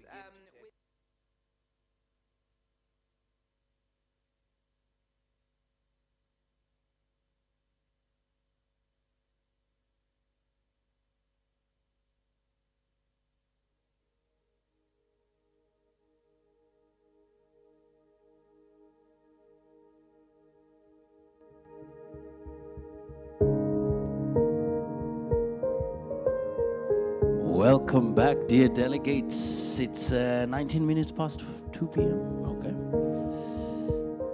20 minutes past the hour. Mr. Kelvin. No. Is it Kelvin?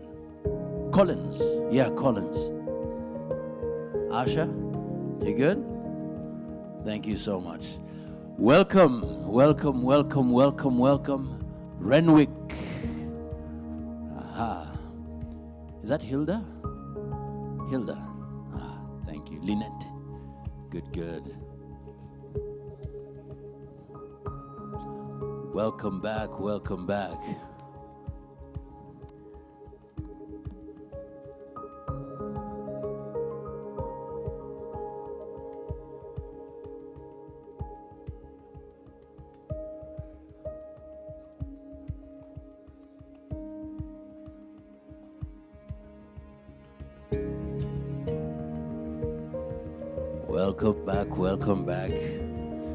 We want to kick off in good time so that we can close in good time. Moses, karibu sana.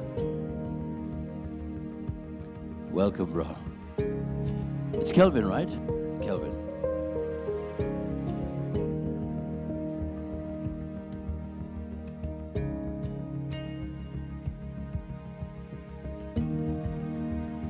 Dr. Yvonne. Just in a moment, I'll be calling you up. All is well. Mr. Keith, you good? So always remember, it's the lion culture. I hope you had an opportunity to ask them questions during lunch.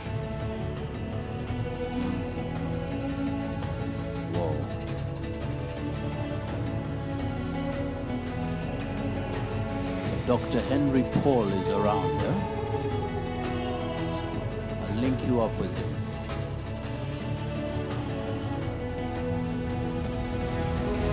So welcome, ladies and gentlemen.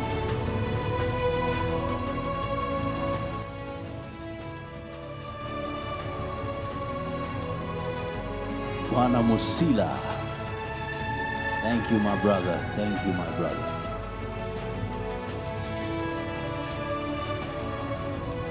The boldness of a lion,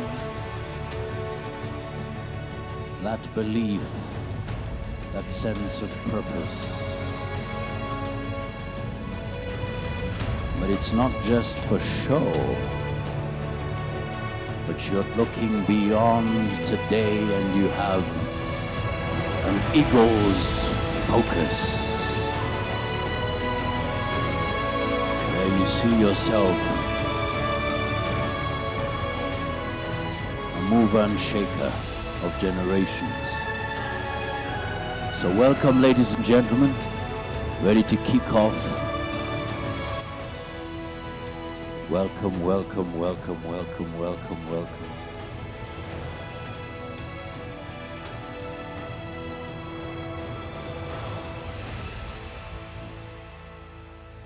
All right, to kick off this session, addressing winner-takes-all politics to promote constitutionalism, effective governance, and public debt accountability. A big round of applause for our moderator, Dr. Yvonne Oyeke. Makofi tafadhali. So we'll have 45 minutes for the entire session.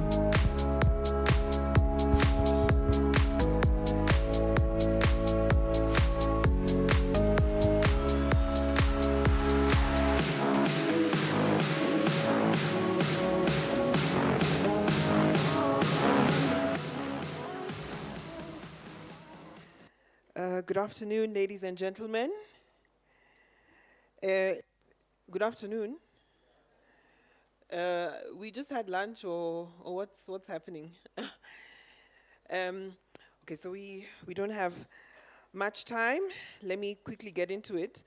But we have a final panelist who should be joining us here, who I don't see. He's coming. Yeah. So, sorry, can we just give our final panelist some time to get here? Is he here? Or we just proceed? Okay, no problem.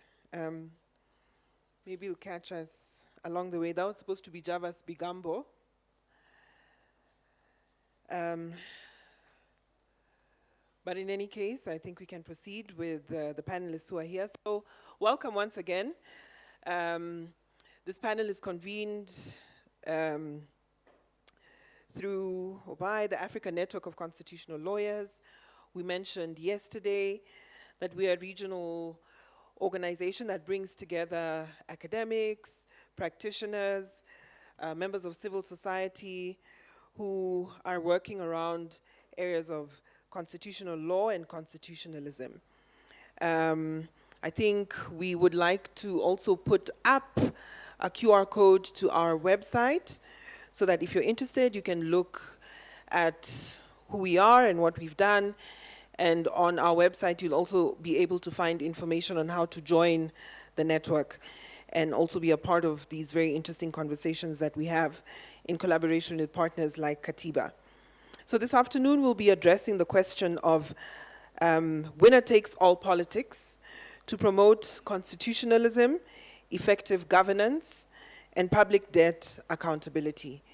And with me here, I have Professor Diop, all the way from Senegal. You'll have a chance to hear his voice.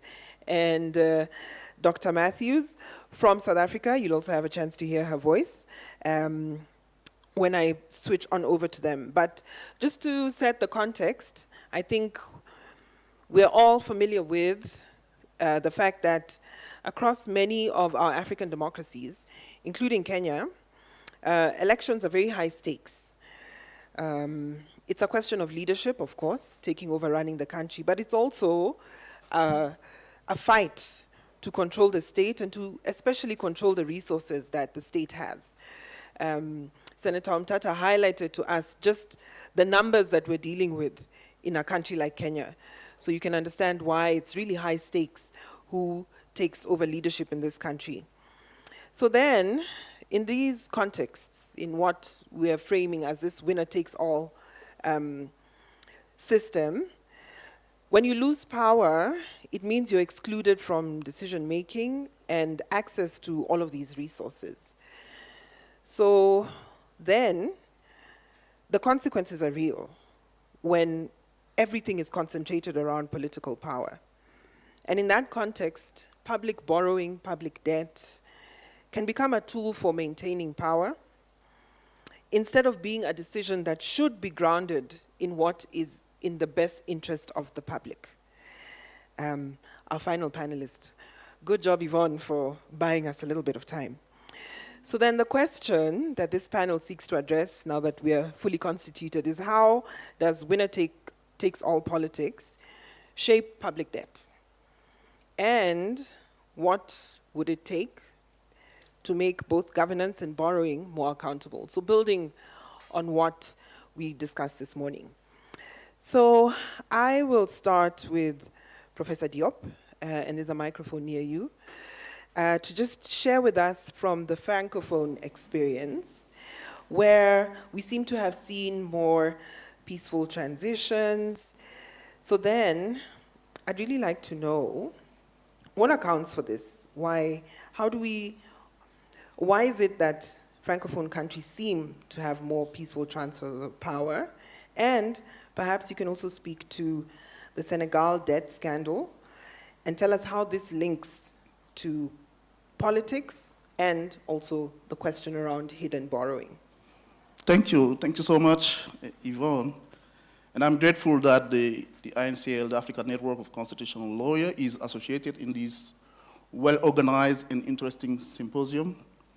Thanks to Katiba Institute and NDI for making this collaboration possible.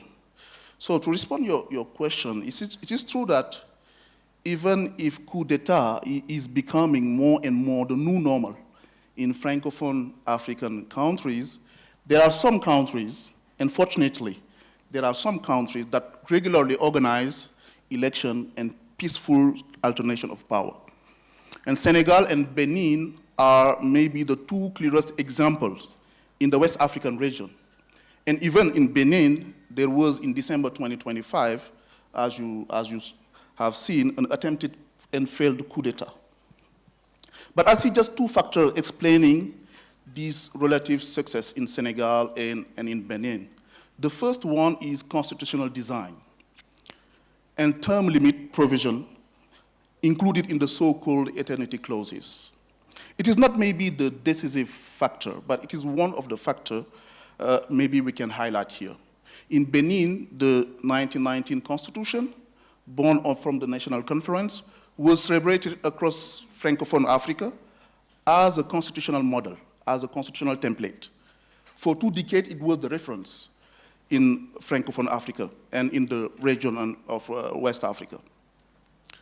In Senegal, the 2-term limit included in the eternity clauses, the unamendable provision in the, through a revision, a constitutional amendment in 2016, proved its value when the Constitutional Council in February 2024 ruled that the President Sall, the decision of the President Sall to postpone election was unconstitutional, forcing the election to be organized on schedule and producing the third alternation of power in Senegal in 2024, as you may know. So the lesson here is clear. It matters to have constitution, but most importantly, it also matters to have institutions that are willing to enforce that constitution. The second factor, which is maybe the more decisive one, is the role of civil society. And I think that it was highlighted by one of the panelists yesterday in the afternoon session. And in Senegal, you have 2 moments stand out. In 2012, when President Wade attempted to run for a 3rd term and proposed a constitutional amendment, citizens mobilized massively under the banner, "Touche pas à ma constitution," which means literally, "Don't touch my constitution." It was the banner of the civil society mobilization. And more recently, when President Sall was seeking to have a 3rd mandate, the reaction of the civil society was also massively important. But here is where I want to push the analysis one step further.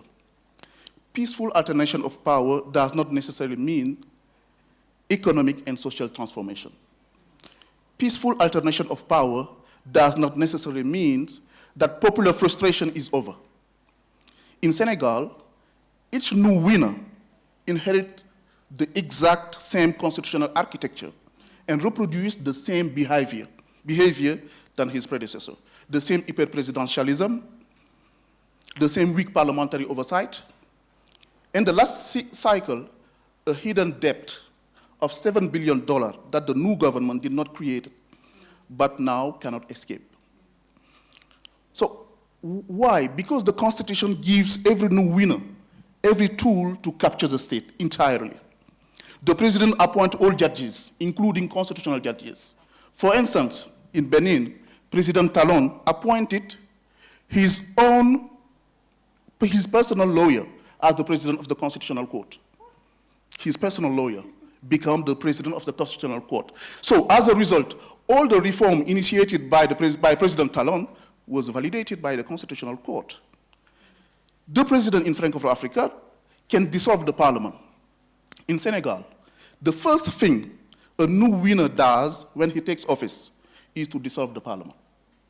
So, and organize new election, giving the ruling party the possibility to control the legislature from day one.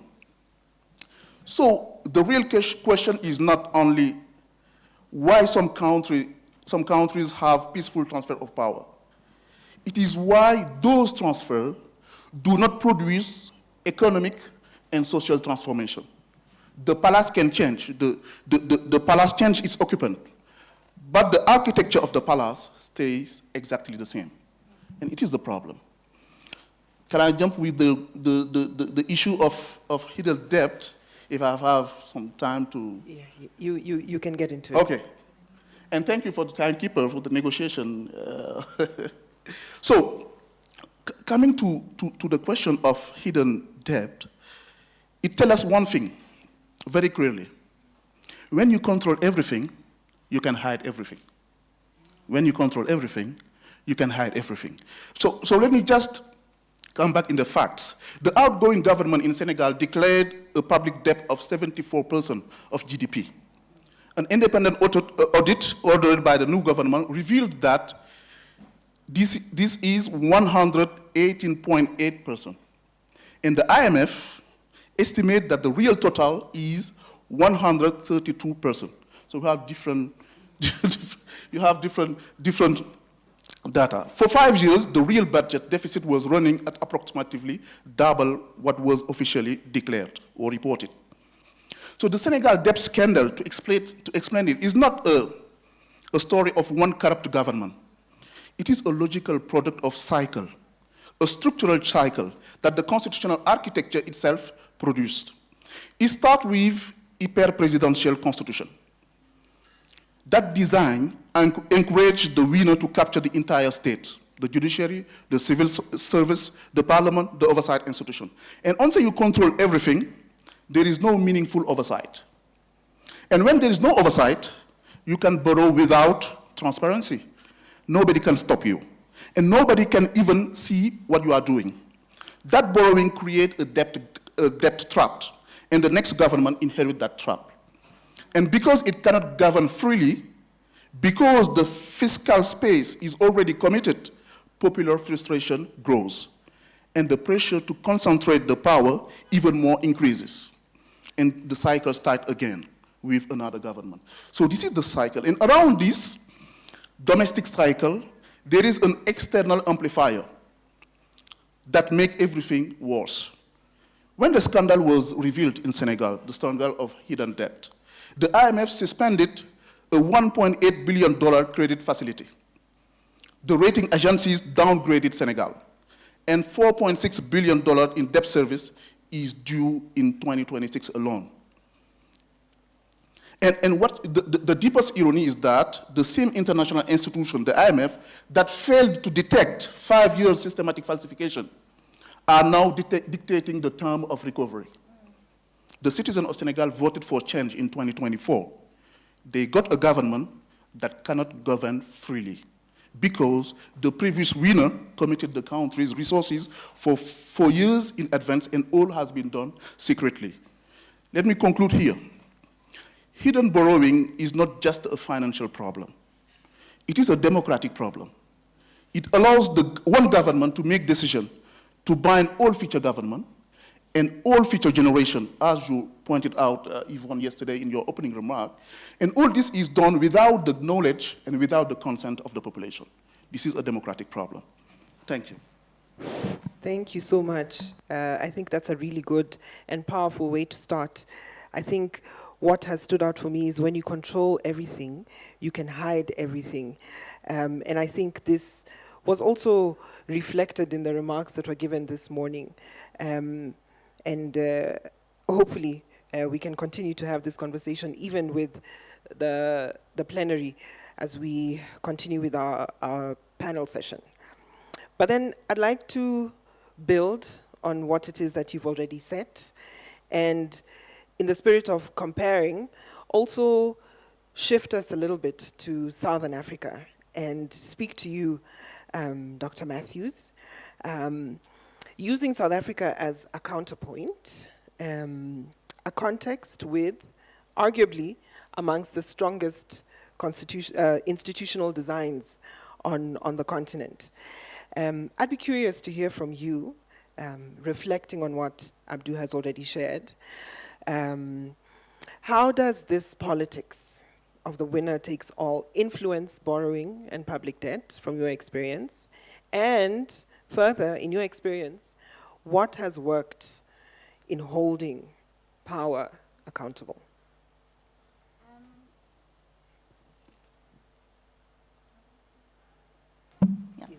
Thank you so much, Yvonne, and thank you to the ANCL for this panel, and also to the organizers of this conference for this very important topic, which I don't think we discuss very much as constitutionalists when we talk about law as political economy. And so I think the first point I'd like to make is that South Africa is a land of contradiction, right? We established one of the most progressive constitutions in the world in 1996, which constitutionalized civil, political, and socioeconomic rights. We used very progressive language in our constitution to advance dignity, equality, and social justice, and to redress the history of our apartheid and colonial past. Unlike the unlike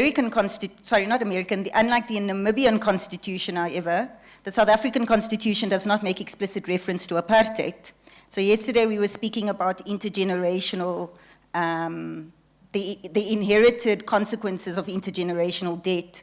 South Africa started its democracy having to still carry apartheid debt.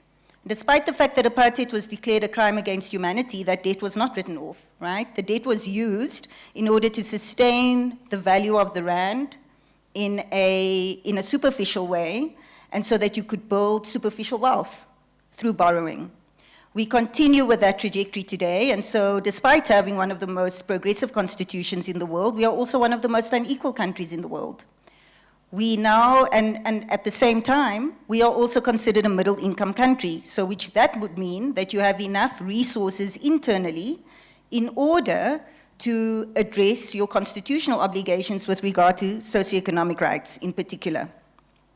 What we have found is that our debt to GDP ratio from 2008 to 2009, which was at 23%, has now escalated to 75% of our GDP. We expect it to be close to 80% in this new financial year. And also, in terms of our debt service costs, which constitute 5% of our GDP, and that mainly, we use that kind of debt to spend on health and housing, so to realize our constitutional obligations. We are now sitting at about $25 billion, right, in terms of debt service costs. The debt is used for social spending, for infrastructure, with respect to electricity, transport, and water provision, as well as social services. It's also being used to cover the debt of what we call state-owned entities that don't pay their bills. So during apartheid, obviously the state administered resources to the minority white population. Those resources were not expanded to the majority black population, right? And so now you've got these state-owned entities that are not able to recover the provision of the services that they deliver, because the municipalities that they have to deliver to are still filled with lots of poor and unemployed people.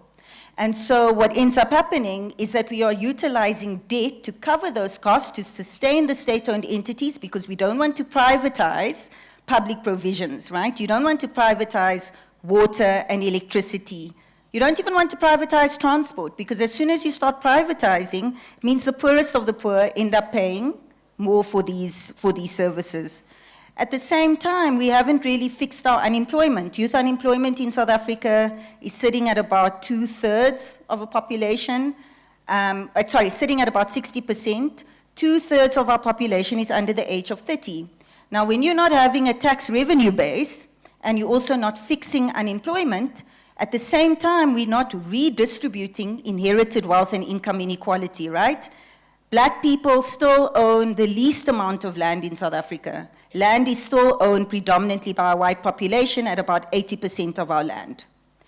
In terms of income inequality, I think 80% of our population, black population, lives under about, the stats just came out, about $2,000 a month, or even less than that. No, it's much less, household income. I think it's about $1,000.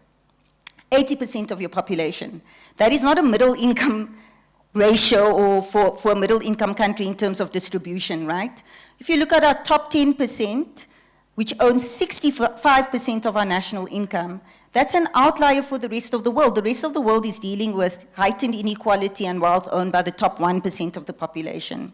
So South Africa has all of these anomalies as a consequence of inheriting our past in our present. And so that intergenerational inequality continues with us today. But I think what's also very worrying is how socioeconomic rights are being utilized as a crutch so that the state does not have to redistribute historical wealth and income inequality. And so what do I mean by that? And this is what I'll close off with, Yvonne. During COVID, for example, so in our constitution, it says everyone has the right to social assistance. We have one of the most expansive social assistance programs on the continent. We provide cash-based social grants to if it's non-discriminatory. We've got child support grants, we've got old age grants. At least, I think I think we're probably on about 22 million South Africans are living off a social grant. The social grant is below the food poverty line, right? Which means that you're not even meeting the basic needs of minimum food delivery. But at the same time, because we didn't have a universal basic income grant, we used COVID as an opportunity to start testing how we would deliver universal basic income grant because we've got such a high unemployment rate amongst the youth. And when you have an unemployed, frustrated youth, you have political instability, right? Now, a social grant is not supposed to be utilized to sustain political stability. A social grant is supposed to be there in order to provide you with the necessary tools in order to access employment, etc. It's supposed to be a short-term intervention. But what we're seeing is that in order for the government to provide those grants, they needed to borrow money from the IMF.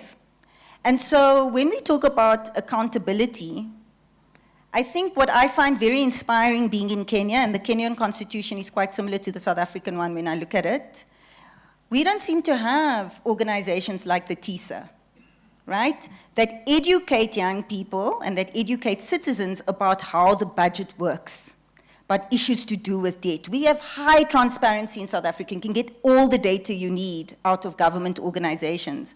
But how do we know how to interpret that kind of data? And the implications for that means that you don't know how to hold your state accountable, even when you have access to all the information that you need. So our courts have become the bulwark for accountability. However, at the same time, you know that the courts are very hesitant to litigate or to provide any conclusive findings on issues to do with the political economy, right?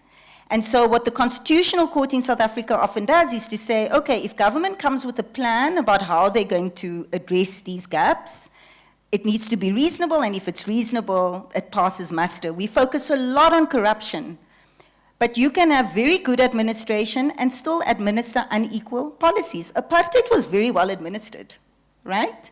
And yet it was built on a corrupt foundation. So I think we need to think about what do we mean by good governance? What do we mean by advancing constitutionalism? What values do we want to embed in our society? And how do we want to ensure that constitutionalism and accountability provides redress for historical injustice? Not just an administration of policies and, ensuring that there's effective administration, but really ensuring that we are able to create a new future through constitutional democracy. Thank you. Thank you so much for that.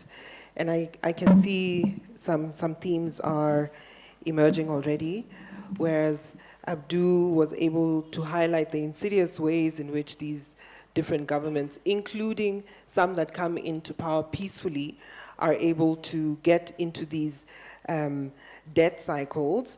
I think what you're showing us is the material impact of what this debt, or the material impact of this debt, and how it continues to have an influence or an impact in the everyday lived realities of people several years after the particular event and the fact that we have to contend with this if we are to address or reach closer to the constitutional aspirations that have been set out. But then I'd also like to bring it a little closer to home, and then I will come to you, Javas, and I would like you to reflect on the following. So drawing on what Abdu and Tandi have shared, and thinking about the context in Kenya, in your opinion, is Parliament weak, captured, or is it complicit in how our public debt functions? I think Senator Mtata sort of gave us some of the workings behind the scene on how this debt has been taken on and some of the innovative ways and sneaky ways that debt has passed through. So because Parliament is supposed to be the buffer, are they weak? Are they captured? Are they complicit? And where is the accountability in all of this? And as you are thinking about that, please also just share with us, within this winner-takes-all context, do you think it is structural, systemic, or is it just political practice that can be addressed through some behavioral change? Great, thank you so much. I appreciate first the invitation and this very critical discourse that has been taking place since yesterday. I've been following very keenly, and I have consumed the great content and ideas that have titrated from the session since yesterday. The questions you ask are altogether intriguing, vital, and they should stir up our imagination in various ways. Now, here in Kenya, every election time, it's a period through which we as a people go through the eye of the needle, if I was to use such biblical allegory. And we've gone through the eye of the needles far too many times, with far too many lessons, but interestingly still, we are struggling to learn from those lessons, historically. Now, this winner-take-all system, and others look at it through the lenses of the first past the post. In Kenya, it is codified. Our law provides, and let me just put it this way, that when you look at our constitution, we have got leaders at the national level and at the county level. The winner at the national level takes charge of government at the national level. The winner at the county level takes charge of government at the county level. Whoever wins, the loser is disregarded to the backwaters completely until the next election. Interestingly, even as Professor has indicated here, is that the winner-take-all system is by its nature and character adversarial, and that candidates or politicians look at themselves as political nemesis, and even after elections, they cannot easily shake hands, with the exception of Kenya, which for the past couple of elections we've had post-election handshakes. And as I reflect on the post-election handshakes, I ask myself, why is it, for instance, that in Africa, the winner-take-all has created a very difficult political environment, our political ecosystem, and when you look at it in terms of mobilization that starts ethnically, then regionally, and the fact that the one who loses, together with their supporters, get to imagine that they are going to face economic loss and disadvantage until the next election, if and when they get to win. And that is the challenge of the winner-take-all. However, through comparative lenses as well, we have got other jurisdictions that have got the winner-take-all system, but we're not seeing this so much adversarial character in politics that here in Kenya and in Africa leads lots of times to violence, etc. Look at it, for example, in the US. Still a winner-take-all system. In fact, in all states in the US, except for Maine and Nebraska, it is a winner-take-all system.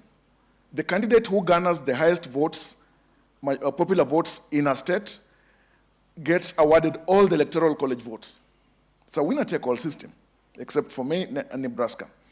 Now, it is the states that have codified the winner-take-all. It's not in the American Constitution.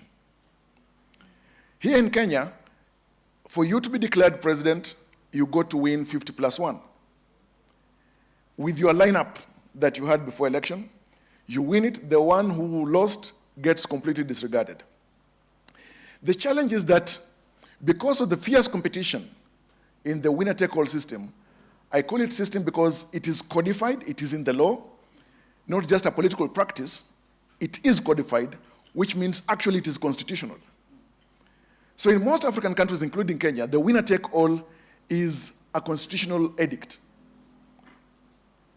And until and unless the people who are the sovereign, by way of opening up the seams of the Constitution, get to consider amendments, then it is a constitutional. And so if we talk about constitutionalism, then even winner-take-all in most African jurisdictions is constitutional.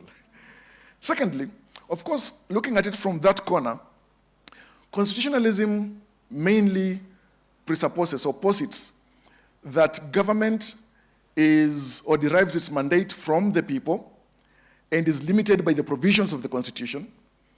And therefore, to the extent that the Constitution and its provisions or edicts are adhered to, then even wrong things in there are constitutional.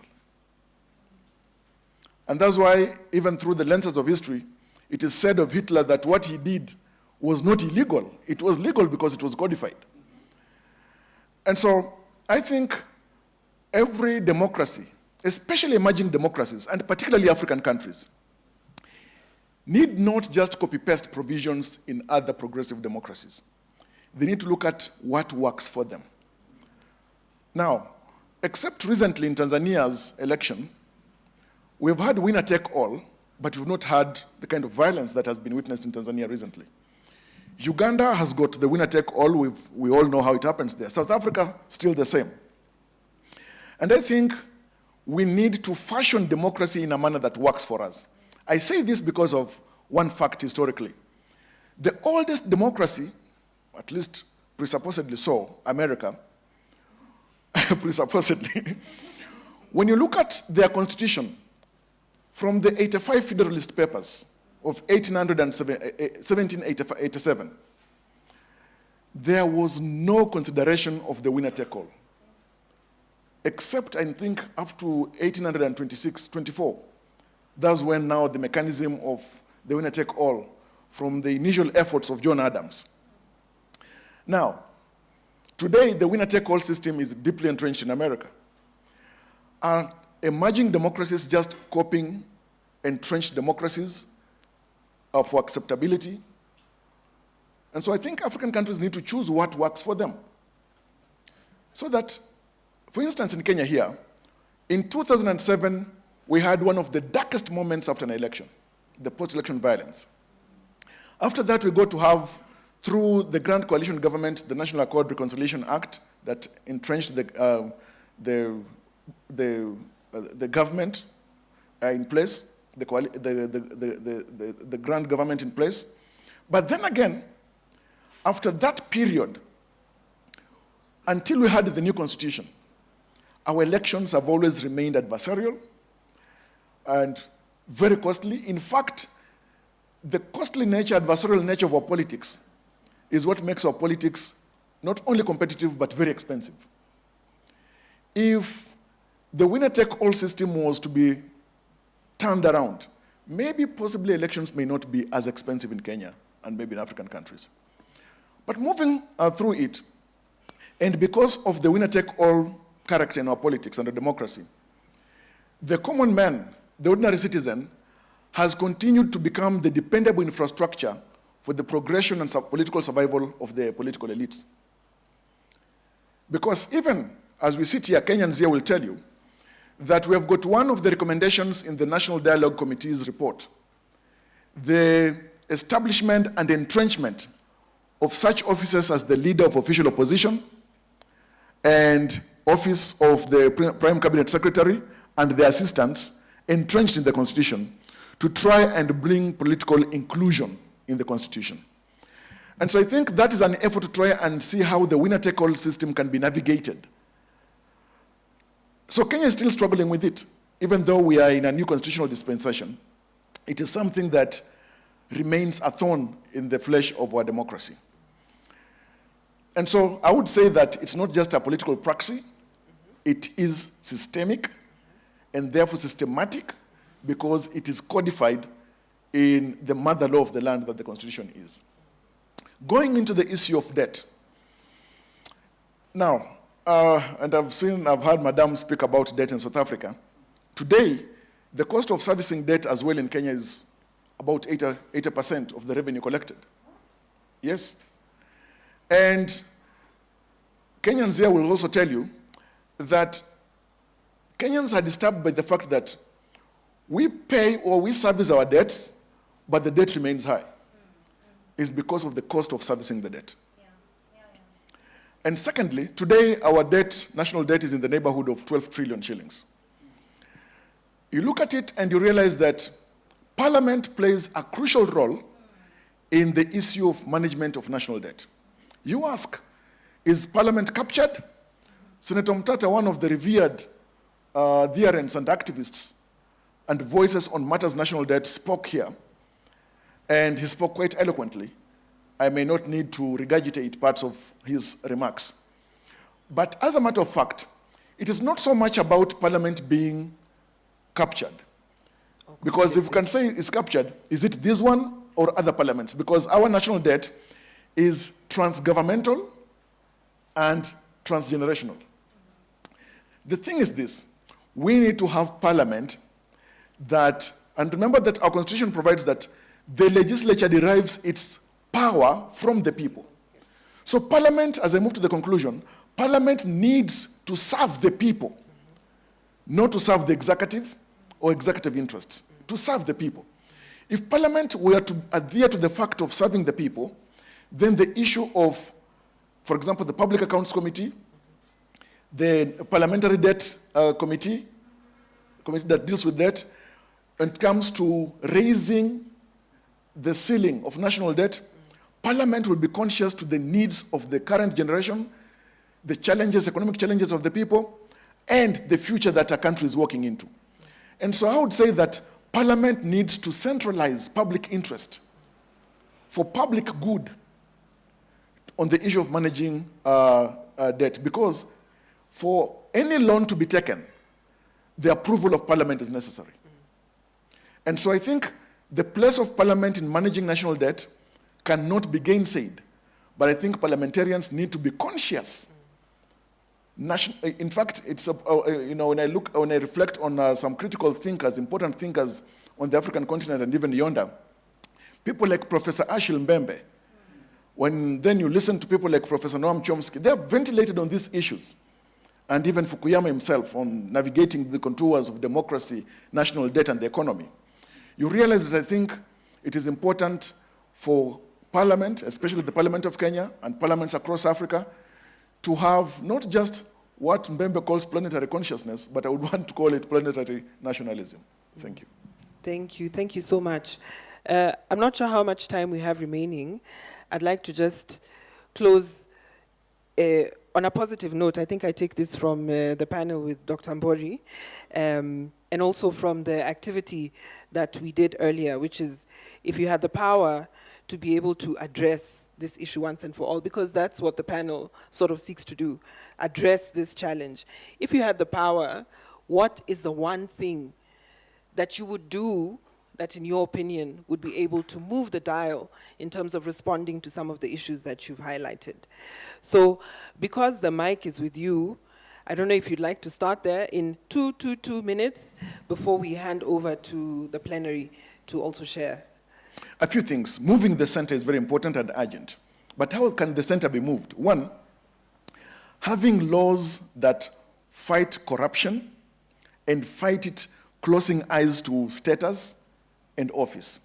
For instance, one challenge that we have in Kenya, and a law was amended to enable that from the time of Eurobond, and Kenyans here will attest, Eurobond, once it was acquired, for instance, did not get here.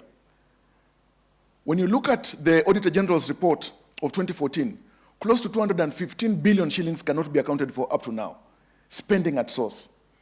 So first of all, money that is taken as a loan in the name of the people must all of it get to the land and serve the purpose, if it's infrastructure development, for the good of the people. Secondly, I think the issue of dedication and determination on fighting corruption and being blind to status, to class, and political favoritism is one thing that I think will help us move the governance scores forward. I appreciate it. Okay, thank you. Abdu? Thank you. Maybe just two things. The first, and I think that we should start with that, is to constitutionalize public debt management. You know, in Francophone African countries, public debt management is not in the Constitution. It is not included in the Constitution. This is maybe the feature of minimalist constitutions we know in Francophone Africa that we inherit from France. You know, in the conceptualization of what is the Constitution in Francophone African countries or in Francophone doctrine, is that the Constitution is a document that just provides the guiding principles, the broad norms, and letting the parliament, the legislative, to fix the rule of the games. So this is the system. And I think that this system does not encourage transparency, does not encourage to have some issues such as debt management, such as corruption, such as socio-economic right in the Constitution. When you look at Constitution in Francophone African countries, it is just about separation of power. What are the interaction between the three powers, the parliament, the executive, and the judiciary? And the other thing is some right, and it's mostly civil and political rights, but because socio-economic rights are not justiciable. So I think that the first thing is to constitutionalize this issue in Francophone African countries. The second thing maybe is to draw example from some countries. I was looking for the Seychelles Constitution, how they managed to fight against winning takes all politics. And I saw that there is an appointment authority in the Seychelles Constitution, composed of two members, one appointed by the president and other appointed by the leader of the opposition. So I think that this kind of balance can help to fight against the winner takes all politics. So two things, drawing from examples such as Seychelles, and another one, constitutionalize debt management in Francophone African countries. Thank you. Thandi? Thank you, Yvonne. I think when we talk about corruption, I think we focus too much on the state and we forget about illicit financial flows leaving the African continent. I think it was maybe in 2004 that the AU released a report about how much money we lose on the continent through illicit financial flows that exceeds the aid that we can generate. And we haven't really been able to actually combat that. And I think without targeting the private sector too, because another Kenyan lawyer who I have a lot of respect for, Nkatha Kambendi, I think she's also at the University of Nairobi. Dr. Kabira? Yes. Nkatha, yeah. She speaks about how inquiries on the continent are used as a ruse to confront corruption and to create an impression that we are adhering to the rule of law so that we can project good governance, so that we can continue getting aid and consolidating debt, right? And so I think we need to move beyond just the state accountability, but we really need to understand the architecture of public-private partnerships. And then the other is, I think, also increasing public participation and citizen mobilization. I think understanding budgets and how they're produced. I think our colleague Jarvis's point about the legislature is really important because we focus a lot on the executive and we assume if we change our leaders, we then change systems.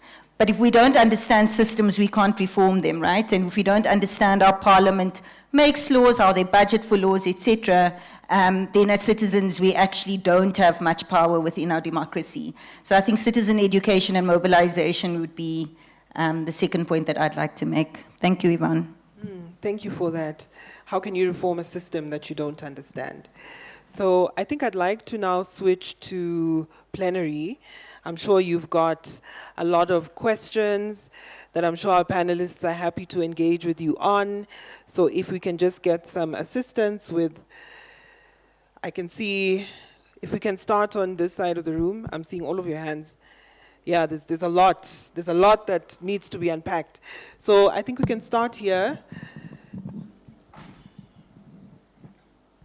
So we can start and then work our way towards this side of the room. So I saw 2 hands here. Yeah, go ahead. And if you can keep it like straight to the point. Okay, I'll try. So Javas, you've mentioned that through the NADCO there was attempts to kill the culture of winner takes it all through the proposed amendment that would then entrench the office of the official opposition. But do you think that really cures anything? And forgive Kenyans when they have doubts, especially after we have a parliament that is an echo chamber of the executive, and we have both the majority and minority leader in parliament singing the same tune. Do you honestly think that cures anything in this country? Yeah, thanks very much for what you people have discussed. I want to invite you to discuss the issue of the Western liberal democratic traditions within the context of increasing failure to respond to the needs of our context in Africa. I'm increasingly persuaded that we need to look at that seriously and begin to look at, we have certain components of our traditions that build consensus that were not as antagonistic as what we have now and what Bigambo has just talked about, and he has been in a committee that has been trying to navigate that. Can you please discuss this and discuss it in the context of trying to say that we must discuss a lot more and invite more people to consider reviewing any unnecessary belief that the Western liberal democratic traditions will continue to work for us, and what are some of the traditions we can begin to think about, including what in Kenya we call negotiated democracy, because it is working even in the counties. There are negotiations going on even in the northern part of Kenya. Can we infuse some of this in going forward so that then we improve democracy to respond to our context? Okay, thank you. The gentleman in front here. All right, thank you. I wanted to make contributions from where Jaffis has left it, and I am trying to look at exactly our Kenyan context, but I will equally ask a very general question on emerging and progressive democracies. And the question is as direct as it comes. What defines, or at what point do we qualify a democracy as progressive or emerging? Because we look, for example, if Kenya is to be called a democracy, we've been a democracy for how many years now? Over 55 years since independence. Are we still emerging, or at what point then will we be qualified as progressive? And secondly, you've spoken to the power of the issue of winner take it all. How is it a big problem? I think in Kenyan context is because during Moi, and that was a culture that was developed, people had to go beg in State House and roads would be made and schools would be made. And even though we tried to cure it in our Constitution 2010, it seems as though it has not been cured, and Omtata pointed it out, that the treasury is still controlled from State House in a way, because the minister is appointed by the president. Okay. So this lack of power to access, control, and use resources still makes other politicians feel as though they are left out because they cannot control. Okay. So then do we go back to giving power to our legislation, that it forms a solid unit independent from the executive, so that now whoever has the executive power does not feel as though they equally control the legislative power, which oversights and holds them accountable. Okay, thank you. Thank you. I had seen two. So, okay, so there's a gentleman who already has a microphone. And then there's also a lady, because we've been hearing a lot of male voices. So I think it would be good to sort of strike that balance. And yes, male and youth. Go ahead. Yes, thanks, Yvonne. And mine goes to Abdul. And when you say that the problem in West Africa is the design of the constitution and what some call as the Gillist constitutions, then the question is, do you think that there will be a time where there will be a constitutional moment in West Africa that will be sufficient enough to do that big shift from a Gillist now to this the other civil countries models? Thank you. Okay. Thank you. Where's the microphone? Okay, yeah, go ahead. Yes. So my question is on the how. to ensure parliamentary independence. And my reasoning is that the biggest issue is on the political parties. They're the ones that have contributed so much to the capture of parliaments by states.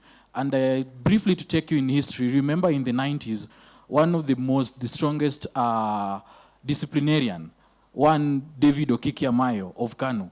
You remember how he used to discipline cabinet members and members of the parliament. That was on political party basis, because they would fear him. The moment they hear his name, they could even urinate on their trousers. So currently we understand, you can see what was happening in ODM. Members of parliament who were seen to go contrary to the party wishes are being called. The same thing within the UDA. How are we going to ensure that political parties do not interfere with the independence of the parliament? Because personally, I think that is the biggest issue. Okay. And secondly, on the issue of the winner takes all. When we say now the winner should not take it all, are we now being undemocratic because we are now going against the wish of the people? Because when they go to the ballot, they elect a particular individual or a particular party in South Africa, and then they want that to lead, and then now we decide to bring another people. Are we now making the sovereignty of the Constitution, the supremacy of the Constitution, sovereignty of the people, a rhetoric? Okay. Thank you. Thank you. There's a lady at the back here. Hi, I'm Wanjiku. My question is for Tandiwe. Actually, it's not a question. I want to say thank you because you've highlighted about youth. You've spoken about youth. I am a youth, and I'm not a student, but a youth, a self-made advocate, and a youth leader at home. Actually, my people are texting me. They want me to talk about, while you're talking about these things, please don't talk to the low people alone. Talk to us too. Use layman's term. Like, we want to understand more so that I can be able to go and talk to them. You see, TISA, I'm here because of TISA, and I'm very thankful. They came to us in the Mashinani. They spoke to us, and we have been able to increase our number from 20 to 35 youths that want to know more about the Constitution, about where we're going from here. But I cannot see anybody here that is not a student apart from me and my fellow youth here. So what are you guys going to do for us youths in the Mashinani, for us youths in the Mashinani, what are you going to do for us so that we don't get to a place where, like where I live, we tulibomoa nini ya MP, because we go there, we tell this guy we want to be heard, we want places here. They don't listen to us at all. What are you guys going to do to help us?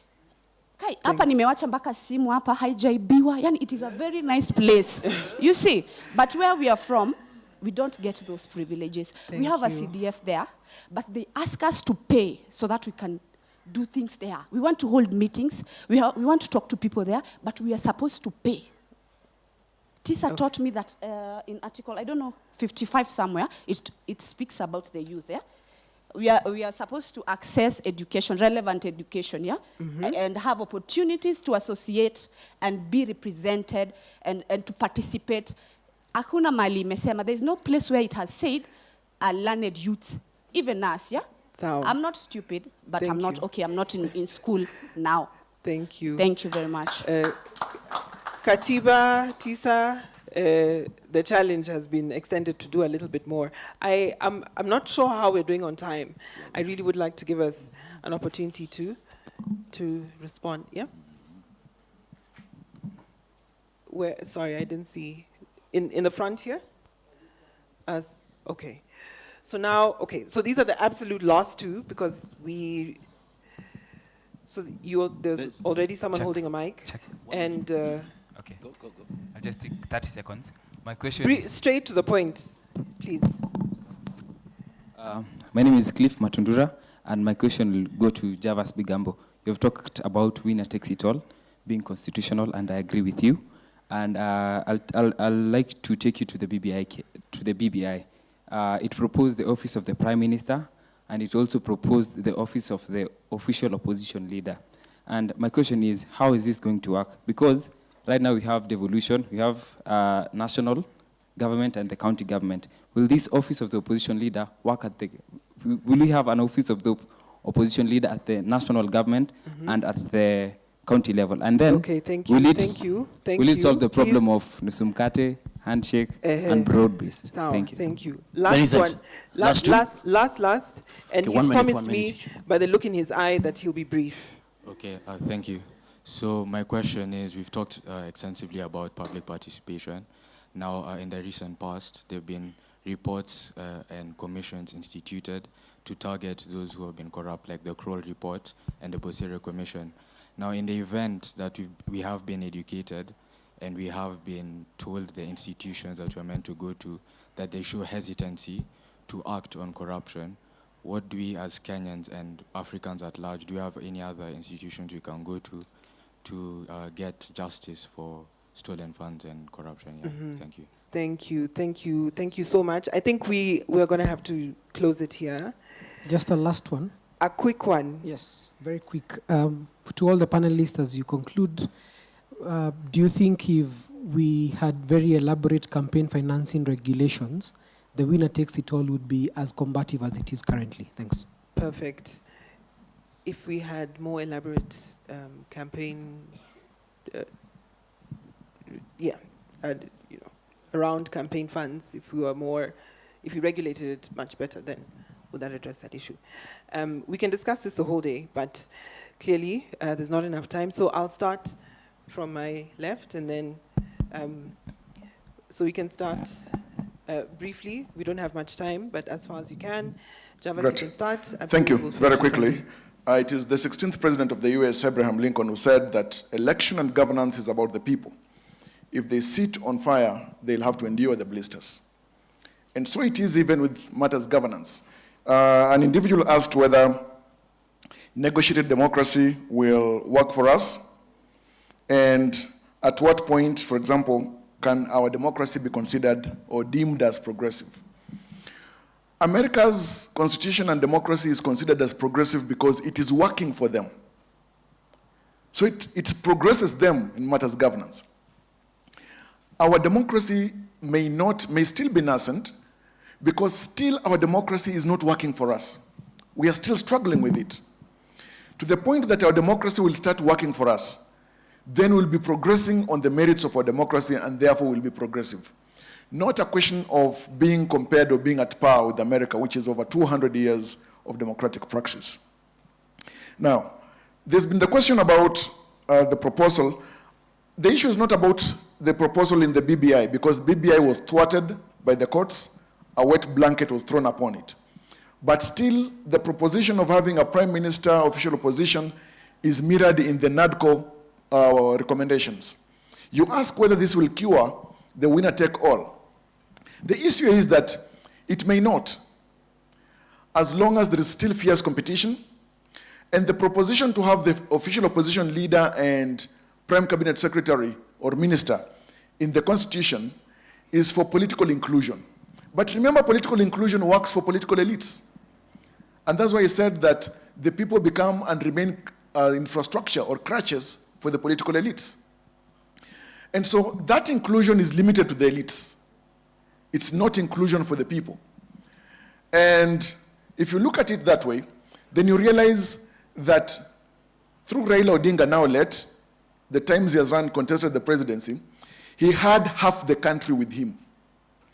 And therefore the question has always been, somebody who has got control of and influence of half the country is out of power, then it is not working politically, and he has got ideas and proposals that should be included in governance, hence the proposal to have the leader of official opposition.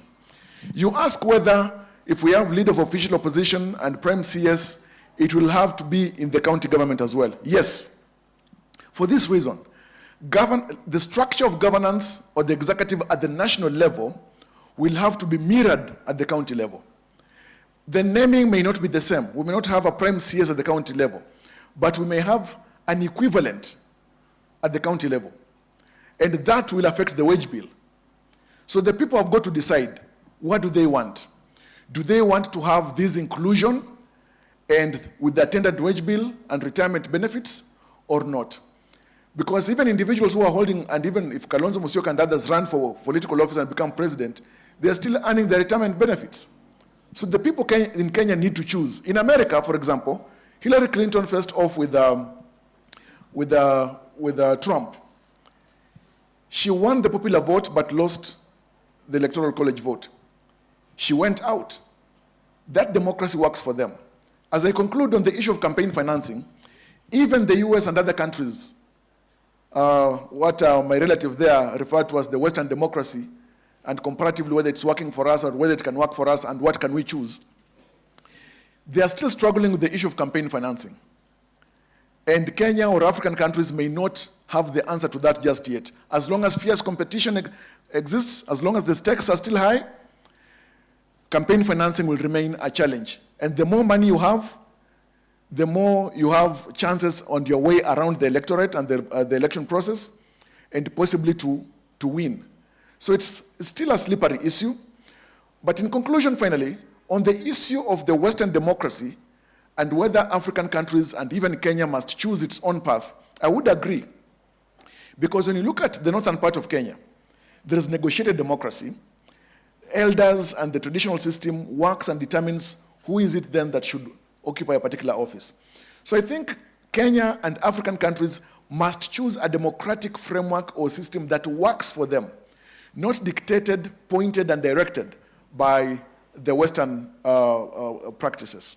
I appreciate. Thank you. Thank you so much, Javas. Maybe just two things. There was a question asking that how winner takes all can be a big problem. So talking from the African Francophone countries, from a Francophone perspective, if you look at the recent justification of coup d'etat in Francophone African countries, what the military says, oftenly what they say is that the civil government has failed.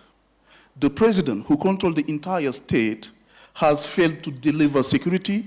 He has failed to deliver socio-economic rights. He has failed to deliver substantive democracy.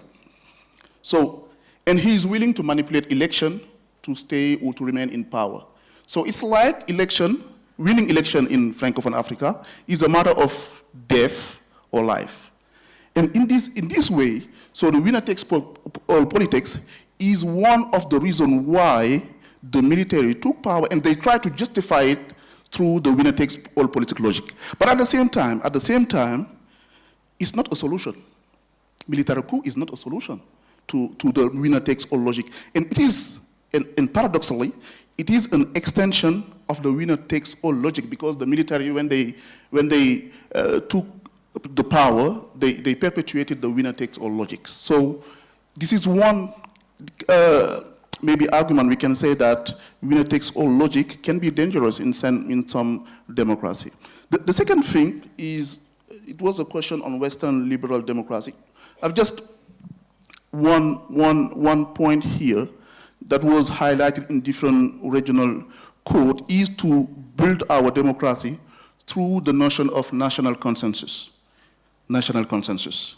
And it is an African way to build our democracy. The African Court of Human and People Rights has recalled that in a case where the constitutional amendment in Benin was contested before the African Court and Human and People Rights. And the African Court said that the amendment was in violation of the principle of national consensus. I think that we should reflect on that and see how we build our democracy based on that concept of national consensus. Thank you.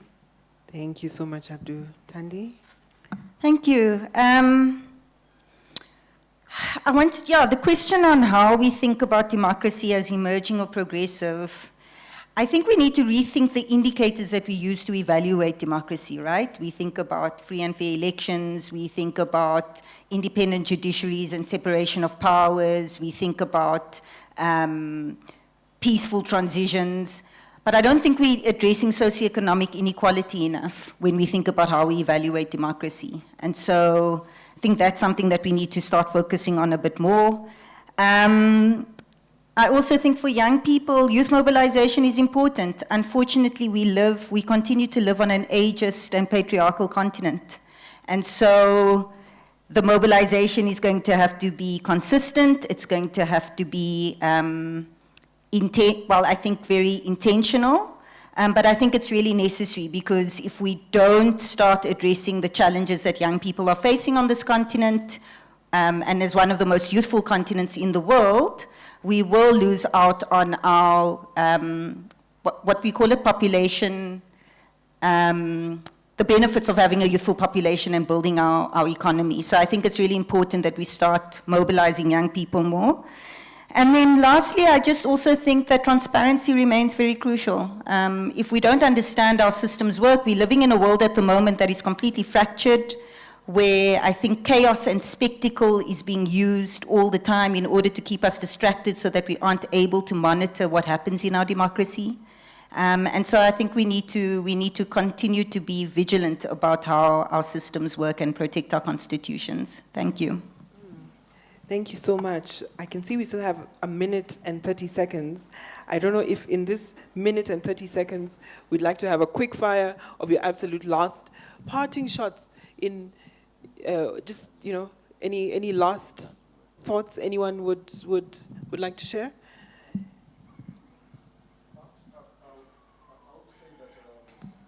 In matters of having democratic safety nets, the people should encourage themselves in having discourses or dialogue and determine what kind of democratic frameworks they need. Trouble is that the moment such frameworks are determined, propelled, or led by the elites, it will always favor the elites. In Kenya and in Africa, anything, any proposal, unless it favors the elites, it will never favor the people. It favors the elites first, then the people. Thank you. Thank you so much. I think that's a good place for us to close. I think Katiba, TISA, NDI, ANCL, we've received the message, including from the youth, that we need to have more of these conversations. We need to question how power is organized and how that power affects how our daily lived experiences are. At the heart of the winner-takes-all mentality is this idea of consolidated power. So we must see through our constitution how we can redistribute that power for more equitable outcomes. So I think I'll close it there and hand back to our program coordinator to take over. And a reminder that the ANCL information will be shared on the screen. If you'd like to join the African Network of Constitutional Lawyers, we'd be very happy to have you. So just have a look at our website, and you're also welcome to have a conversation with myself and any of the rest of the team on how you can be a part of what it is that we're doing. All right, a big round of applause for the moderator and the panelists. Thank you so much. We're going to take a final photo, a memorable photo right there. Okay, so the camera team, thank you so much. Ladies and gentlemen, we're coming to the close of our symposium, but not yet. And Tandy, Tandy, we tried it yesterday, but it didn't work. So we want you to help us because we want you to help us, okay? Help us. Yesterday we tried, everybody was like, okay, we can't do it. So show us from South Africa. Everybody, let's be upstanding. Come on. There we go. Fantastic. Look at that. Let's go. Okay. Everybody, follow the moves. Follow the moves. Woo! Come on now. Woo! Come on. Woo! Hey! Java. Hey! Professor Dio.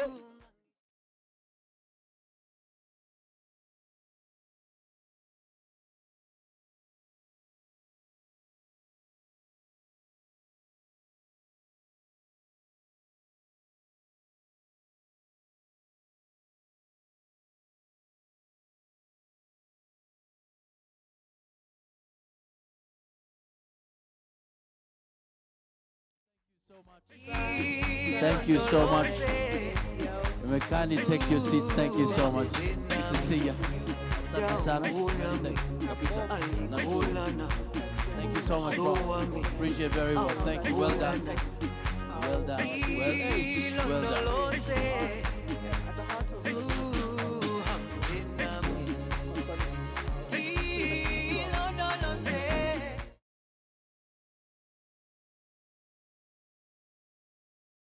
About to close, 33 minutes past the hour.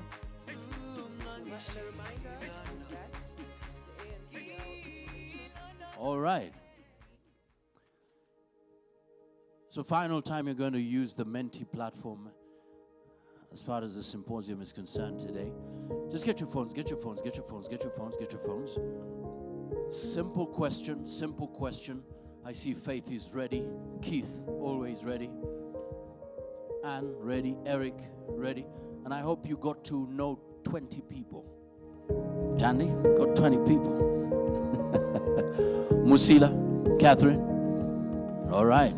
So, what is your take home? Your take home. Something that you're saying, you know what, this one thing I'm taking home, something very practical.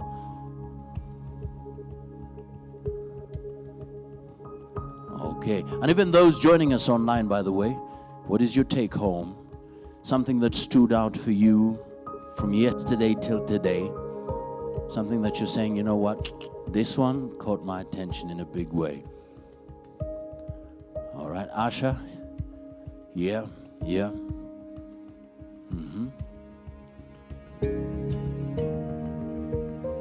Take your time. This is good data as well. Okay, we're about to close.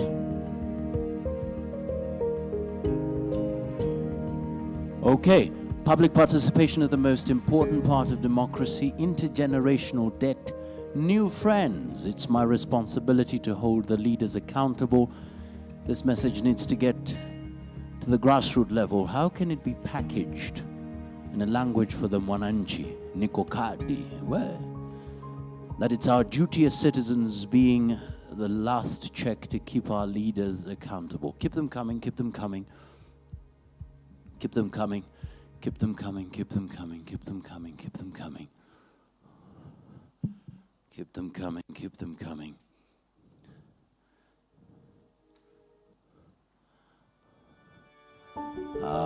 Public money is too important to be left to the politicians, absolutely. The Constitution that I can be reading, The importance of the youth to participate in keeping the leaders accountable. Okay. Keep them coming, keep them coming, keep them coming.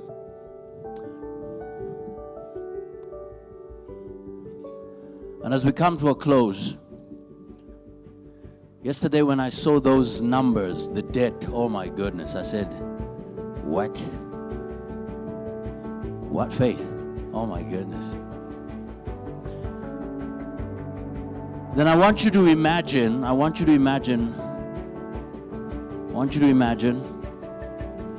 and this is an excerpt from a movie that I'm going to show you, but I want you to imagine we are all in here, it's a symposium, then all of a sudden, just like that, this auditorium begins to flood, and it's moving fast.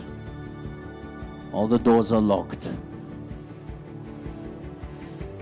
Just open it up. So these people were being trained and they were holed up in this particular room, and boom. It's a normal night. Everybody's asleep, everybody's settled. I mean, you're having your wonderful dream. You don't know about the debts. I mean, you saw the numbers, but you went like, come on, what's the big deal? So you're sleeping. I mean, everybody's just... Then, all of a sudden,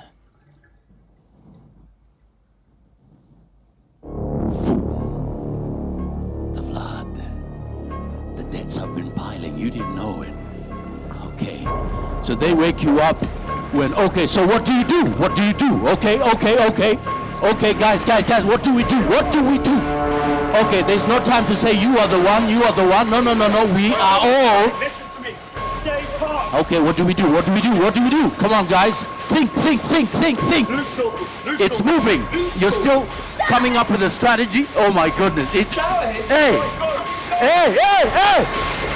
Oh my, whoa! Now that's it, my brothers. Victor, that's it. What do you do? So everybody's trying to save themselves. Okay. But one person emerges. That's a leader. When there's a crisis, that's when a leader emerges. But the rest, they're trying to save themselves and their families, you know. Hey. But one guy. You don't sit down. This is not the time to sit down and meditate. No, this is movement, movement, movement, movement, movement, movement. Others are watching. Keep moving, keep moving, keep moving, keep moving, keep moving, keep moving. There's no time. Seconds, seconds, seconds, seconds, seconds, seconds. Then he discovers something. In the movement, it discovers something. Oh my goodness, then he realizes, hey, I'm gonna do this. Break the glass. Break the jail, the prison. Break it. New system. New system. Boom.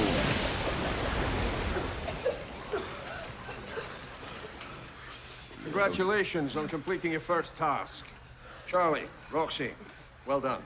For those of you who are still confused, if you can get a breathing tube round a U-bend of a toilet, you have an unlimited air supply. Simple physics, worth remembering. Eggsy, well done for spotting that was a two-way mirror. What's next? Next steps, ladies and gentlemen. Let's not be caught unawares.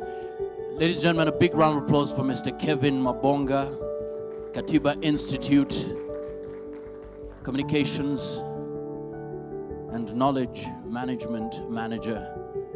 Let's now focus on the next steps, practical next steps.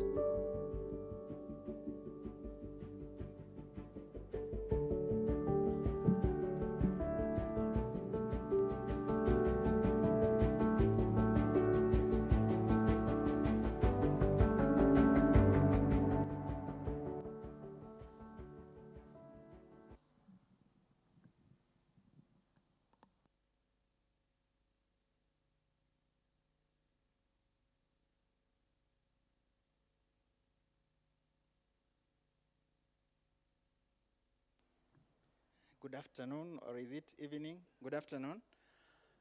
So I will not take a lot of time. We have been advised that the weather can change any time from now, so we'd want people to go back home as early as possible.